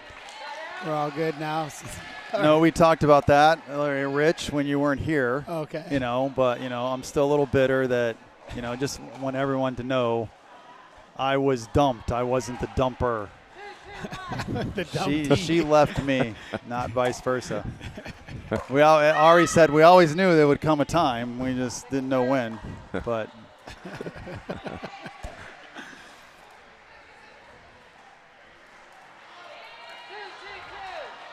2-2. Kansas City up big in the first. Now trail by a game. Lee attacking right into the body. Well done by CB. Strong start for the drivers this season. Thunder, tough team breaker loss this morning, but you guys probably, I assume, very happy with your play thus far to begin the season. Yeah, I'm really happy with what we were able to accomplish in the draft and just seeing everybody come together. We got some. We're pretty deep in the bench, and it's. So far, it's been a lot of fun. It's been great, and I don't think we've peaked our potential. I don't think people gave us a chance. I was listening to the podcast for the champions, guys, and they had us down at 8th, and I think we'll be in the 6th range. That's what I was thinking, but we'll see. I think, it's early on, and, we're trying different things, and just like everybody else, and trying to figure out what partnerships work and all those good things. But I don't know. We'll see. We might surprise a lot of people this season. You like being selected down there preseason, kind of sneak up on people? Because I would definitely put you guys in my top 5. Looking at this roster here, you bring the band back together with you and Witskin and Chad Flynn. You add DeRisi. And this combo here for the women. Yeah, we had to make some moves during the draft to get Helen. I mean, there was a bigger drop-off when it came. It seemed like all the women were taken. Then you had a couple of teams that didn't have to pick anybody, which was interesting. And then, but a lot of people were just taken already. And so we had to make some moves and trades and do some deals to just get another solid woman to play with coaches, and I'm just glad Helen worked out. I was going to tease Ari and said he tells every team that he picked him in their top 5, but he definitely did not pick our team in his top 5. I wish we were picked 8th by Shay and Jeff. I wish we were picked 8th, much less 6. I think he picked us 13th, and then after our performance so far, I think he moved us even lower. Well, you and Darryl certainly have had some good results, though. You beat Onsines, and is that correct? It's one of those things. We barely beat them, 11-9 in the third, and then we've lost 2 in a row, 11-10 in the third, yesterday afternoon, this morning. So we could be 3-0. We could easily be 0-3, and we're 1-2. So I think we wanted to win at least one more of those, but that's pickleball. Oh, that ball peeked over and then went back. Teased us.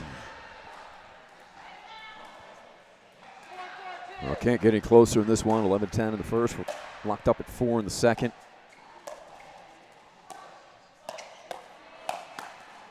That's a no-go zone. That two-hander out of the air for coaches. Rich, what do you like about this combination here for you? About my girls? Yeah.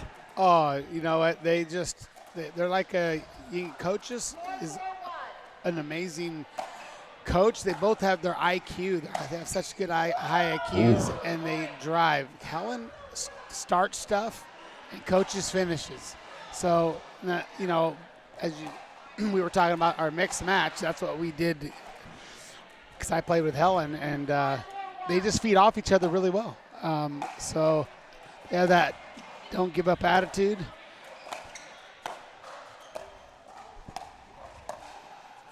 That's not too different than I assessed our team, if you really look at what he said. So 2 very smart players. They never give up. They get a lot of balls back.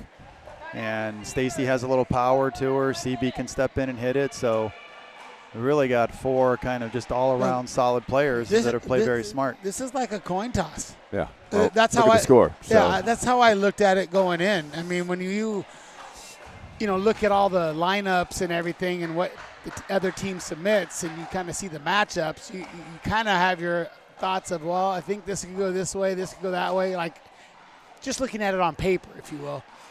But at the end of the day, you still got to play it out, right? And but this one here, I definitely looked at and go out. It could be a win, and it could be just easy be a loss.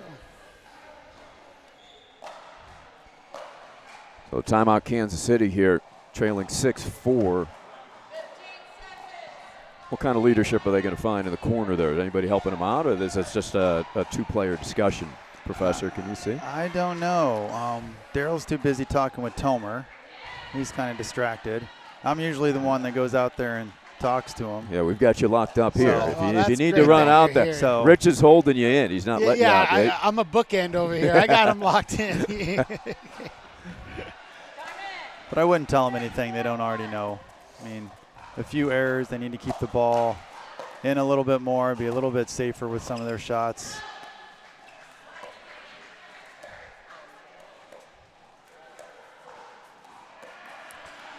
What is up with that sound?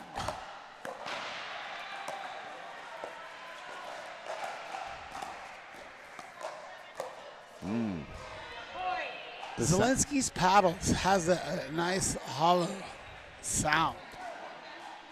What is she playing with? Is that a gearbox? I think it sounds like a gearbox. I mean, you still play with the gearbox? Yeah, I do. So, I mean, you should know more than anyone. Like, it's, I mean, she has a lot of power. Yeah. And so it's kind of deceptive power, you know. Well, one thing that I know people would always tell me that they didn't like, they just, when they hear a gearbox, they don't know if it's soft or hard. You know, the sound doesn't give you it away, and so it bugs them a lot, you know. Well, I play with the paddle that Helen plays with, Engaged foam paddle, and it doesn't have the same kind of popped sounding to it. And so it's I think it's difficult for people to read. If you're always surprised how much you rely on sound when someone plays with a paddle that doesn't make the similar sound. We're at 8-4-2. Drivers, going with the third shot lob. Opens up the court. Oh, and they get the net cord winner. Great job at Kansas City, though. They got out of position, but again, these women are amazing. So, you know, what I liked about it was they didn't, like, get all frantic. They just kind of went back, reset, did their thing, and got back in like it was no big deal. Thunder, we don't want to hear your fake apologies in your consolation trophies, like, oh, they tried really hard. Here we go, match point.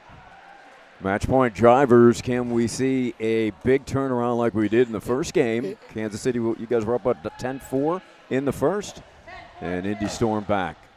Well, they figured it out.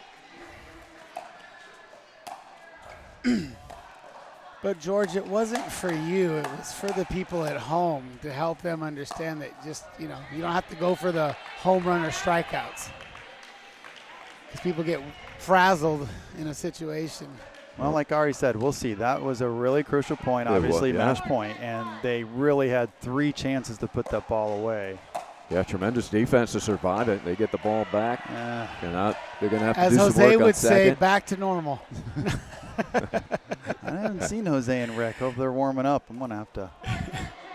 That was a long morning for the drivers.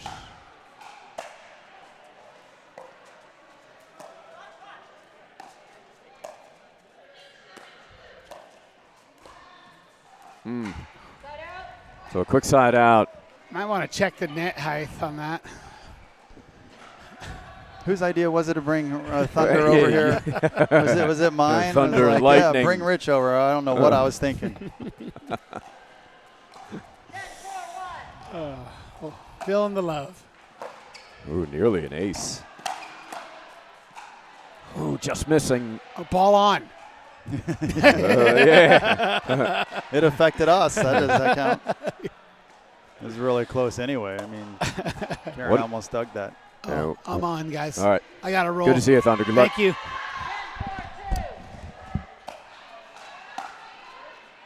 Tremendous save on that previous point by CB. Darting across the court. Now on second. That was lefty by Wilhelm, and it sets up the game winner. That was crazy. That looked like it was going to be by her. Stabs it with the left hand. Well, Ari, all right, it's Professor, been go get real, ready. but I'm on. We'll look forward to seeing you play. Thank you so much, David. As they wrap it up here, Indy in the express lane coming back, zooming to an 11-10 first, and then in command throughout the second as they take this team battle. And I believe that is the first win, and we'll correct that. Second wins of the drivers out front of the Stingers, 2-0 in the team battle.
Welcome back. Heading south on Lakeshore Drive, or running south on Lakeshore Drive as the song goes. Friday night Trouble Bound here, late Friday afternoon. That's the old Aliata Haynes and Jeremiah song. You're an Indy kid. You remember that song, heading south on Lakeshore Drive? Heading into town? Isn't that a Chicago drive? In a Chicago yeah, song, but you're not far. You didn't grow up far from here. My parents didn't let me go that far north. They didn't let you head into town Friday night bound, huh? Phil Cohn joining me now. Great to see you, Phil, owner of the Indy Drivers. You and your wife, Paula Namias. Thank you. Great to be with you. And it's good to get to see our team finally get off to a good start this season. It's the first time we've done that in a while, and lost a real barn burner against the Pelicans, but 7-5 in the tiebreaker. But we did all right the first two matches, and we're hoping we come out well here with the Stingers. Well, we had Thunder Lopez on the broadcast. A great comeback by your ladies, by the way, and Karine Kochis and Helen Wilhelm. And I guess the prognosis was the selected middle of the pack. I look at your roster and I've got you higher. I mean, when you got the likes of bringing back your man Rick Witzkin, Thunder, who was here, Chad Flynn, who was part of that inaugural season championship. You bring in Jose DeRisi. I mean, you've got a lot of firepower here. We really do. We went back to the well where we wanted originally, and to get Rick's great. To have Jose on top of it, amazing. So we are really excited about this year. Who put us at the middle of the pack? I guess a few of the podcasts. I think that was what was reported back. Well, I got to not listen to them on stock advice, I'll tell you that.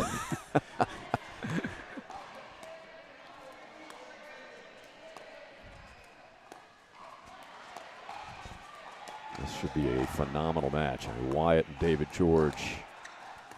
I was sizing it up before it started, and I'm thinking, this is a tough one to call, even though obviously I want our guys to win. But David is so proven, and Wyatt's just so good. Yeah, the professor's so solid, and Daryl Wyatt, just that electric athleticism. You can only hope to contain him, right? Just lightning quick, left-hander, former pro tennis player, ATP Tour, All-American for the North Carolina Tar Heels. David George being aggressive, coming across. There he goes. The professor. I'll tell you, as great as Daryl Wyatt is, his wife is off the courts even just fantastic. And they're a great couple. Yeah, great people. His younger sister Sherry here, big fan of Champions Series Pickleball, and her older brother Daryl Wyatt, and the Stingers. How about that this year, bringing us together with MLP? It's really a terrific addition and a lot of fun. Yeah, I want to get your impression about that partnership. It seems like all the feedback I hear is it's fantastic. The players love it. Just the camaraderie, the attention, kind of being around the open pros. Well, it adds a level of electricity that I think we really didn't reach the last 3 years. I mean, we had great years, but this is the next step up of level of electricity and fun, and it's been a big plus for us. Quite a shot by DeRisi on the Ernie on the previous point.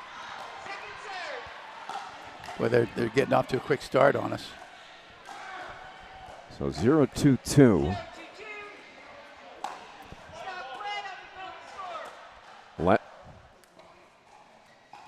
Rick Witzkin, looking at him, your star player and part of that championship inaugural season driver team.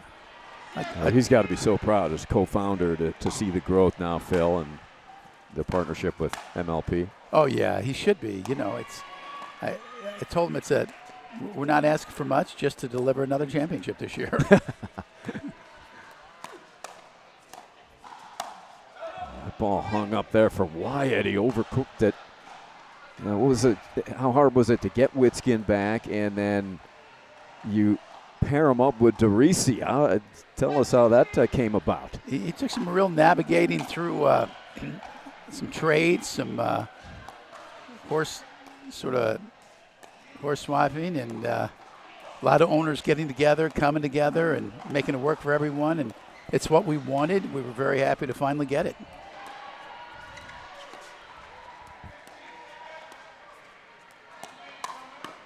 Oh, that lightning fast backhand reflex by Witskin. I mean, DeRisi and Witskin have had some head-to-head collisions before, and now to see them working together is quite a sight. We were talking about that this morning. We're glad they're on the same side this time. All right. You'd think it would be a match made for TV, this pairing. You're right about that. This is just it's a great pairing.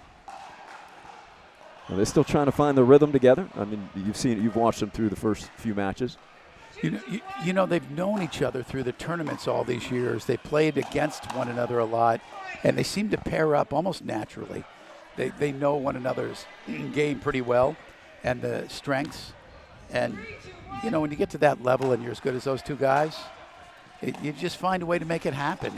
And they have done it so far in this first tournament. They've been great, just stellar.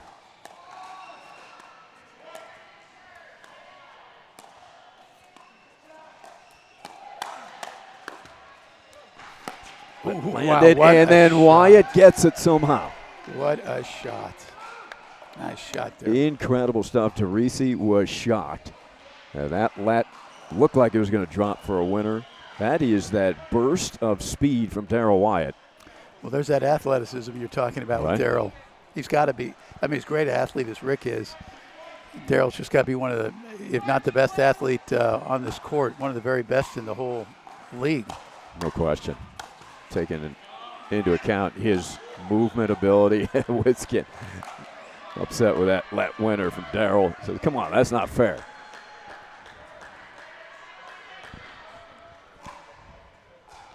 You still getting a chance to hit with Rick or against Rick, or not so much these days? My knee has made different plans, so not lately, but hoping to get back to it.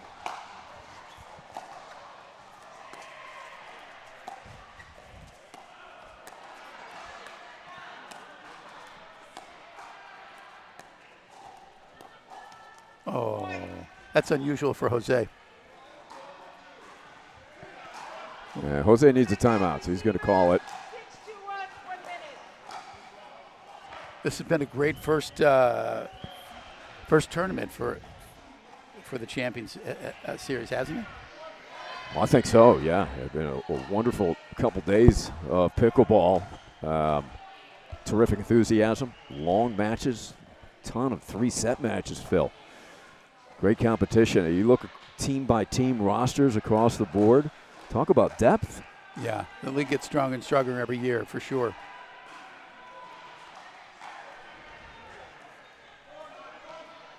So the timeout taken by DeRisi, having a conversation with Rick. And if you're in the huddle, what do you think you're hearing? If I'm in the huddle over there? Yeah. No telling with those two, man.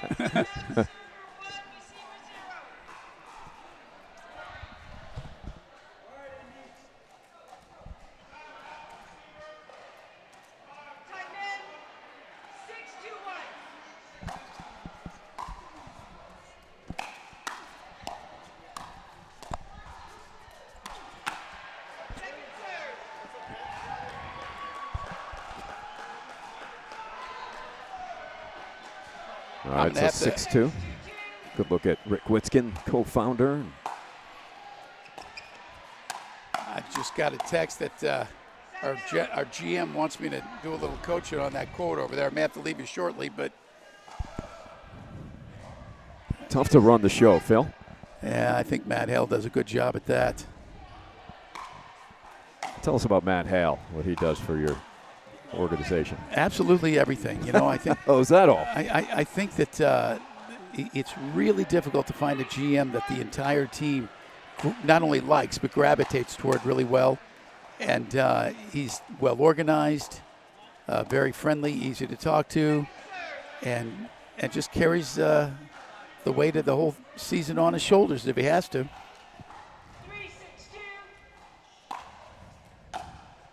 3-6-2. Wow, fighting that off somehow. Witzke and George appeared to have that advantage going into the body. Rick, uncanny ability to fight the block those back, doesn't he? Oh, he's probably has the best reflexes in the league. I don't know if you've had a chance to watch any of the Pelicans yet, but it's as much as I didn't like to lose today to the Pelicans, I was awfully glad to see, really glad to see Bob Stroman having a promising year after.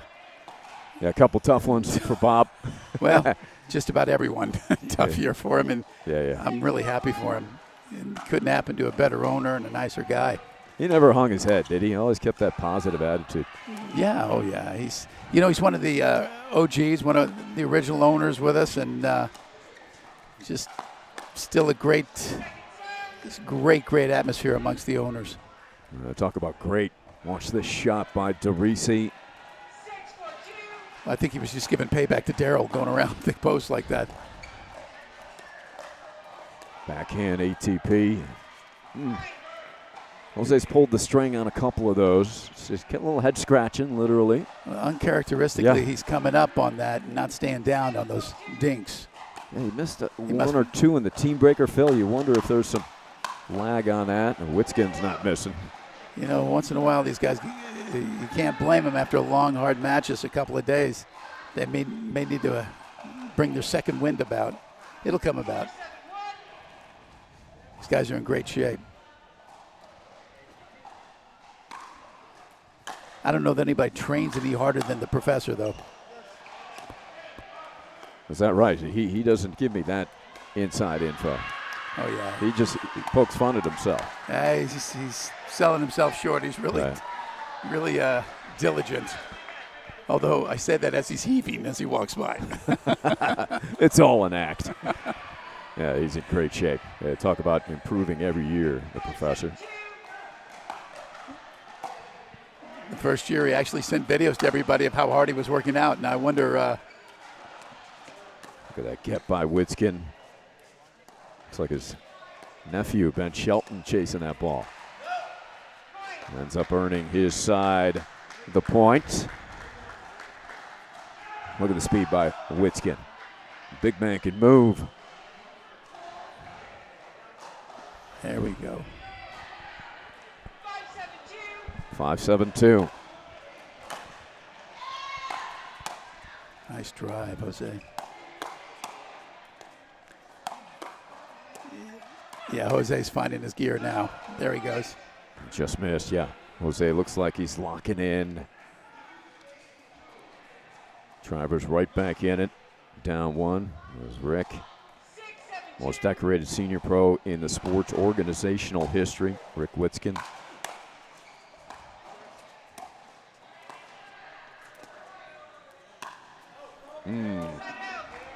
Pulled the trigger. He's aiming for Darryl, so Wyatt and Witzkin share a big smile. Well, Darryl just makes you smile, doesn't he? That was a good shot of his sister as well. Yeah, he's terrific. One of the best guys around. Whoa. Boy, David, the professor can still move. Got quick reflexes.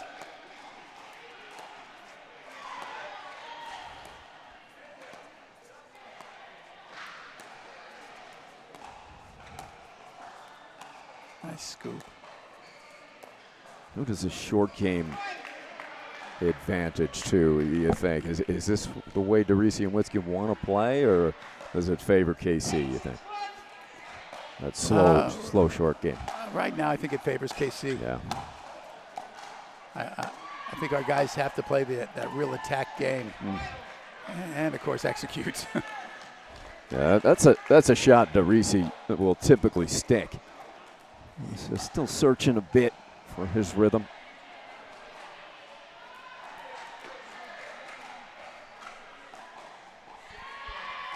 New gear looks good, Phil. Who was behind the new design? Yeah, thank you. That would be my wife and Matt Hale, our GM, and my wife.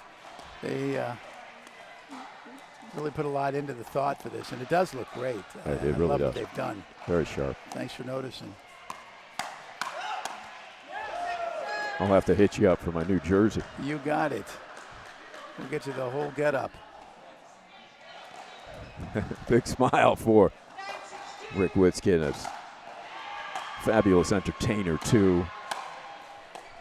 Well, you know, his nephew comes by it honestly. Oh, what a bad break. Man, unlucky.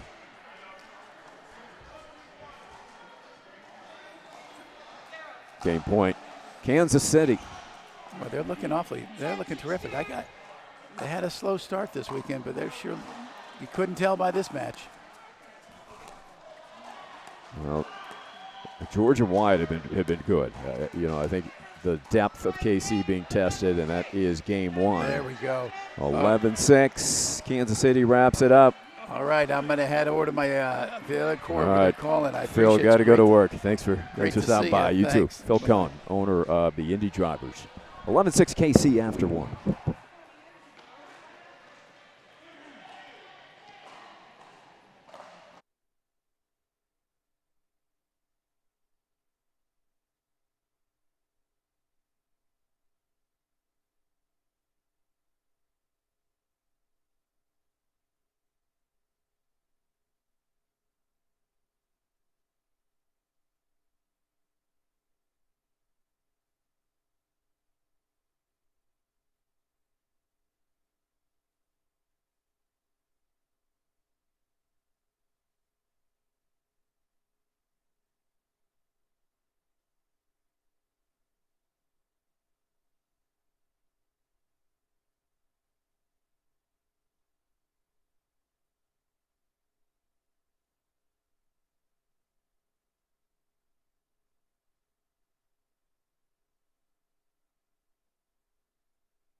Game two underway here from Lifetime North Shore. 11-6 KC in the first.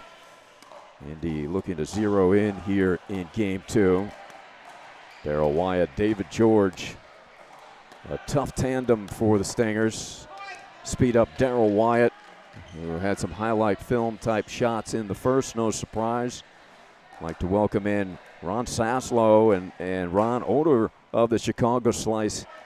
Thanks for stopping by, the host of the MLP event. You also own Paddle Tech. Recently did an event outside Wrigley Field this week. We did indeed. That's fun. Yeah, first of all, thanks for letting me jump on. Great to be here. Great to be watching these amazing athletes compete out here. It's the first time I've had a chance to see the Champions Series. Great stuff. What's your impression? Because you get to watch the open play, the young guns. I do for sure, and I thought this wasn't going to be as exciting, but honestly, this is phenomenal pickleball out here. Yeah, great to hear you say that, Ron. Well, you got the likes of the legendary Rick Witzkin. Absolutely, one of my favorites, probably because he's a Paddle Tech sponsored athlete, but I like him anyways. And how about Darrell Wyatt? I mean, he can move like a 20-year-old. It's unbelievable. It crushes my dreams of coming back for the Champions Series. I thought I had an outside chance, and now I realize I do not. Good start for the Stingers here in game two. Jumping out with a field goal of 3-0. And that will go deep. So, Ron, give us some details about bringing an MLP to the city of Chicago. It's such a great sports town, but you're competing with two baseball teams here. We are competing, yes, and a football team and a whole lot of other sports. But I've always said it's not a legit sport till there's a Chicago team playing it, and it's doing great. It's so fun to be involved in Major League Pickleball. and the Chicago Slice. We're now a 2-time champion since we formed a few years ago. We're in a bit of a rebuilding mode this year, but have some amazing young athletes on our squad, and it's just fun to watch them develop as the sport continues to develop. Who are some of the young stars brewing for the Slice? Well, Elsie Hendershot is the youngest of the young. She's coming in at a robust 13 years old. Oh, and you're kidding. If you think that's too old to be playing professional pickleball, I would have agreed until I watched her play. She's just amazing. She's an amazing up-and-comer, but even more so, she's an amazing person, good head on her shoulders, and is really doing everything she can to be #1 in the world, and I like her chances. Jamie Way is another athlete on our team who is a youngster as well and continues to grow. It's just been a fun group to watch. How has it been received to the public here? I mean, pickleball obviously catching fire, and particularly on the North Shore area, but is it an easy sell? Is there a ton of interest? There is a ton of interest, and one of the things you mentioned earlier is that we were lucky enough to host an event in front of Wrigley Field before a game, so we had 40,000 people walking by and participating. It's the 4th year in a row we've done the event. Each of the 4 years gets substantially more attendance and interest from people walking into the game. The first year they did it, they kind of casually looked over, saw the pickleball, and moved on. But this year being the 4th, it was unbelievable, the people waiting in line to come watch the exhibition match. So you see that growth immediately, year by year. There's no doubt about it. And you see it from the fans, you see it from the sponsorships, you see it from just about every aspect. Anyone who thinks that it's plateaued is not really seeing what's going on with the sport. So you can skip batting practice and watch a pickleball exhibition. Absolutely, and we were lucky enough to have one of our athletes, Christian Alshon, throw out the first pitch, and then Zane Navratil and Elsie Hendershot were able to sing the 7th inning stretch, which both are big things at Wrigley Field. Wow. And both had Zane tremendous singing the Take Me Out to the Ball Game. You know what? It was How a did good that, sight. Did he pull it off? Yeah, indeed. He did. He did a great job of it, and Elsie was right there by his side, and the two of them knocked it down for sure. Alshon throw a strike? He did. I'm not surprised. You know quite what? an athlete. I will give a little bit behind the scenes of that. He was a little nervous coming in doing it, not being a baseball player.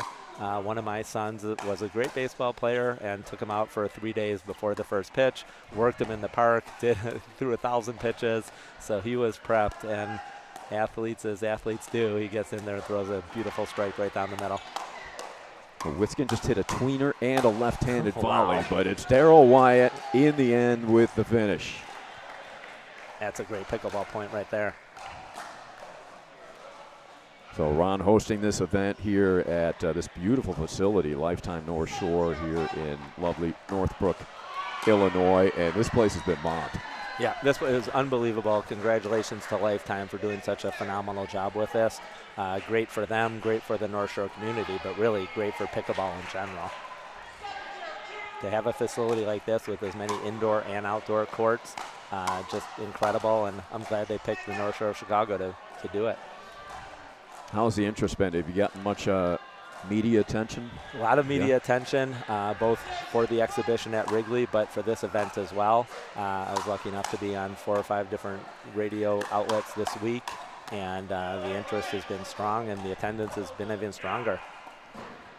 Yeah, I think we appreciate here in the Champions Series that spillover, and we had a number of the MLP Open players watching the team breaker at the end of the morning session. I know the players in this league love that. They love it because it's fun to see. They're heroes and champions playing and continuing to play at a high level. I think that's exciting for everybody. And for the current players, it's nice for them to know that they've got a great next chapter of their career where they choose to do it. That's and right. It's certainly not retirement for any of these guys. Well, the drivers have some work to do. Trailing 7-1 here in the second. It was 11-6 Stingers in the first. Where do you see this partnership with the Champions Series and the now different age groups evolving? I hope it continues. I hope the minor league pickleball continues to be strong. The MLP will continue, and I think the Champions is right there as well. Having the 3 different groups and age levels involved with it is great for the sport. And as I said, it gives everyone a chance to know that there's something to continue to work for wherever they are at their career. So I think also from an attendance standpoint, the more people you bring into a facility or to an area, the better. And so whether that's matched up with an amateur tournament or even better matched up with other pro events, I think it's tremendous for everybody. Yeah, this is one sport that reaches such a wide range of demographics, particularly a bit of the older demographic. It would seem like a natural thing to have the different age groups in the Champions Series. Absolutely, and watching people come in the front door, there's certainly a good chunk of them who are turning right and coming over to watch this series as well as the other. So it's definitely not a second-class citizen. They're doing an amazing job of building interest. Now what day and time of the slice take the court? So I will throw in the 2-0 slice this weekend. Right. As they're on a nice roll, and they have one more today at 5 o'clock. And so hopefully we'll be able to get out of here in undefeated fashion. So Witskin swats that away with some authority. Let's see if Rick can get Jose ignited here. This is a team and a tandem that if they get started, get their rhythm going, it could be lights out for the opponent.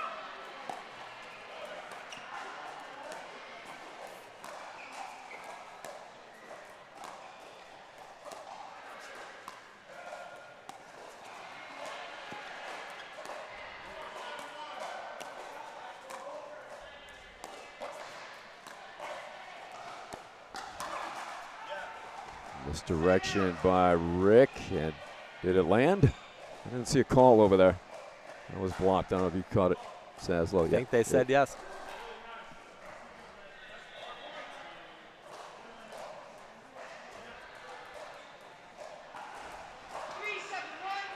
Three, 3-7-1. What a shot by Witskin. Just nods his head.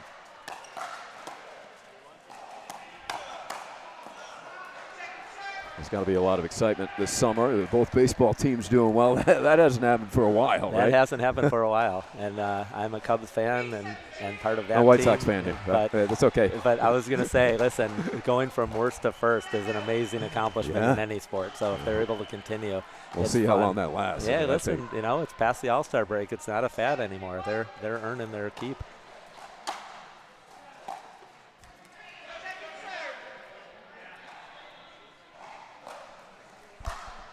Second serve.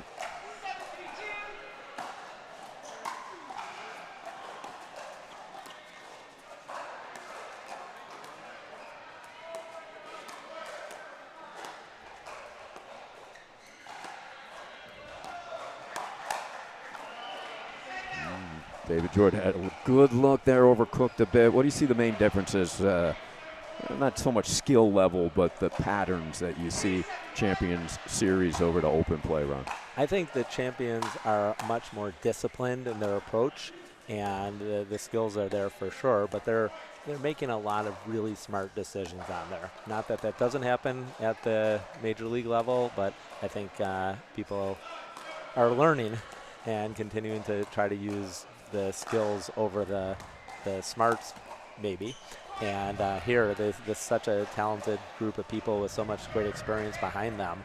You see that in the decision-making that's going on. It's very rare that you see them making bad decisions out here. They might have some tough shots now and then, but decisions have, from what I've seen, been pretty on the money.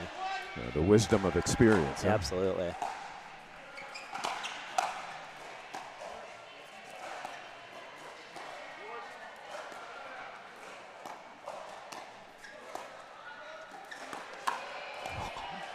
What a get by Witskin.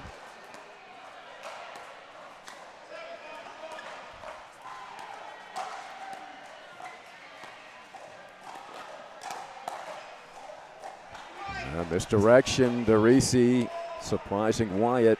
Here come the drivers starting to put something together here within two. And a must-win second game for Indy. Who are some of your favorite players to watch on both wings, both in the Open and here in Champions? Here I like Rick a lot, again, as a paddle type guy, but just in general. Julie Johnson's super fun to see out here. Great to Ryan have Julie in the Levine's league. fun. Who was Beth the other name? I'm Bellamy, sorry. Brian Levine. Oh, yeah. A great one out here as well. I thought you were kidding when you said that. Love to see Beth Bellamy out here. Love to see a lot of my favorites.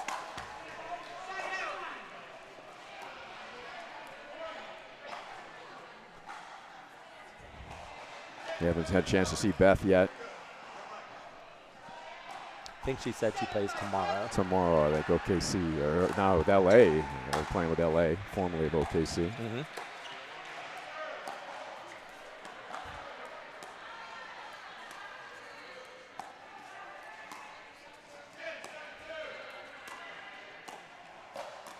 What about your MLP favorites, or is that just only on the slice? Of You're only allowed to course, talk only about on the those slice. players. But no, there's a lot of other ones that I love to watch, and Christian Alshon is one. The intensity that he brings to the game is amazing. Big fans of JW and Georgia. I think both together and individually are always fun to watch for sure. Connor Garnett's another one that's always an exciting match.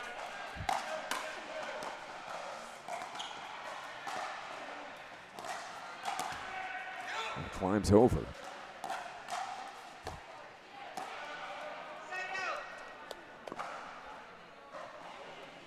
So the name Slice, I mean, I take it, play on the great pizza that you have here in Chicago. Yeah, that was where it was genius. picked, and I'll give you a little background on that. So when we first were awarded an expansion team, lucky enough to receive one, we had a contest within the firm as to what the name would be. We had over 200 submissions on that, and I'm proud to say that my son, in his fraternity house late at night with a bunch of buddies, came up with Chicago Slice. We're going to get some victorious games have been decided. Indy just won line 3, 11-8. Kansas City. We'll get those updates for you. That's Edwards and Moon for Kansas City over Lopez and Keywork. And line 3.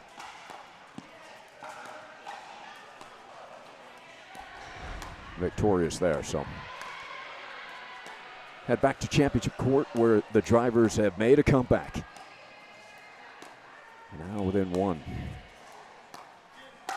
Wyatt. Wow. He's still got hops. He's still got hops indeed. That was amazing. That's one thing that does go when you get older, that bounce, right? But not for Darryl Wyatt. And not for Darryl Wyatt is right. That was impressive.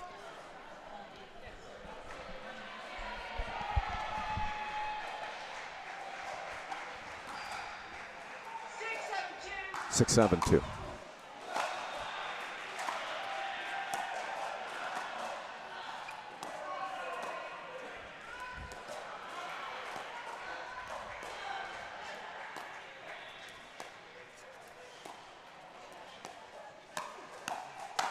DeRisi pounding that ball. That was a point full of great decisions there. Nobody panicked. They thought that through, and great effort. We're tied at 7. Could be danger time for KC.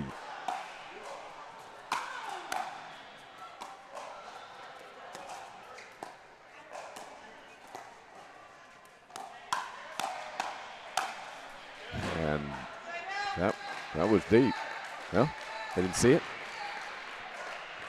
Yeah. Wait.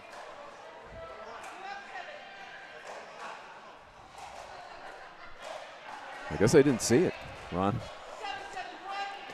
So Kansas City, bit of a break there. They get the side out.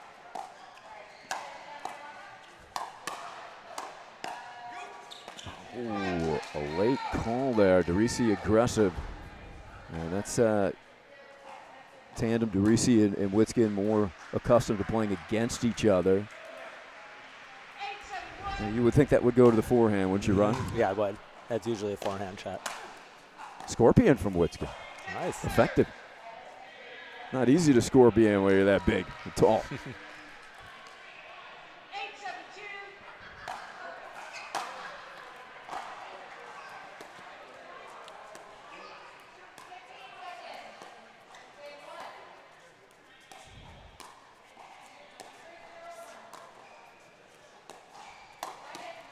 DeRisi, good read.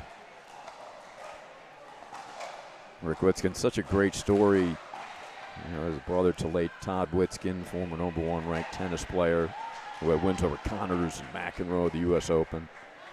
Of course, uncle to Ben Shelton. Not only a great player, but does so much for the game of pickleball back in his hometown, and everything he continues to do to drive the sport forward. Nice attack from Wyatt. Yeah, Rick, he coached the first ever middle school pickleball match at Zionsville. Talk about introducing those young players. Get them early. Pretty soon they'll be playing for the slice. That's right, as soon as they turn 13. Look at this dropper. Oh, Ooh. good try. Oh, Rick couldn't believe it. He's pleading to the pickleball god. Always entertaining, that's for sure. Absolutely.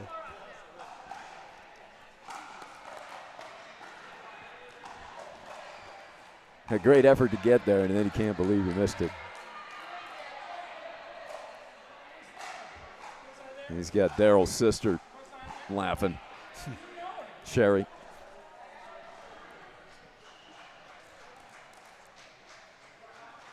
Stacy Zielinski's sister here watching Kathy, and Sherry Wyatt in attendance, big-time Stinger fans.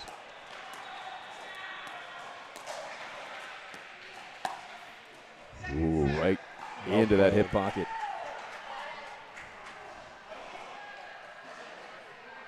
So summertime, I imagine the courts are pretty full outside, even in this area. Full. Absolutely. It's really become a year-round sport here in Chicago, too. There's been a lot of new places like this one with great indoor courts. Do they have many courts in the city proper? They're getting there. Yeah. Yeah. The speed at which they're building is really, really impressive. It used to be, if you weren't in Florida, Texas, California, or Arizona, it was tough to find winter pickleball, but not anymore. And I think all big cities now are 52 weeks a year, and certainly Chicago is. Yeah, this is a beautiful facility here, Lifetime North Shore Sport and Racket.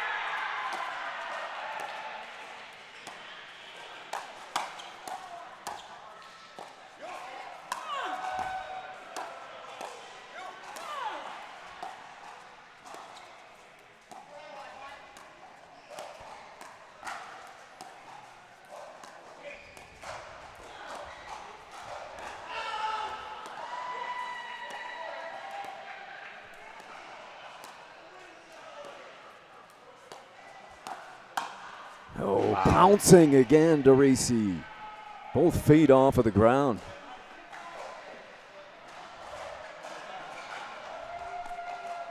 You know what's difficult? You got this much firepower that all four of these players have to stay that disciplined. Right. Ron? And just, that's the experience kicking in.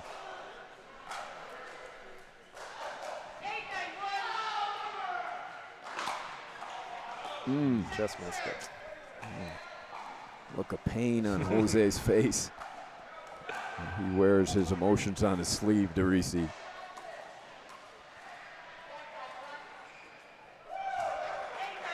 Eight, 9-2. Ooh. It's going to apologize, and he'll take that.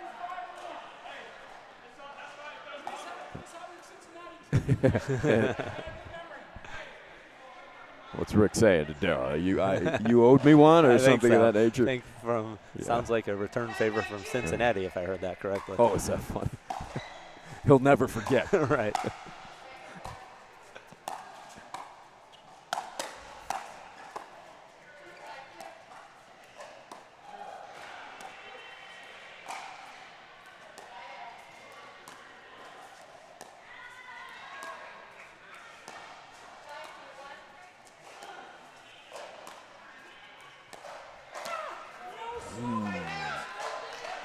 Witzkin. I'm surprised he missed that one, but surprised himself, I should say.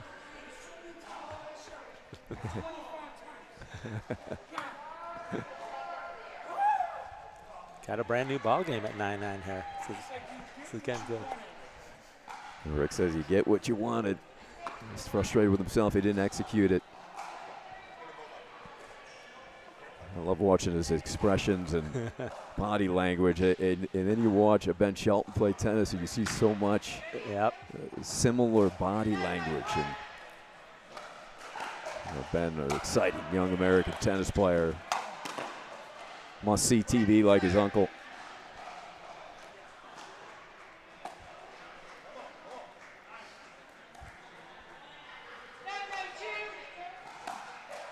Nine two. Get the feeling Kansas City needs a point, and David George delivers with some heat from the baseline. Match point. Ooh, that gets baseline. Money from DeRisi. Possession back to Indy, looking to tie.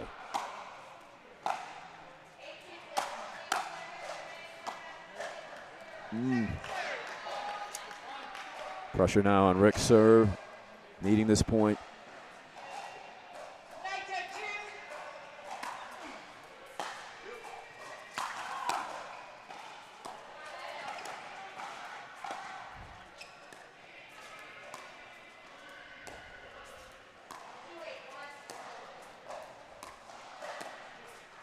Just climbed over.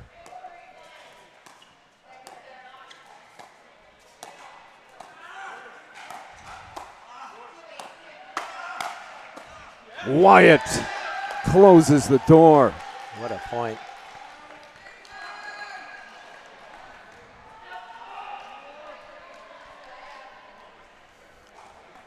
And now the Stangers serve for the match.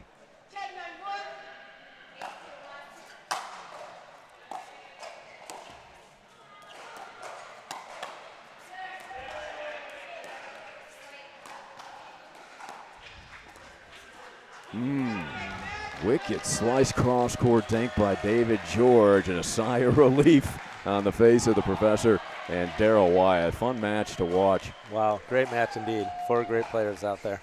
Ron Zaslow, thank you so much for stopping by. Thanks for having us. This is quite a show you're putting on, owner of the Chicago Slice and host of this MLP event. Well, thank you so much. Thank you for having me on, and appreciate all you do to help get the word out about how great pickleball is. So enjoy the rest of the weekend, and thanks for having me on. All right, Ron. Thanks. And we'll have more to come from Lifetime North Shore.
And what a team. Daryl Wyatt, the professor, David George. You guys are awesome and fun to watch as well. Much anticipated matchup going against Witskin and DeRisi. Is it unpredictable playing those guys? I mean, you know the firepower that they possess. What was the mindset going in? We'll start with you, Daryl. You know, David and I take this mindset, and we were just talking about this. If we do what we set out to do, then they'll have to adjust to us. So that's kind of what we did. As long as I'm moving and I'm mobile and I'm kind of crashing a little bit when David hits the great drops or something, that was kind of our game plan. We know, like you said, we've played them all before, so we know how they play. But so that at this point we focus on our execution and what we can do and how, if we have to make an adjustment, what we have to do to make that adjustment. But that was one thing David kept saying to me, hey, D, just keep moving, keep going, keep moving that middle, keep being aggressive. So that's kind of where we were and kind of thinking about what we were doing. David, teaming up with such an electric athlete like Daryl, you're such a steady influence as well, but it appeared that you looked to be a little more aggressive. Is that developing in your game? Is that something you guys are concentrating on too? Yeah, we're trying to rub off on each other, right? Like I'm trying to be slightly more aggressive and attack some balls. He wants me to attack a few more balls. He wants me to poach a little bit more, you know, and I've been working with him on hitting some good dinks and drops and being a little bit more patient. And I just feel like at our best, we're really tough to beat. Rounds out the game, rounds out the tandem, huh? Yeah. Not to mention, you know, there's so many times David and I have been down in matches. Like we went through a period where we lost the first game every time. So I look at him and I'm like, hey, okay, it's all good. And David's calm, I'll stay calm. So we never really get that panic feel. Well, Daryl, you've got such a big fan following. You know, everybody raves about you on and off the court. Your sister, super fan over here, Sherry, and Evan does such a great job helping out as well. I mean, it's such a polite and hard-working kid. I mean, really appreciate that. He's really gotten the pickleball bug, so anything pickleball, he's there. Okay. Yeah. How's his game now? He's getting there. He's getting really good. We played some the other day. David can attest. Taking it to David now? So what we do is Daryl and I don't practice together that much. We play against each other a lot. That way we can find out if he has any weaknesses, where to attack, and we can mitigate some of those. Okay. We found out a few things after a match yesterday, and then we worked on them today. And so he loves playing with the son, Evan, so I brought a local player, Jeff Welcher, in Tuesday night. We came a day early, and we practiced, Jeff and I, against him and his son, Evan, to try to work on some of those things. Okay. That's a father-son team so to watch fun. out for. You know what? I'm really lucky because at his age, he's a young kid. You know, they're out doing their own thing. But the fact that I get to be around him is I feel lucky. It's awesome. Yeah, that's great.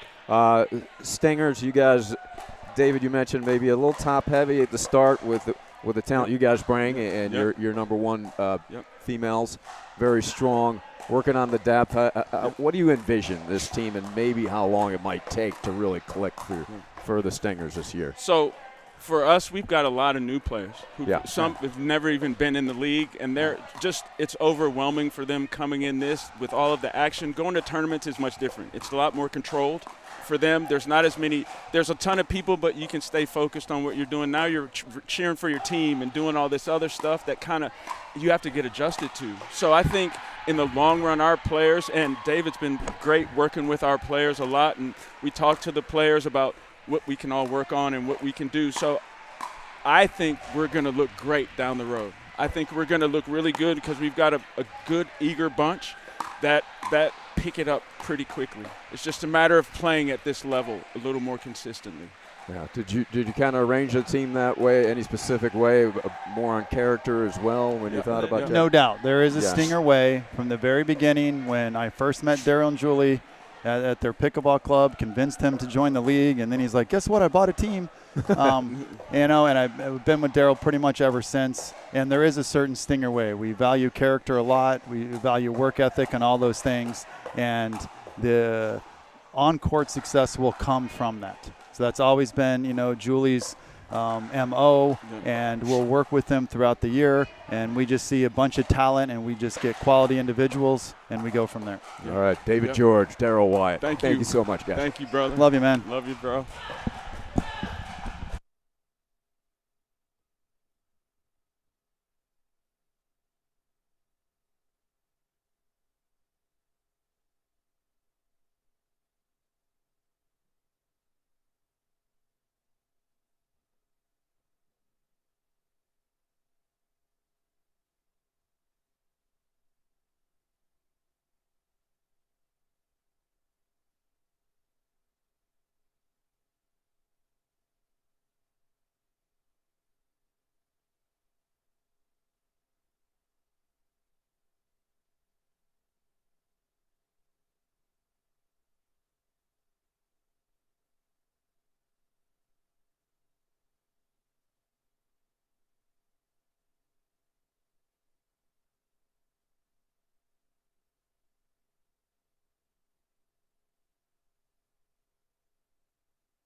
This is Champions Series Pickleball here from Lifetime North Shore. Indy Drivers ahead in the team battle 3-2 over Kansas City. CB Lee, David George, the professor, taking on Rick Witzkin, co-founder along with Beth Bellamy, partnering up with Jennifer Douglas to welcome in Mark Malthan. Malthan, the Dallas Flash owner, along with another Mark Cuban.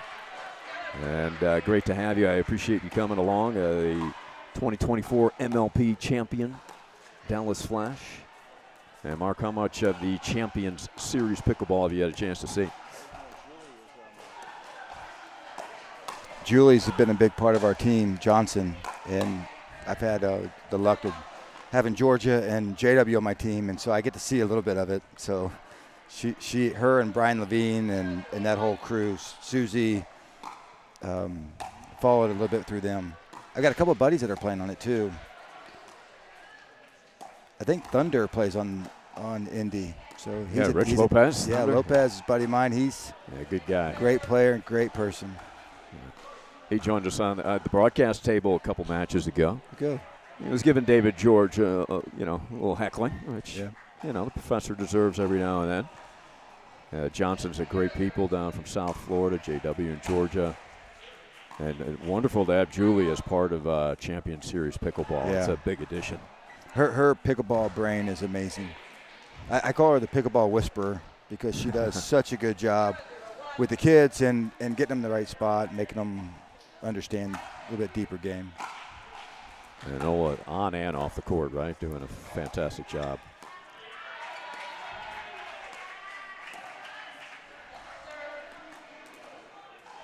So give us a little background on you and Mark Cuban getting together to bring Dallas, the Dallas Flash of the MLP. It's we were originally the Vibe team. It's a guy named Cuban's original partner was Todd Wagner with Broadcast.com, and Todd's a very successful and philanthropic buddy of mine, and he has been an amazing partner as well. So there's the three of us that are in on it, and when the Tour Wars started, it was a league called the Vibe, and the PPAs are the Vibe League, and there was Dallas, Arizona, Utah, and Seattle that were all in, and that was the four original teams. And then we merged with the MLP when the merger came together. So that's how it began, was we were the original Vibe team. So was Brian Levine a part of that original merger? Actually, Brian Levine was on the other side of the war. So he was on the MLP side, and he was actually a key person to get it all sort of settled down and pulled it all together. So he definitely should get credit for being the mediator and moderator and peace, the guy at the G4 Summit, so whatever that is. Yeah. G6, G4. G6, but it's pretty much 4. There you go. And at that time, thinking back to those days, could you envision what this MLP and the game of pickleball has become? Man, I knew it was had a lot of good stuff cooking. I had no idea that it would do this, right? The wind behind the sail of pickleball has been very strong. So, but the thing is, it's a sport that you can play with anybody and both genders. Anybody can play it and have a good time. Yeah, all age groups, right? All age groups, all demographics. Yeah, absolutely. You play it with your family, your kids, absolutely, and still have a great time. Parents, You can't do that in golf. Right. Or tennis necessarily tennis, too. Yeah, at that right. point. Yeah, for sure. Ooh, I just missed. CB has another look. CB partnered with big Rick Witzkin last year for the Seattle Tsunami. I'll talk about the different demographics and age groups. Looking on at this, your premier 50 and up. But what's impressed you most about Champions Series Pickleball? You know what? The passion. I mean, these guys are all in, and amazing that they're dedicated, committed, and the amount of fun that they're having is amazing, to be honest with you. I'm sort of jealous. You ready to get out there? Yeah, no, I had no idea. I hadn't been to I haven't been to an event. I just heard from like Rich and Blake Grant and some people that have played in this, and they're like, I'm like, oh yeah, what is that? You know, Right. And then seeing it is pretty awesome. Yeah. Yeah, not only the level, but you're right, the intensity and the camaraderie. Yeah. Ooh. George absorbing that, and then Lee passes Witskin, and Witskin down. Get his paddle back. He wants his paddle. That's all he's worried about? Yeah. Give me that paddle back. Find your weapon. Well, Rick Witskin, you talked about the passion. Yeah. I mean, there's nobody more passionate than that man right there. That's a blue card for the paddle going into the crowd, though. You should throwing your paddle like that gets you kicked out in the MLP. Better be careful. Well, would you call that a throw or kind of a fumble? Depends on who the player is. Yeah, right. It's sort of arbitrary. We had a call today that it was they challenged an out ruling that they called out, and they had to go back to see if there was a motion to make it look like an out ruling. They said that she put her finger up, and there was like this craziest call I've ever seen, so it's all arbitrary. Did they I'll overturn probably it? get fined for arguing about it, but it's all right. Hey, delay this so we don't get to hit weights. But Right, yeah. Good. Spencer, get a hold of that Yeah, and edit it definitely. out. How's the Flash doing in this event Doing great. and this season? We won the belt last week in San Diego. We're coming together. We have such a good group of kids. It's easy to root for them, and it's JW's definitely the best player on the planet right now. By far, he is the best player. And it's a shame that he's not on the MVP candidate. You know, it's like how they overlook him for MVP is amazing because it's Anna Bright, Anna Lee, Georgia, Hayden, Gabe, and Ben. And, I mean, those guys are all – J-Dub's carrying his team. And the way he's carrying them, it's building the chemistry. And you see it in this league as much as any of the chemistry matters. Critical. It's critical, Yeah. right? And he is and that's what makes it the most valuable player is chemistry. Hey, speaking of. Here he comes. Yeah. There's Thunder. He's looking for his phone. I don't know. I think David George walked away with it. He's using it. He's making calls on it right now. The Venmo off of it. That's right. Yeah. Sorry, bud. Yeah, Thunder's looking for his phone. Yeah. Listen, as long as you don't misplace the paddle, as you said. That's right. So who else's highlights the Flash's roster led by JW? You know, JW. Then we ended up making a trade. We traded Tyra Hurricane Black after the second event. We just wasn't the right. It just wasn't working, and so we ended up getting Danny. She was on her last year of her contract, so I had to let her go with the league rules at the end of this year. But I was able to move her and pick up Danielle Townsend from Australia, who is A+. I mean, A+ player, A+ member of the team, A+, every bit around. Energy-wise, you know, we lost Georgia, and Georgia was like our energy person, and she gave us a lot of energy off the bench. And so by replacing her with Danny, J-Dub's not the most high-energy person. Augie's not very high Quiet energy. leader. Yeah. Brooke's got some energy, but not nearly like what we need. And then we end up getting Danny, and Danny's made it special. I mean, Danny's really, really been one of the newcomers in the league. Yeah, right? right. She's in from Australia, and I picked her up on a trade to Columbus. I traded Tyra for her, and so Tyra and Paris Todd are playing together.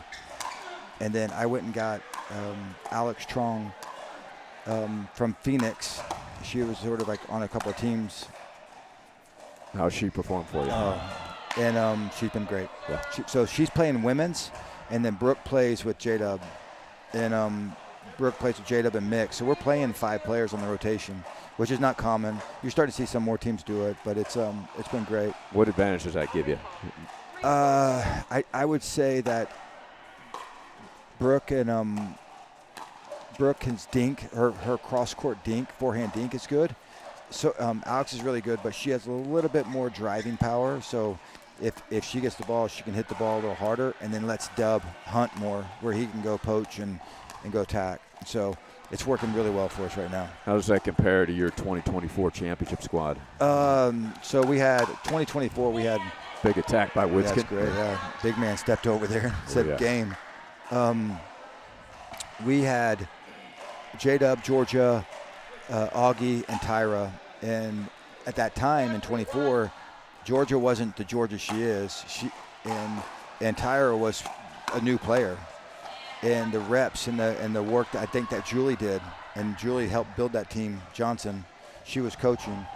And they were just we caught lightning in a bottle at the right time, and we're doing it right now. There he goes again. Oh, Big what a man shot! Moving. Big man is moving. Oh. Tightrope too from Witskin. Big man's got great feet, doesn't he? Yeah, he does. Rick's starting to feel it. Watch out. Mark Cuban, fellow part of the ownership group. How involved is Cuban? You know what? He was early on. He was very involved, and then as the league's grown, and then Shark Tank kicked off and really started going well, and he's not as involved much anymore. Their people are very involved though. They're talking and wanting to know strategy. It's funny how pickleball has gotten crazy. We ended up hiring the PA guy from the Mavericks, like the guy that does all the PA work. And he's like our biggest fan now. Oh, big man moving again. Oh. Can he get back? If he doesn't get the net cord, that ball is over. Yeah, a little talking with the professor, David George. A couple of Indiana guys. So the PA guy is doing PA for you? Yeah, doing PA at our events in Dallas. Now he's the biggest fan. The guy didn't know anything about pickleball. Now so that's the electricity that I'm seeing from people that don't even know what a dink is, and they come and watch, and now they're just diehard fans. And then they want to get out there and play, and that's the beauty of pickleball, yes, right? They can go out and play. Yeah, it's not like all right, let me go play basketball. At a certain age. Right. It's you can get out and go do it, and you can start it at this age, right here. That's right. A lot of these guys are racket sport guys, but anybody can play it and enjoy it and love it and fall in love with the sport. We have the playoffs in Dallas in 2 weeks. Next week we're in Orlando, and then we're in the playoffs, and then you guys are coming to Pickle Universe. So yeah, we can't wait. It's have you seen that facility? No, I have not. It's amazing. It's amazing. Looking forward to it. Yeah, it's amazing. And that'll be your is that first round of the playoffs? First round of the playoffs, yeah. Mathematically, even if we win this event, I still believe that we'll be there. We can't get to the fourth seed. We had a little rough start of the year, but we're playing like champions right now. So top four will get a bye. Yep. And then they move on to San Diego. Is that correct, Mark? No, that goes. It goes to Newport Beach. So Newport Beach is the second round, and then New York is the finals. New York finals. Yeah. I'm not sure. Are you guys in second round? Are y'all in Newport? I don't believe so. Yeah. How do you like this partnership? Oh, I mean, all the feedback that I hear from the players and the owners, everybody loves it. Such a enthusiasm around Champions Series Pickleball, formerly MPL. But man, you can feel it. I mean, I felt it when I walked in here. It's like it's awesome. Yeah, I mean, there was always energy in this league because, like you said, the intensity and the passion and the teamwork. But it's elevated. There's no question about it. And to see the MLP Open players lined up watching the team breaker at the end of the morning session, I mean, that had a big impact. That's cool. That's cool. They're like Mari and Elise are over there hitting right now, practicing right here next to you guys, right? So, I mean, it's pretty cool. Yeah, the overlapping. That's great. Yeah, we had Kelly Jo Smith from Las Vegas. Yeah. Elise Jones from Utah. Elise and Callie are both original DPC Dallas players. They're my first picks. The first draft I had. Were those girls? They were awesome. Yeah. I mean, great people. Yeah. And they enjoyed commentating and watching. They were so impressed. You know, I think it's more cerebral, and you could watch at this level and certainly learn that for the young guns, right? And you learn to, blame it on the net and plead with the tape like Rick does, like only Witskin can. Big guy's feet were moving so good. If he just moved his feet there, that's ball game. That's just pure entertainment. Yeah. So 8-4 Indy here in the first. Well, what impresses you the most about this level, Champions Series, that is? You know what? I mean, you guys play a whole lot more than the young guys do. I mean, we're 1 game to 11, and you guys are best 2 out of 3, right? And it's the first 1 to 11. There you go. Yeah. Big man, so big in the middle. the shape, right? I mean, yeah. I mean, it's a long day for these guys. And a long weekend. Yeah, long weekend. 5 days. I mean, inspiring, really. Yeah. Look at the kind of shape that they stay in. Yeah. In the middle of it, right? Yeah, true. I mean, They keep that man, alert. My concentration. My brain gets tired after 20. I get like, if I get to 0.8, there you go. If I get to 0.8, I'm like, I need That's it. I need when's ADD lunch? medicine. Yeah. What? Then I don't know what the score is, and then it's like, I don't know where to go. Oh, I got to get to 11. Yeah. What, I'm back or I'm up or which side am I on? So like at 8-6, this is where I am totally no clue how I'm going to finish. That's why we have the officials there to help Yeah, out. thank God. So your favorite players on tour, other than JW you mentioned and your Flash players, are there others that you really love watch playing? There's so many. Like Roscoe Bellamy is such an awesome human, funny. He is. I really, really enjoy. He was on our team and got to know him, and I'm a big Roscoe fan. Yeah, best son for the The audience knows, but just that wasn't worth mentioning. I wasn't laying that one up for you guys. That's true. I mean, I truly. But I was, appreciate it. Yeah, right. Co-founder with Rick Witzkin and Michael Chen. But he's just a good guy. I mean, his podcast is great too. I don't know if you watch his podcast. Yeah, I've got to tune in. I heard it's excellent. It is excellent. I tell you what, the Johnsons they did it. They sat in with them on the kitchen, and that's a great watch. Julie and both kids, or no, just Julie. I mean, just Georgia and JW. Okay. And it's really, really good. 8-7. We got a timeout. What about the champions level? Who are your favorite people to watch? I mean, I know a lot of the Palm Beach team just because the overlap with MLP, and they're all. I mean, Danny Warfel's awesome. Brian Levine's awesome. I really, really enjoy it. So. And there's a CEO. Good shot of Chairman and CEO Rod Davis. He's a sharp guy. Yeah. I've got to spend some time with him. He is super sharp, super passionate. He wants this thing to go to the moon. And I think you have every bit of an opportunity to do it. Well, we're happy to hear you say that. Where do you see this partnership evolving? How do you see it evolving, and maybe where is it going? I gave him my opinion today, but I think there's just a really good way to add different age brackets. So great point. What a point this is. Oh, big man is moving. Oh, Rick just shaking his head like, what do I need to do? Yeah. CB a wall over here, and Rick's gonna say, great point. Great point. Even the professor coming over. So you're optimistic, sounds like. Yeah, I think so. Yeah. I think there's so much of the market that y'all aren't tapping that's easy, low-hanging fruit that you can get. Yeah, it's a hard business. It's a very, very hard business, but I definitely think you could not necessarily expand it. I think you can expand inside the teams. I'd like to see them do it. Appeal to, this is a huge pickleball playing and spectating demographic, too. Yes. Yeah. For sure. Game point, drivers, Douglas serving to David George. And there it is. So an entertaining game one. And I want to thank Mark Malthan, owner of the Dallas Flash, for stopping by. This has been fun. Thank you. Fun visiting Thanks for with your you. time. Yeah, good luck to the Flash. And big day tomorrow. What time you play? We play Chicago in the end. We play SoCal in the morning, and then we play at 4 o'clock the primetime game at 4. And that will probably be hopefully that's going to determine everything.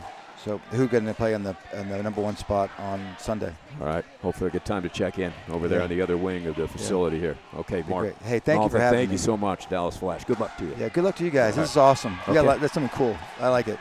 Thank you. Great to hear you say that. All right, thanks, guys. See you.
So Jennifer Douglas, as we start game 2 at Granite Bay, California, has an identical twin.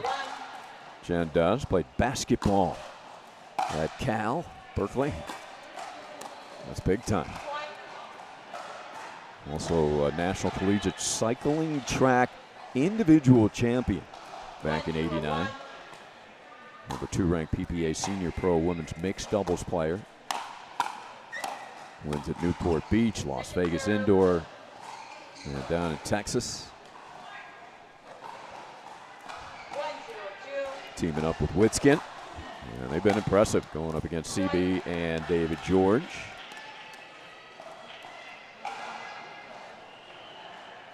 CB Lee, by the way, you can catch her program, Pickleball Prescription, on a YouTube channel. Great content. Hopefully we'll talk to CB actually joining us here in the booth next match. Her YouTube channel, medical-related performance and psychology.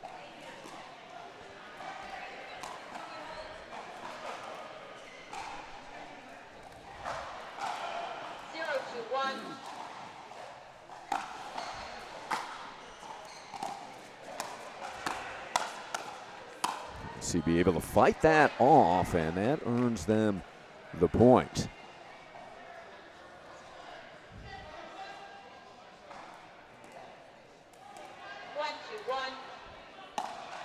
Team battle at the moment. Indy Drivers leading 4-2 over Kansas City. Game 1 in the book for the Drivers here. That one pushed wide. So Indy, with a game win here, would go up 5-2 in the team battle. And just to remind folks at home, the 12 matches. That's the 12. First one to 7 wraps up the team battle victory. If it's split 6-all, they go to team breaker, as Indy went to this morning, where they were defeated, handed their first loss of the season after going undefeated on opening day. Defeated by Suncoast, who remains undefeated. Bob Stroman's team.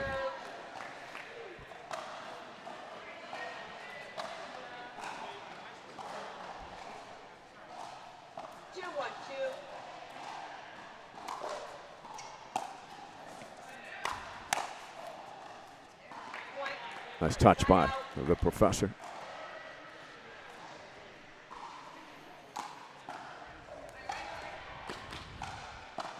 Jennifer Douglas is right here to Rick.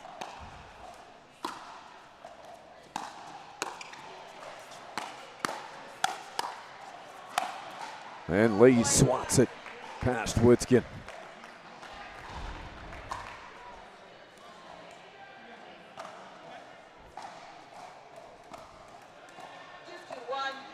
CB connecting.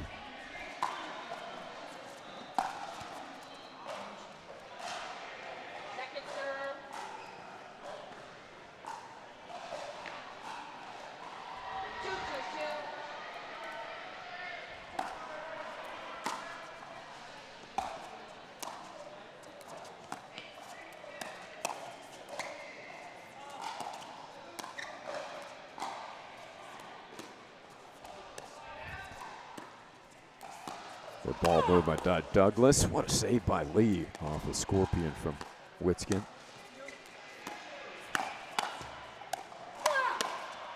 Ooh, off the tape, Douglas. Nice pickup. Setting her partner up.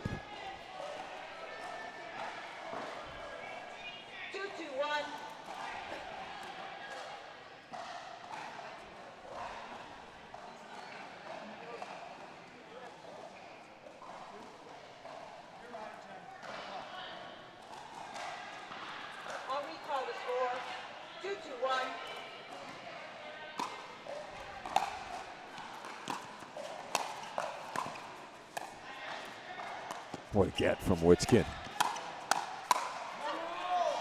Oh, yeah, Rick turns to his partner and says, that was going out, wasn't it?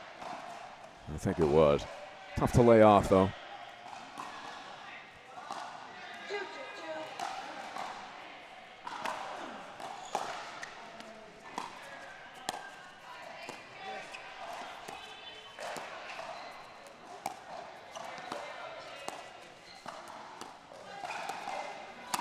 Douglas leans in. And CB finishes.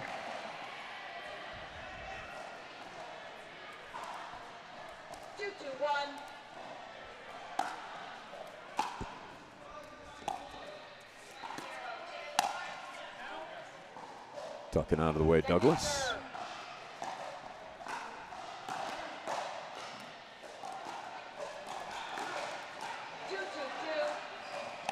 Drivers with a team battle victory will open the season 3-1. Phil Cohn owns the team with wife Paula. So that'll be our best start since 2023, our inaugural season when the drivers won the championship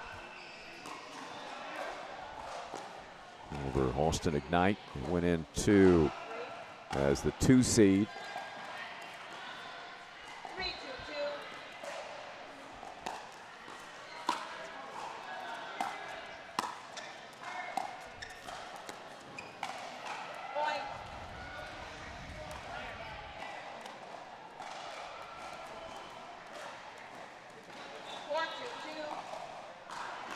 Two.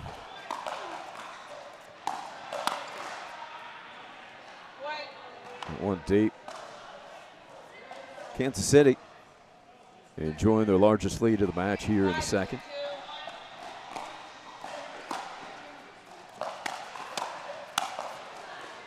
Douglas could not get out of the way. Leaned down and got her square in the back.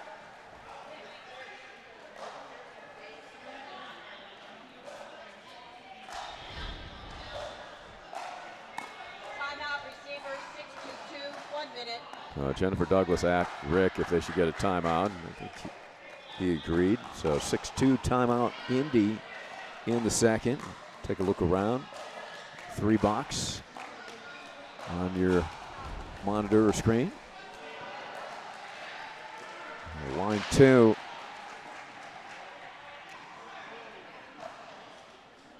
Quick lead over there for Chad Flynn. Janie McKenna going up against Andrea Godwin and Michael Moon. 4-1 over there, Indy in the first.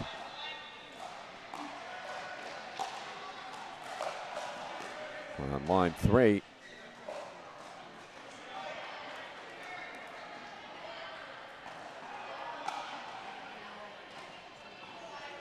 We've got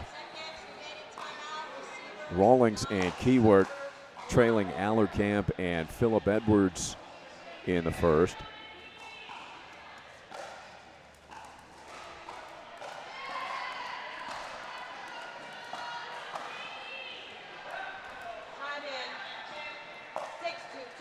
Indy now jumping up 5-1 over there on line 2.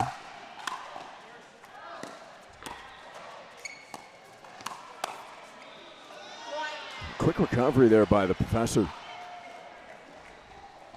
Witskin thought he had an opening.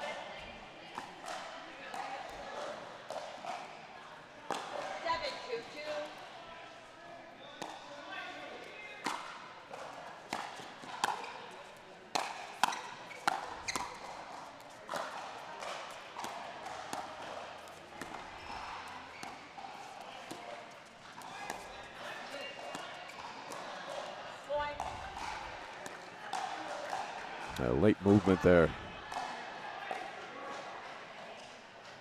Might have thrown Douglas off. 8-2. We're going to switch sides now. Try Rick on the right.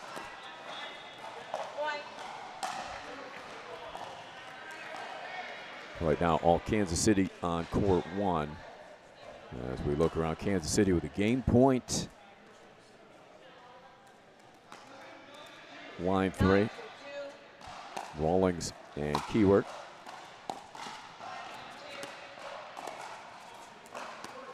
Against Yvonne Allerkamp, Phillip Edwards, game point there, Kansas City, and they have taken the first. Allerkamp played tennis, University of Houston, and Phillip Edwards out of Dunedin, Florida. Tennis and CrossFit background.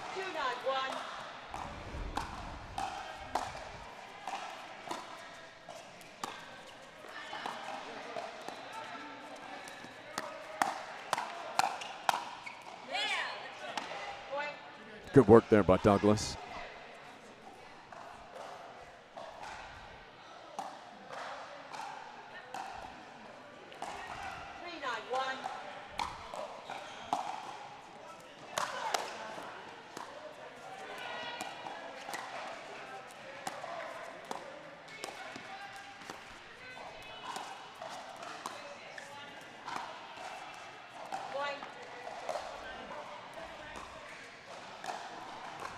Four nine.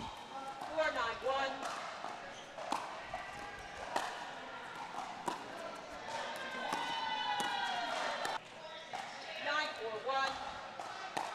Daryl Wyatt's younger sister Sherry over there. Stacy Zielinski's sister Kathy, her husband Steve.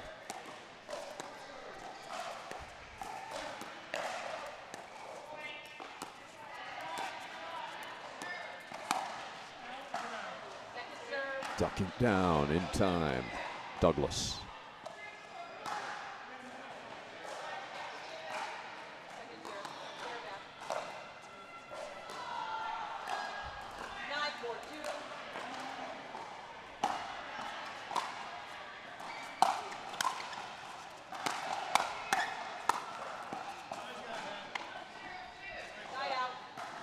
So side out.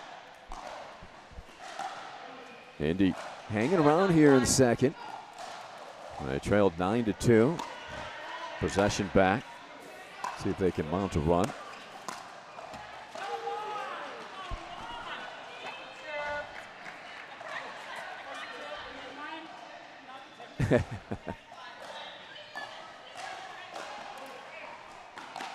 Nowitzki in war with that tape.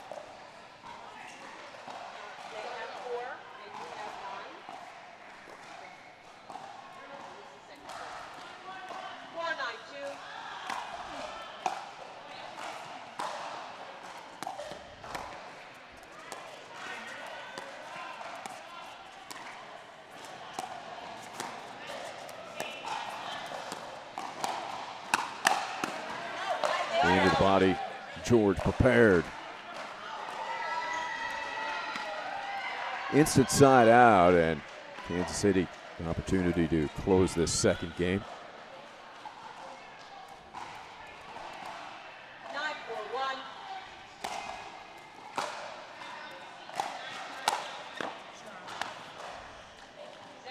Speaking of closing, Jennifer Douglas on the approach. Clean put away.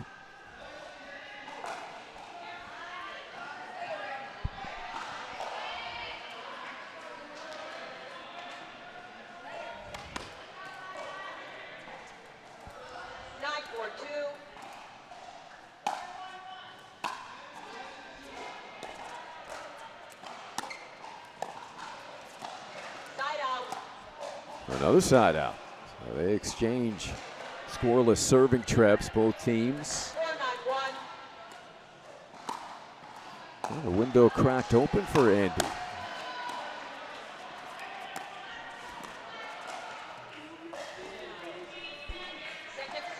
Rick pleading with himself to move his feet.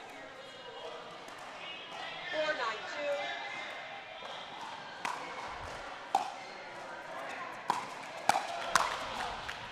moved his feet that time. It's a little bit late. CB delivered that shot in the appropriate place.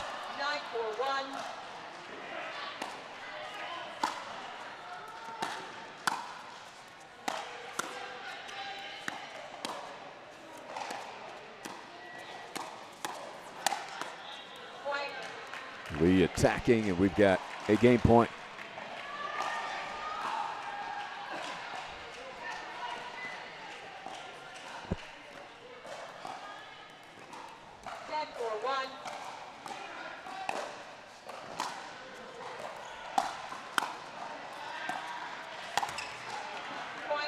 And there it is. So 11-4. KC wraps up the second.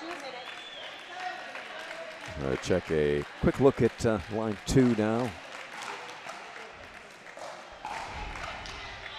Kansas City and Indy battling game point drivers.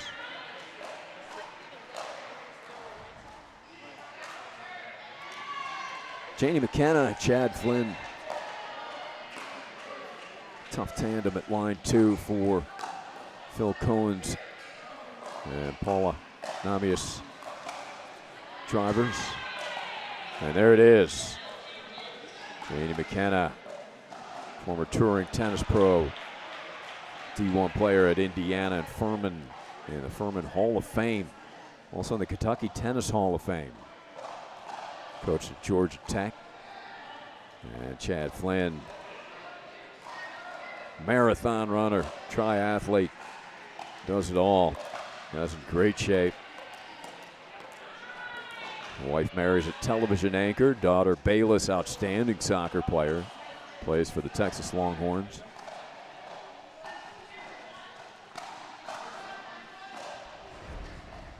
They take game 1.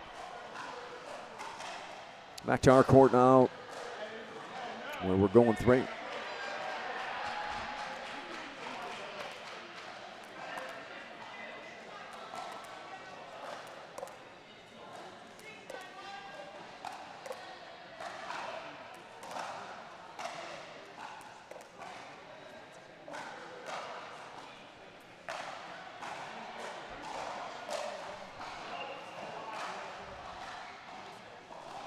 Rick looking to change jerseys. Sweating through that first one.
And a game point for line 3. Get a live look in here. More excellent work from Laurent Media Productions. Game point Indy to force that to a game 3 for Lila Rawlings. Adam Keywork taking on Yvonne Allerkamp at Philip Edwards. Keywork, University of North Florida, UNF, Tennis Hall of Famer, 4-time ITA All-American.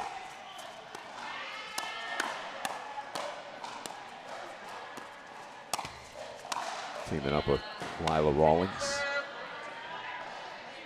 who was part of that driver championship team, and there they wrap up that second. They're going 3 on line 3.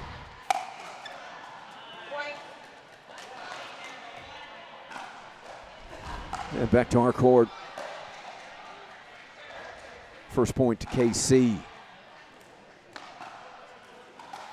I think. 1-0-2.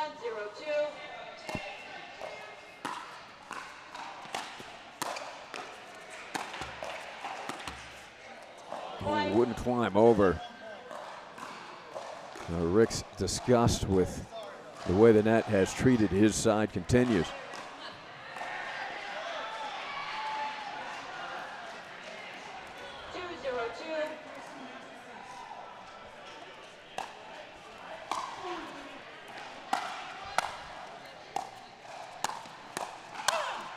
Witskin pouncing.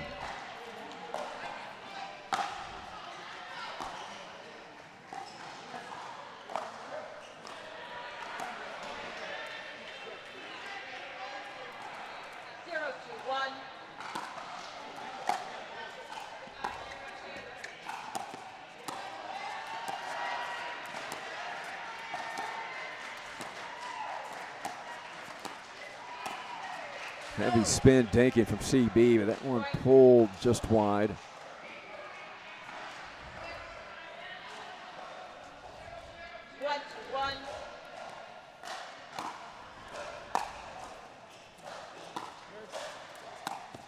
Oh, caught.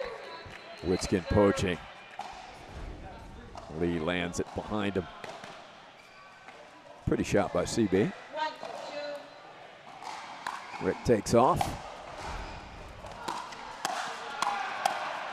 Goes behind him, so Rick switches to lefty.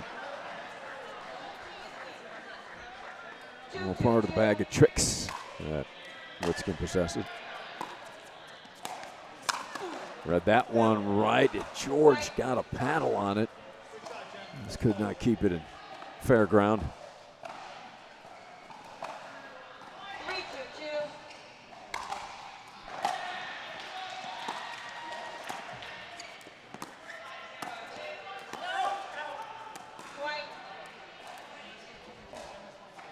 That one pulled wide as well. 4-2-2.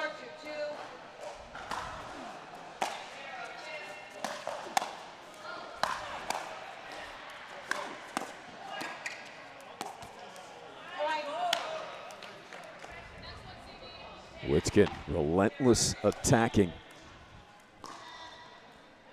Asserting himself here in the third.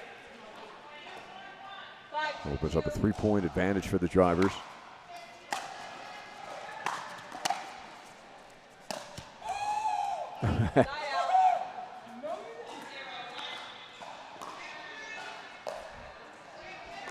Howling. Couldn't believe he missed it. 2-5-1.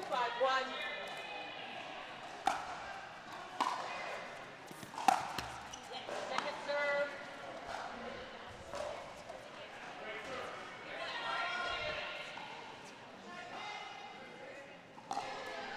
2-5-2.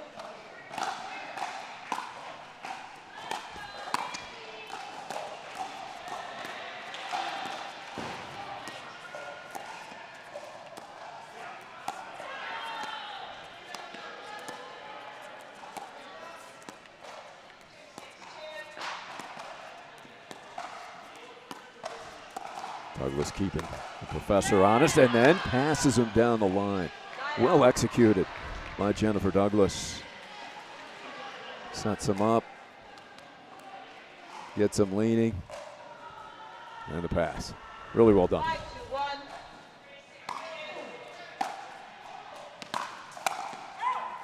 Point. Timeout. Lee a little late on that velocity.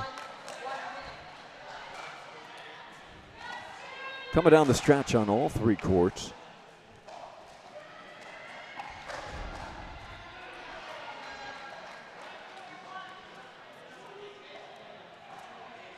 Indy leading in all three now. Two of the matches in the third.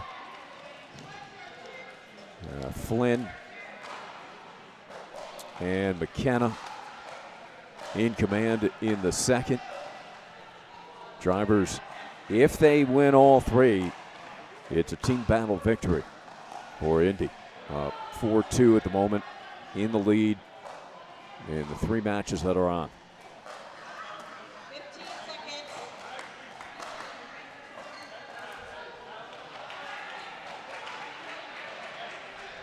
Rawlings key work up 4-1, make it 5-1 now in line 3.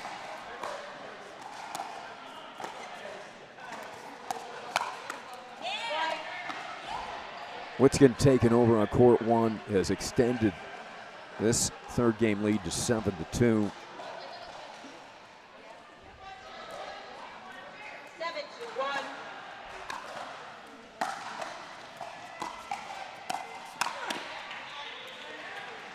Oh, what a save on that volley on court 1.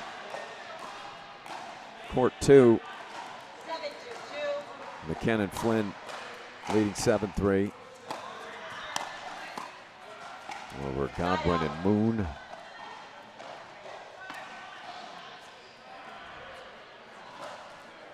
Andrea Godwin out of Douglasville, Georgia. Tennis player at South Carolina State. Also a track star. David George strong, the backhand volley.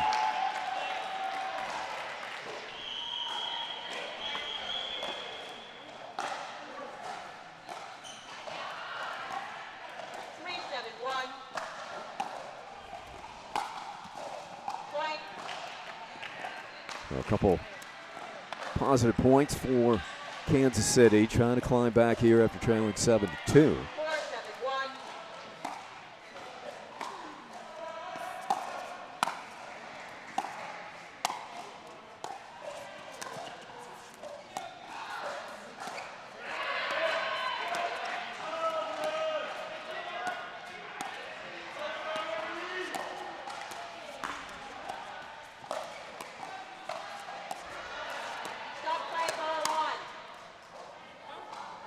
And unfortunately, a let interrupts that quality point.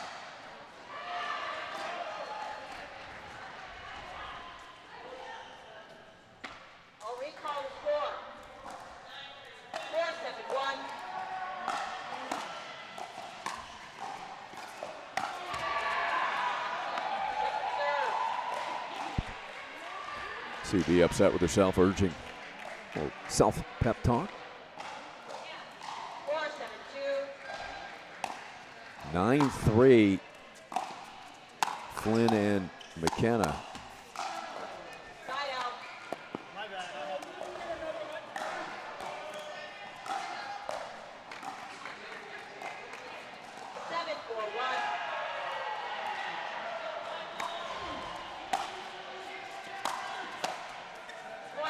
There's a deep return by Lee, but Witskin well behind the baseline. Had enough pace on there to earn the point.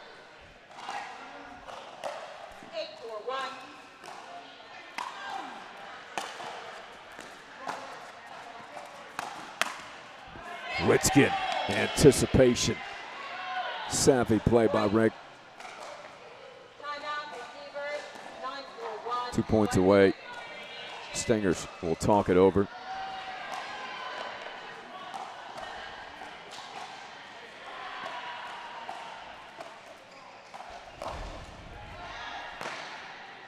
There's line 2. Michael Moon playing in this match for Kansas City. He serves as Pickleball World Cup coordinator for South Korea. Teaming up with Andrea Godwin. Godwin also a Taekwondo specialist. You don't want to mess with her.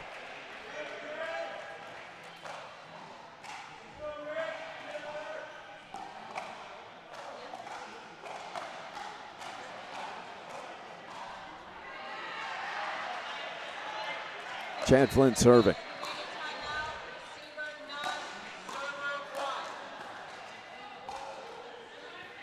Nice attack from Flynn on line 2, and match point drivers looking to go up 5-2 in the team battle.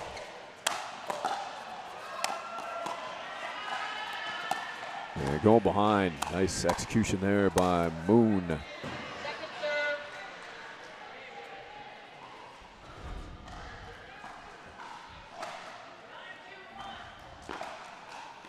McKenna serve. Janie McKenna, previously head coach of Georgia Tech tennis program.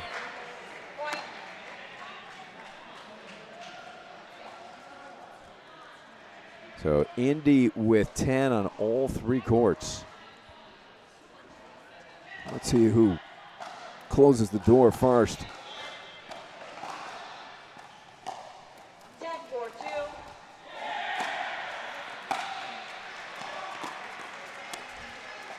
And it is court 1, Rick Witzkin, Jen Douglas.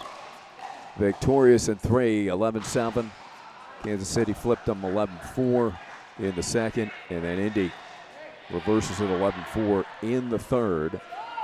So that makes it 5-2, line 3.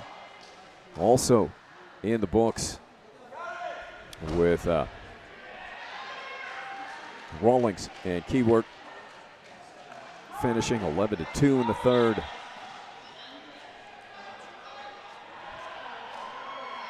And now, who we thought might finish first.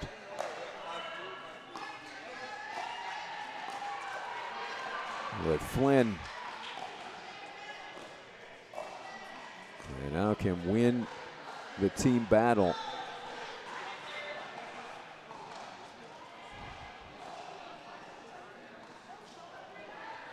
McKenna and Flynn looking to seal the deal here for the drivers. They need one more match win to win the team battle.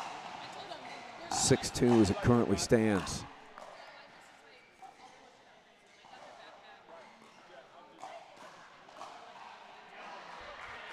McKenna, nice backhand volley there.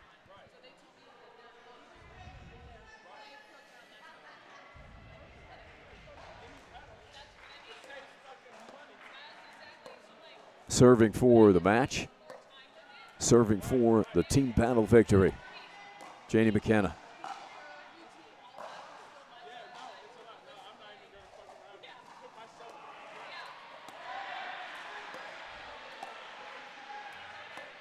And they fight off one.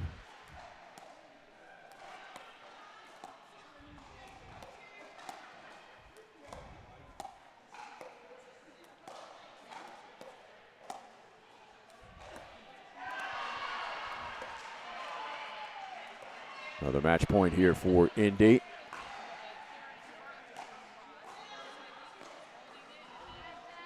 And that'll do it. Nice backhand volley winner from Chad Flynn, 11-5, 11-5. Thunder Lopez starting the Let's Go Indy chant as they seal the deal. Victorious, 3 straight to win it 7-2 over Kansas City. The Indy drivers improved to 3-1 here in early season play.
Rick Witzke and Jen Douglas. Talk about teamwork, Rick. I think 3 courts for the drivers finished within 1 minute of each other to seal the team battle.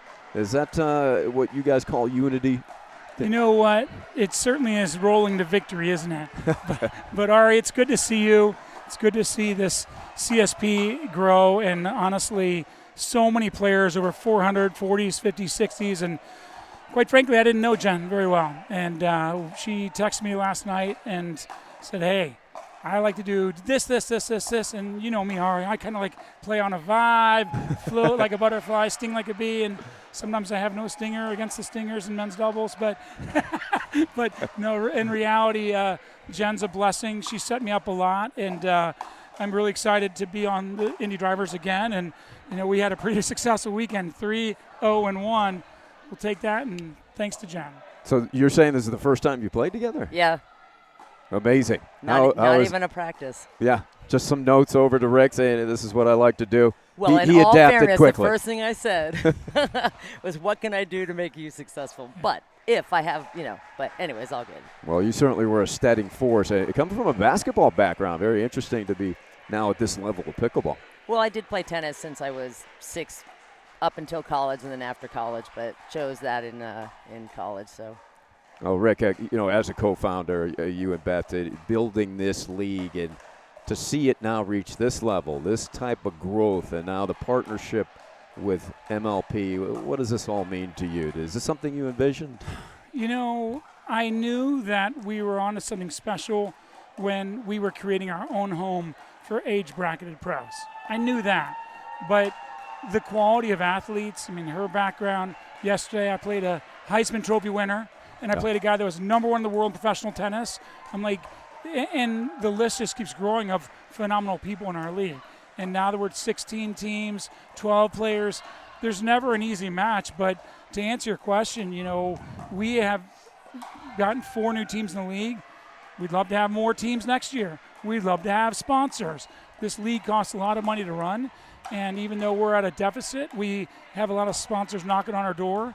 And if you're watching this broadcast right now, please go to the CSP website and let us know, because it's super special. These owners have been beaming from ear to ear in charge of their team with great people doing great things in their city. And, ultimately the infrastructure of guys like you really helped this production. Well, I really appreciate that. It's a joy working with you all. The people, it's first class, and it's such a respectful league for everybody involved. I think, judging from what I hear from a couple of the owners came over to watch, and they're just so impressed with the passion. Passion came up, camaraderie, teamwork, the intensity, the shape that everybody's in. Like eye-opening. They think Premier League 50 and up here watching. Wow, these athletes are in phenomenal shape. I think you're definitely opening some eyes there. There's no doubt. A number of times in the last 4 years, Beth and I have heard not only this has changed my life for nutrition, for general health, for fitness. We've had many people say it saved their life, and that's a real deal. Mental health. You got kids empty nested. You're maybe semi-retired. Like it's truly a family. And quite frankly, I had an exhausting summer, and I really didn't have a lot in the tank coming in this weekend. But just being around all these great people, including Jen and my teammates and so many other players, it's kind of lifted my spirit. And I was worried, to be honest, going out here in the mixed doubles because I was really tired. But she lifted me, and I was proud of her. All about lifting up. And what was it like having all the open MLP pros coming over to watch your team battle at the end of the morning session? Yes, we saw that. And, Jackie, go ahead. No, absolutely. I think that kind of sums up what this league is about. Everybody was there supporting, cheering. Even our opponents, when a great shot's hit, they all respect it and they give each other a high five or acknowledge it. And I think that's the beauty of this level and our age, because there's more to life than pickleball. But we all want to be competitive, so it's wonderful to have this arena. I want to give a shout out to the MLP partnership, because we did expect to see some of these younger pros, but as you know, Ari, I've been in this industry for quite some time. This is year 16. I've played a lot of them in the open. Thank goodness I'm over 50. I don't have to see them, but the Dylan Frazier's, the Gabe Josephs, the Roscoe Bellamy's, the Frenchman Jay de Villiers and Jackie Kawamoto. I mean, they're such good people, and they don't forget where this started, and we kind of started it. And so I'm proud of them for making some real money, and I'm proud of MLP, and I look forward to this partnership continuing to emerge because, as you know, a few of these markets are going to coexist in MLP and CSP. So Utah's right around the corner, and so is Houston. So we're pumped for that too. Great news, yeah. All right, thanks so much for visiting. Good win, by the way, and driver's off to a great start. Thanks, Ari. Appreciate it. Let's go, Indy. Let's go, Indy.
Point.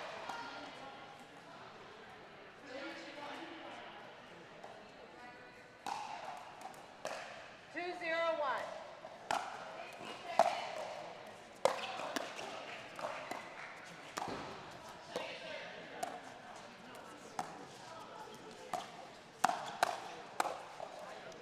Point.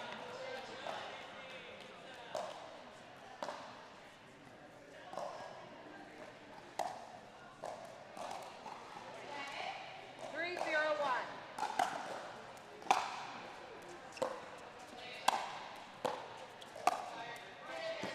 Double bounce. Second serve.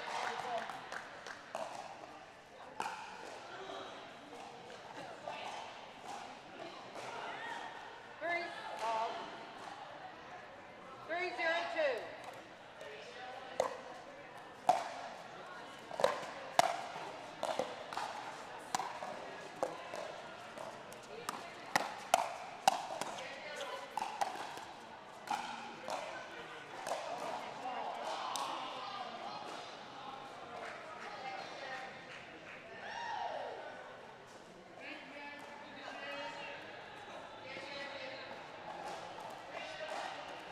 Zero, 3-1.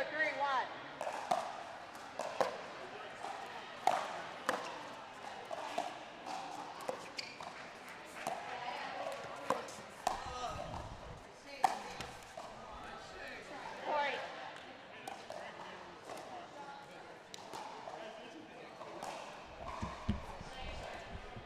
1-3-1. All right, last match of the day here, and it's a good one in mixed with Daryl Wyatt, Stacy Zielinski against Jose So Good DeRisi and Karine Coaches.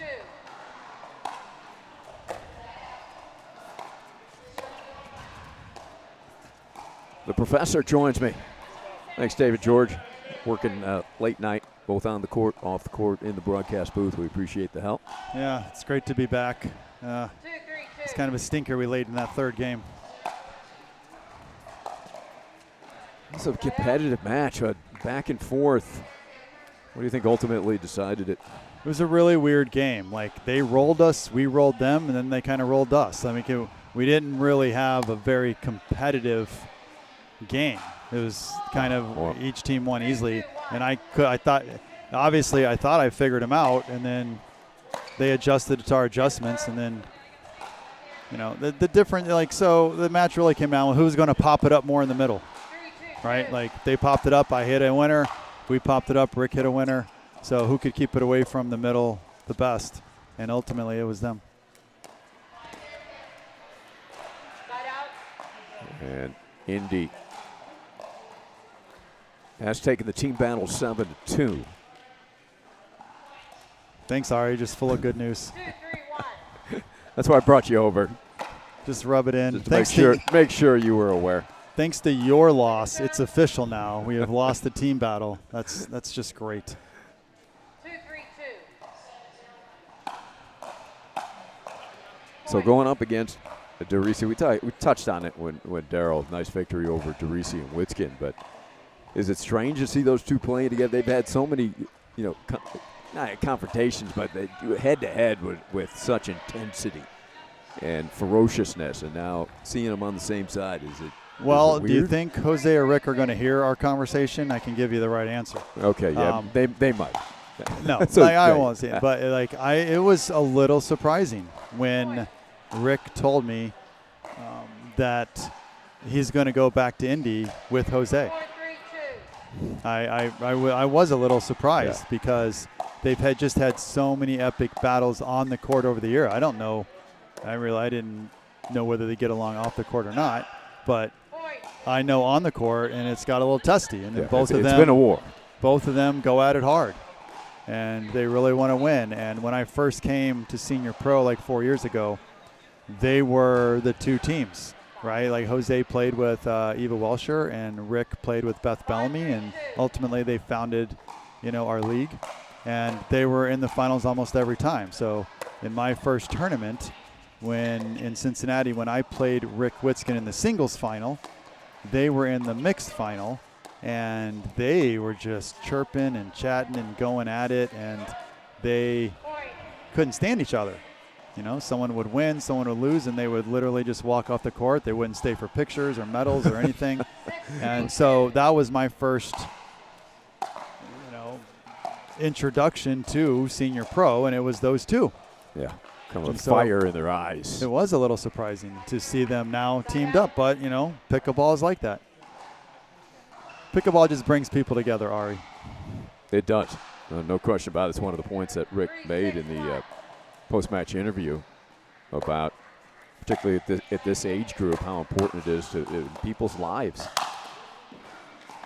Empty nesters, and it's giving them an interest, a spark. Oh, for sure. There's a lot of has-beens and a lot of never-wases, and it's just given us a second lease at life. I mean, the competitive spirit, I never thought I would be traveling around, playing pickleball for a semi-living and, being able to do this and traveling 20 weeks out of the year. I'm a boring homebody. I read and write for a living. Made your life a little more exciting, huh? Thanks, for sure. Everybody else in this league, too, and the relationships built. It's so important. Ooh, ouch, Teresi jumped into that one, caught the leg of Zielinski. That's not going to rough her up. She's a tough customer. She's about as tough as it comes. Yeah, hockey. Big-time hockey player. I guess we'll see. As you said, the team battle is over. Last match of the day. So kind of who is most into it's probably going to be the one who wins. Is Indy going to say, well, we won, now we're going to work on going home? Or is Kansas City going to be like, oh, we lost. We're just playing for pride. And so far, Indy's come out the more aggressive, more energy team for sure. Yeah, and part of that has to do with the intensity of Teresi. Is he ever taking a point off mentally? He's one of those guys that is so intense out on the court. For sure. I just have a lot of respect for Jose. He's one of the few players that I just don't feel that I do anything better than. Even like most of the best players in the league, I can do this one thing better than them. But Jose kind of does everything I do just like 5 or 10% better. Interesting to hear you say that. Yeah, I respect him because he has such an all-around polished game. I mean, I would probably say there are better players, but he would definitely be in the top few. But he just has such a complete all-around game. Like sometimes I think I can out-dink someone cross-court backhands. With him, maybe not. I think I can, use my brain. But he is so smart, he will move me around. So, as you can see, he brings the energy and the smartness, and they just crushed us the first game. Yeah, so that answers your question so far. 11-3 drivers in the first. We'll see if Kansas City can mount a comeback in the second.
All right, we went to the bullpen. We brought in C.B. Lee.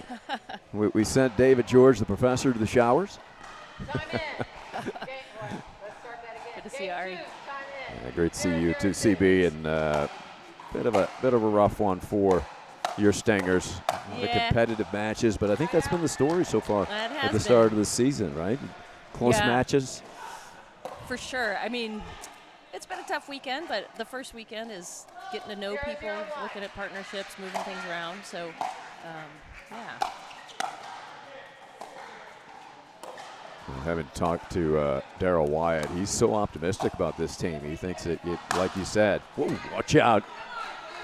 That flying by, Daryl apologizing to that. Yeah, but optimistic. The outlook is good. He, never pack. He's like, this is what we're building for. In the end, this is going to be a really good team, competitive It is, team. and he's an optimistic guy in general, so that's great to have at the helm along with David George. I mean, two guys that have been on the Stingers for as long as the Stingers have existed. So, yeah, it's great to have that experience and the positivity, and of course, along with Julie Gibson, Daryl's wife, co-owners. They also mentioned, both of them, the way they build the team around character and personnel. Yeah. So I'm not surprised that they wanted CB Lee on that team at all. You're so kind, Art. But do you feel that as well, joining this new team? They really, that was one of their priorities. They really wanted to put together personalities they thought that would gel well. We've got a number of players on the team that are new to the league, and so that's a lot of fun. That also makes it a challenging weekend. I know that several of them felt like it's a slightly bigger stage than you expect. I mean, you're even tournament players, when you're coming in with a team situation, you feel the pressure of wanting to win for your team. So it's definitely a very different feel. It's a different kind of pressure, isn't it? Yeah, it is. Yeah. And for some people, it's more pressure not to let your teammates down. They react differently, huh? Indeed. That was a tough little net ball there.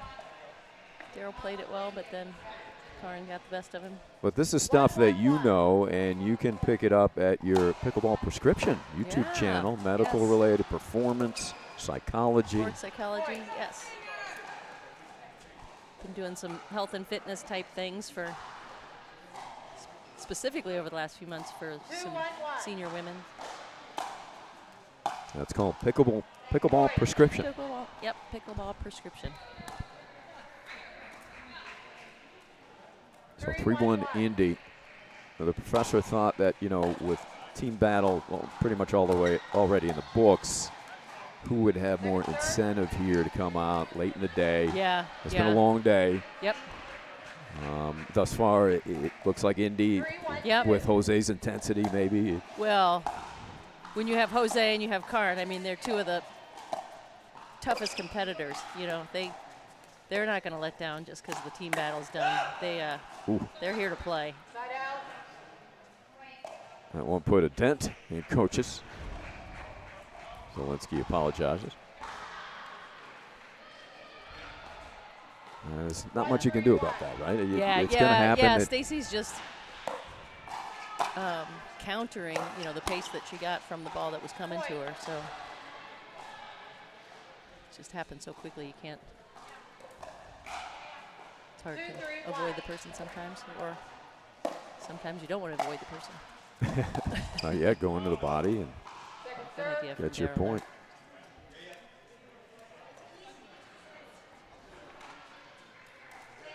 I'm sure you've talked about it already this weekend, but the season is interesting with what we're calling the David George rule. Have you talked about that, with it doing away with the pods? And so somebody might play, depending on total duper team rating, is how the lineups are set. So, for example, I didn't know that was the David George rule. well, I think it was his idea last year. Oh, I see. Since some people feel more comfortable in gender than mixed, and vice versa, it really allows teams more versatility. So it's been really interesting to see some of the pairings this weekend. What type of flexibility does that extend? Well, for example, Jen Douglas, who I played in that last mixed match, she played line 2 women's, and Right. then she pops up and plays the second position for mixed. And I know some teams this weekend where one of the guys played line 3 in men's and then popped up and won in line 1 in mixed. So it really. I like it. Do you Yeah, like it as a player? I do like it. It's Yeah. It really is interesting. Second serve. And Makes I think what I like about it is it allows people to play their strengths, because there are people that Right. don't like one or the other, and then so they may want to be moved down for the one they're less comfortable in. So it gets teams at their strongest. There's no. Is it all based on the net Duper love rating, for though? Stacey. Or It is. So the combined team. Duper. Yeah, you just you put the pairings together, and then however the combined team Duper rating shakes out is what the order of teams is. 2, 4, 1. Well, it shakes things up. Definitely. Mm. Second serve.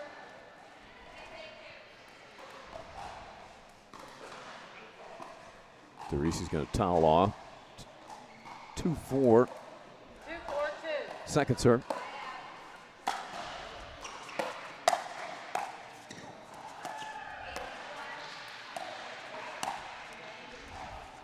Side out. What's your take and assessment of this partnership with MLP? It seems like it's created a lot of excitement. Yeah, it's hard not to walk around the facility and be a fangirl for all the young pros that we see milling around in the locker room and the hallways. But yeah. Oh, what a volley. DeRisi, how'd you do that? Daryl is capable of magic. Yeah, he really is. Yeah, it's been a lot of fun. I've always loved the energy at the former NPL tournaments or events anyway, and this just takes it up another notch. Oh, Ooh. look at that. Rapid fire. Yes. DeRisi, Wyatt. Look at this exchange. 5-2-2. 5-2-2. Daryl gives a nod. Yep. I think, some of the MLP Open pros, they've wandered over. They watched a lot of the Team Breaker at the end of morning session. And well, and they seem pretty impressed as well with you guys. What's fun, too, is we have some parent offspring players as well. So I love that. Beth Bellamy was playing, and, Roscoe's around watching, and, of course, Eric on scenes and Jaime on scenes. So.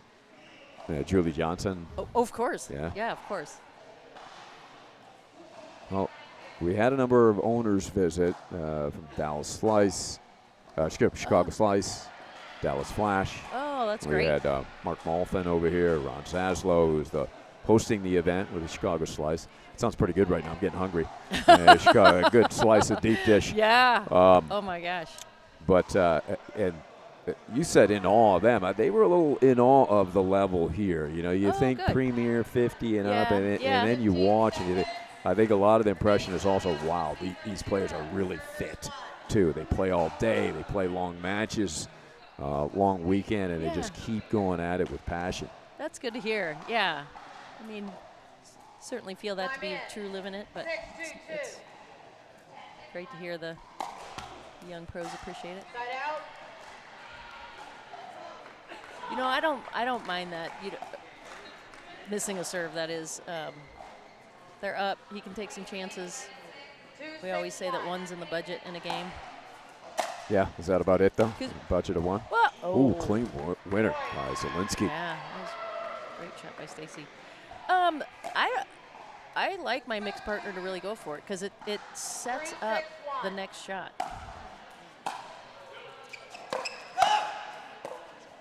DeRisi was saying, let it go. Nice pickup.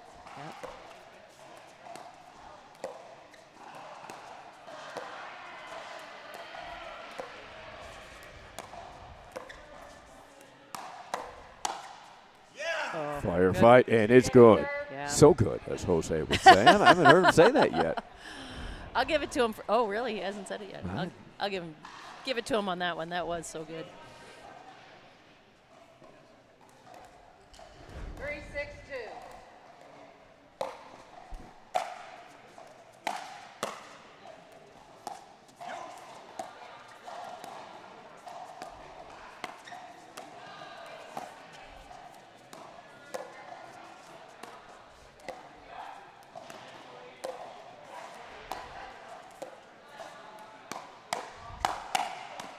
Oh, firefight this time. Wyatt comes out on top.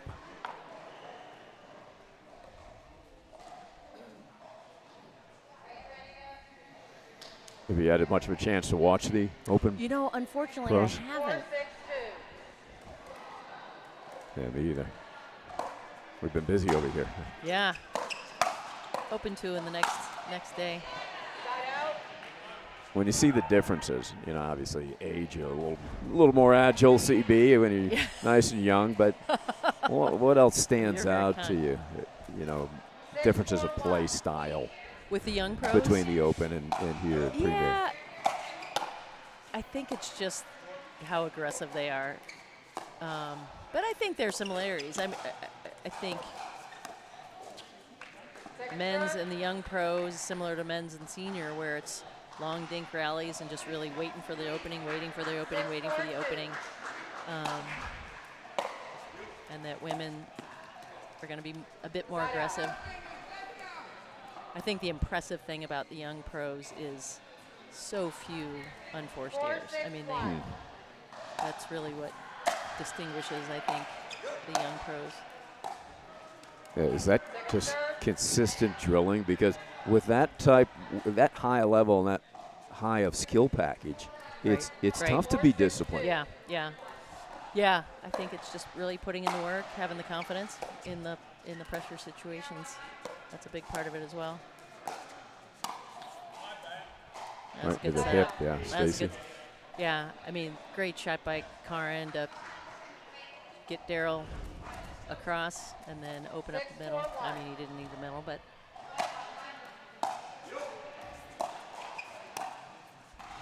I guess the prognosticators picked this driver team, and it maybe lower middle from what I hear, which I was surprised at. I mean, they've got some powerful paddles and personnel on this roster. Yeah, they came into this morning undefeated. They were 2-0 yesterday and then barely lost. Team breaker. Yep, team to breaker. Suncoast. Yeah.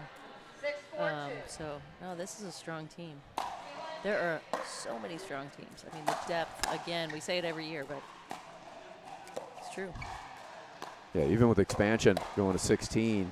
Oh, that floater drops on the line. I don't know how coaches landed that one, but even with the expansion 16, you look up and down the rosters, it's stacked. Huh? Agreed. Yeah.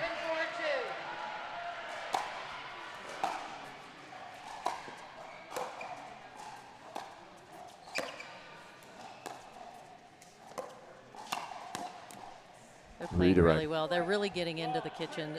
Like Karin's drops, Jose there, they're dropping in, able to get to the line.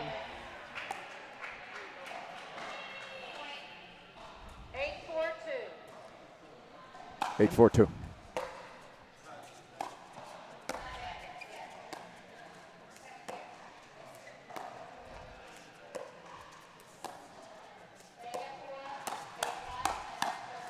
Oh, exceptional by Wyatt. Yep. Such fast hands. 4-8-1.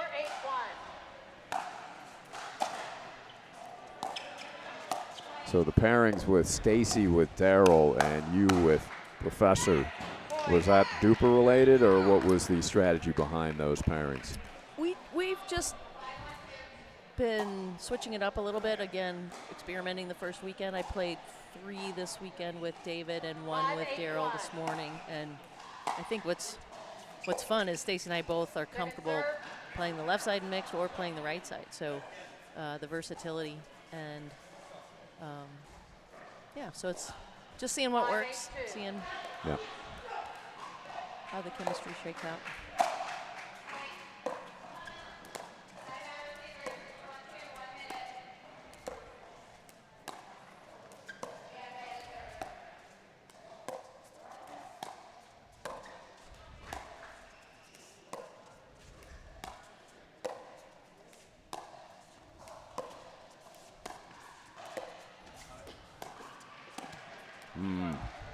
was looking for a ball to attack. It might I not have like been him the- going for yeah. that. You Yeah. know, he's a little gotta, low, but still. Yep.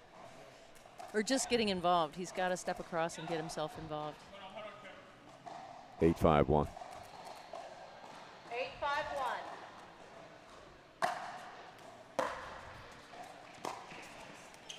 Oh, that's tough. That's tough. Point. Yeah, Stacy saw Daryl coming. Yep. They share a smile. Yeah. Again, that's first weekend stuff too. Learning Right, right. 9-5-1. to play together. Great ball from Stacy. Going behind Jose. 9-5-2.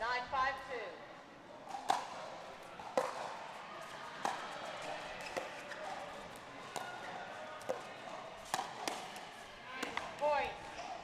DeRisi again right into the body. Yeah. Playing So that with a- right hip, he's Yeah. gotten Daryl a few times on that.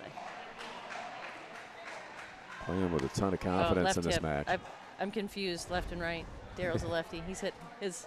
10-5-2. Point. And that's it. So DeRisi and Coaches 11-3, 11-5. Well, CB, thanks for coming Thanks by. for We'll have having to me. keep All you right. keep you longer next time. You'll have to, when you do the interview, correct me if I'm wrong, but I think Karin and Jose were undefeated together over the weekend, so you'll have to check on that when you talk with them. Yeah, I'll confirm that. I Yep, wouldn't be yep. surprised, right? All right, great to see you. Thank All you. right. Okay, CB.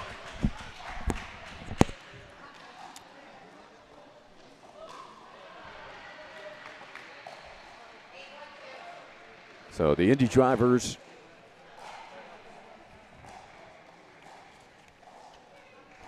wrap it up here. Coaches and DeRisi make it 8-2 drivers on the tab for Team Battle. DeRisi and Coaches continue their impressive play. They're going to be a tough out for anybody. And Indy continues to roll now 3-1. Their only loss to Suncoast in that team breaker. And that will finish up our coverage for this Friday evening. And another excellent day of pickleball here from the Champions Series Pickleball. We'll be back with you 8:30 tomorrow morning, Saturday morning, for more Champions Series Pickleball. For now, so long from Lifetime North Shore.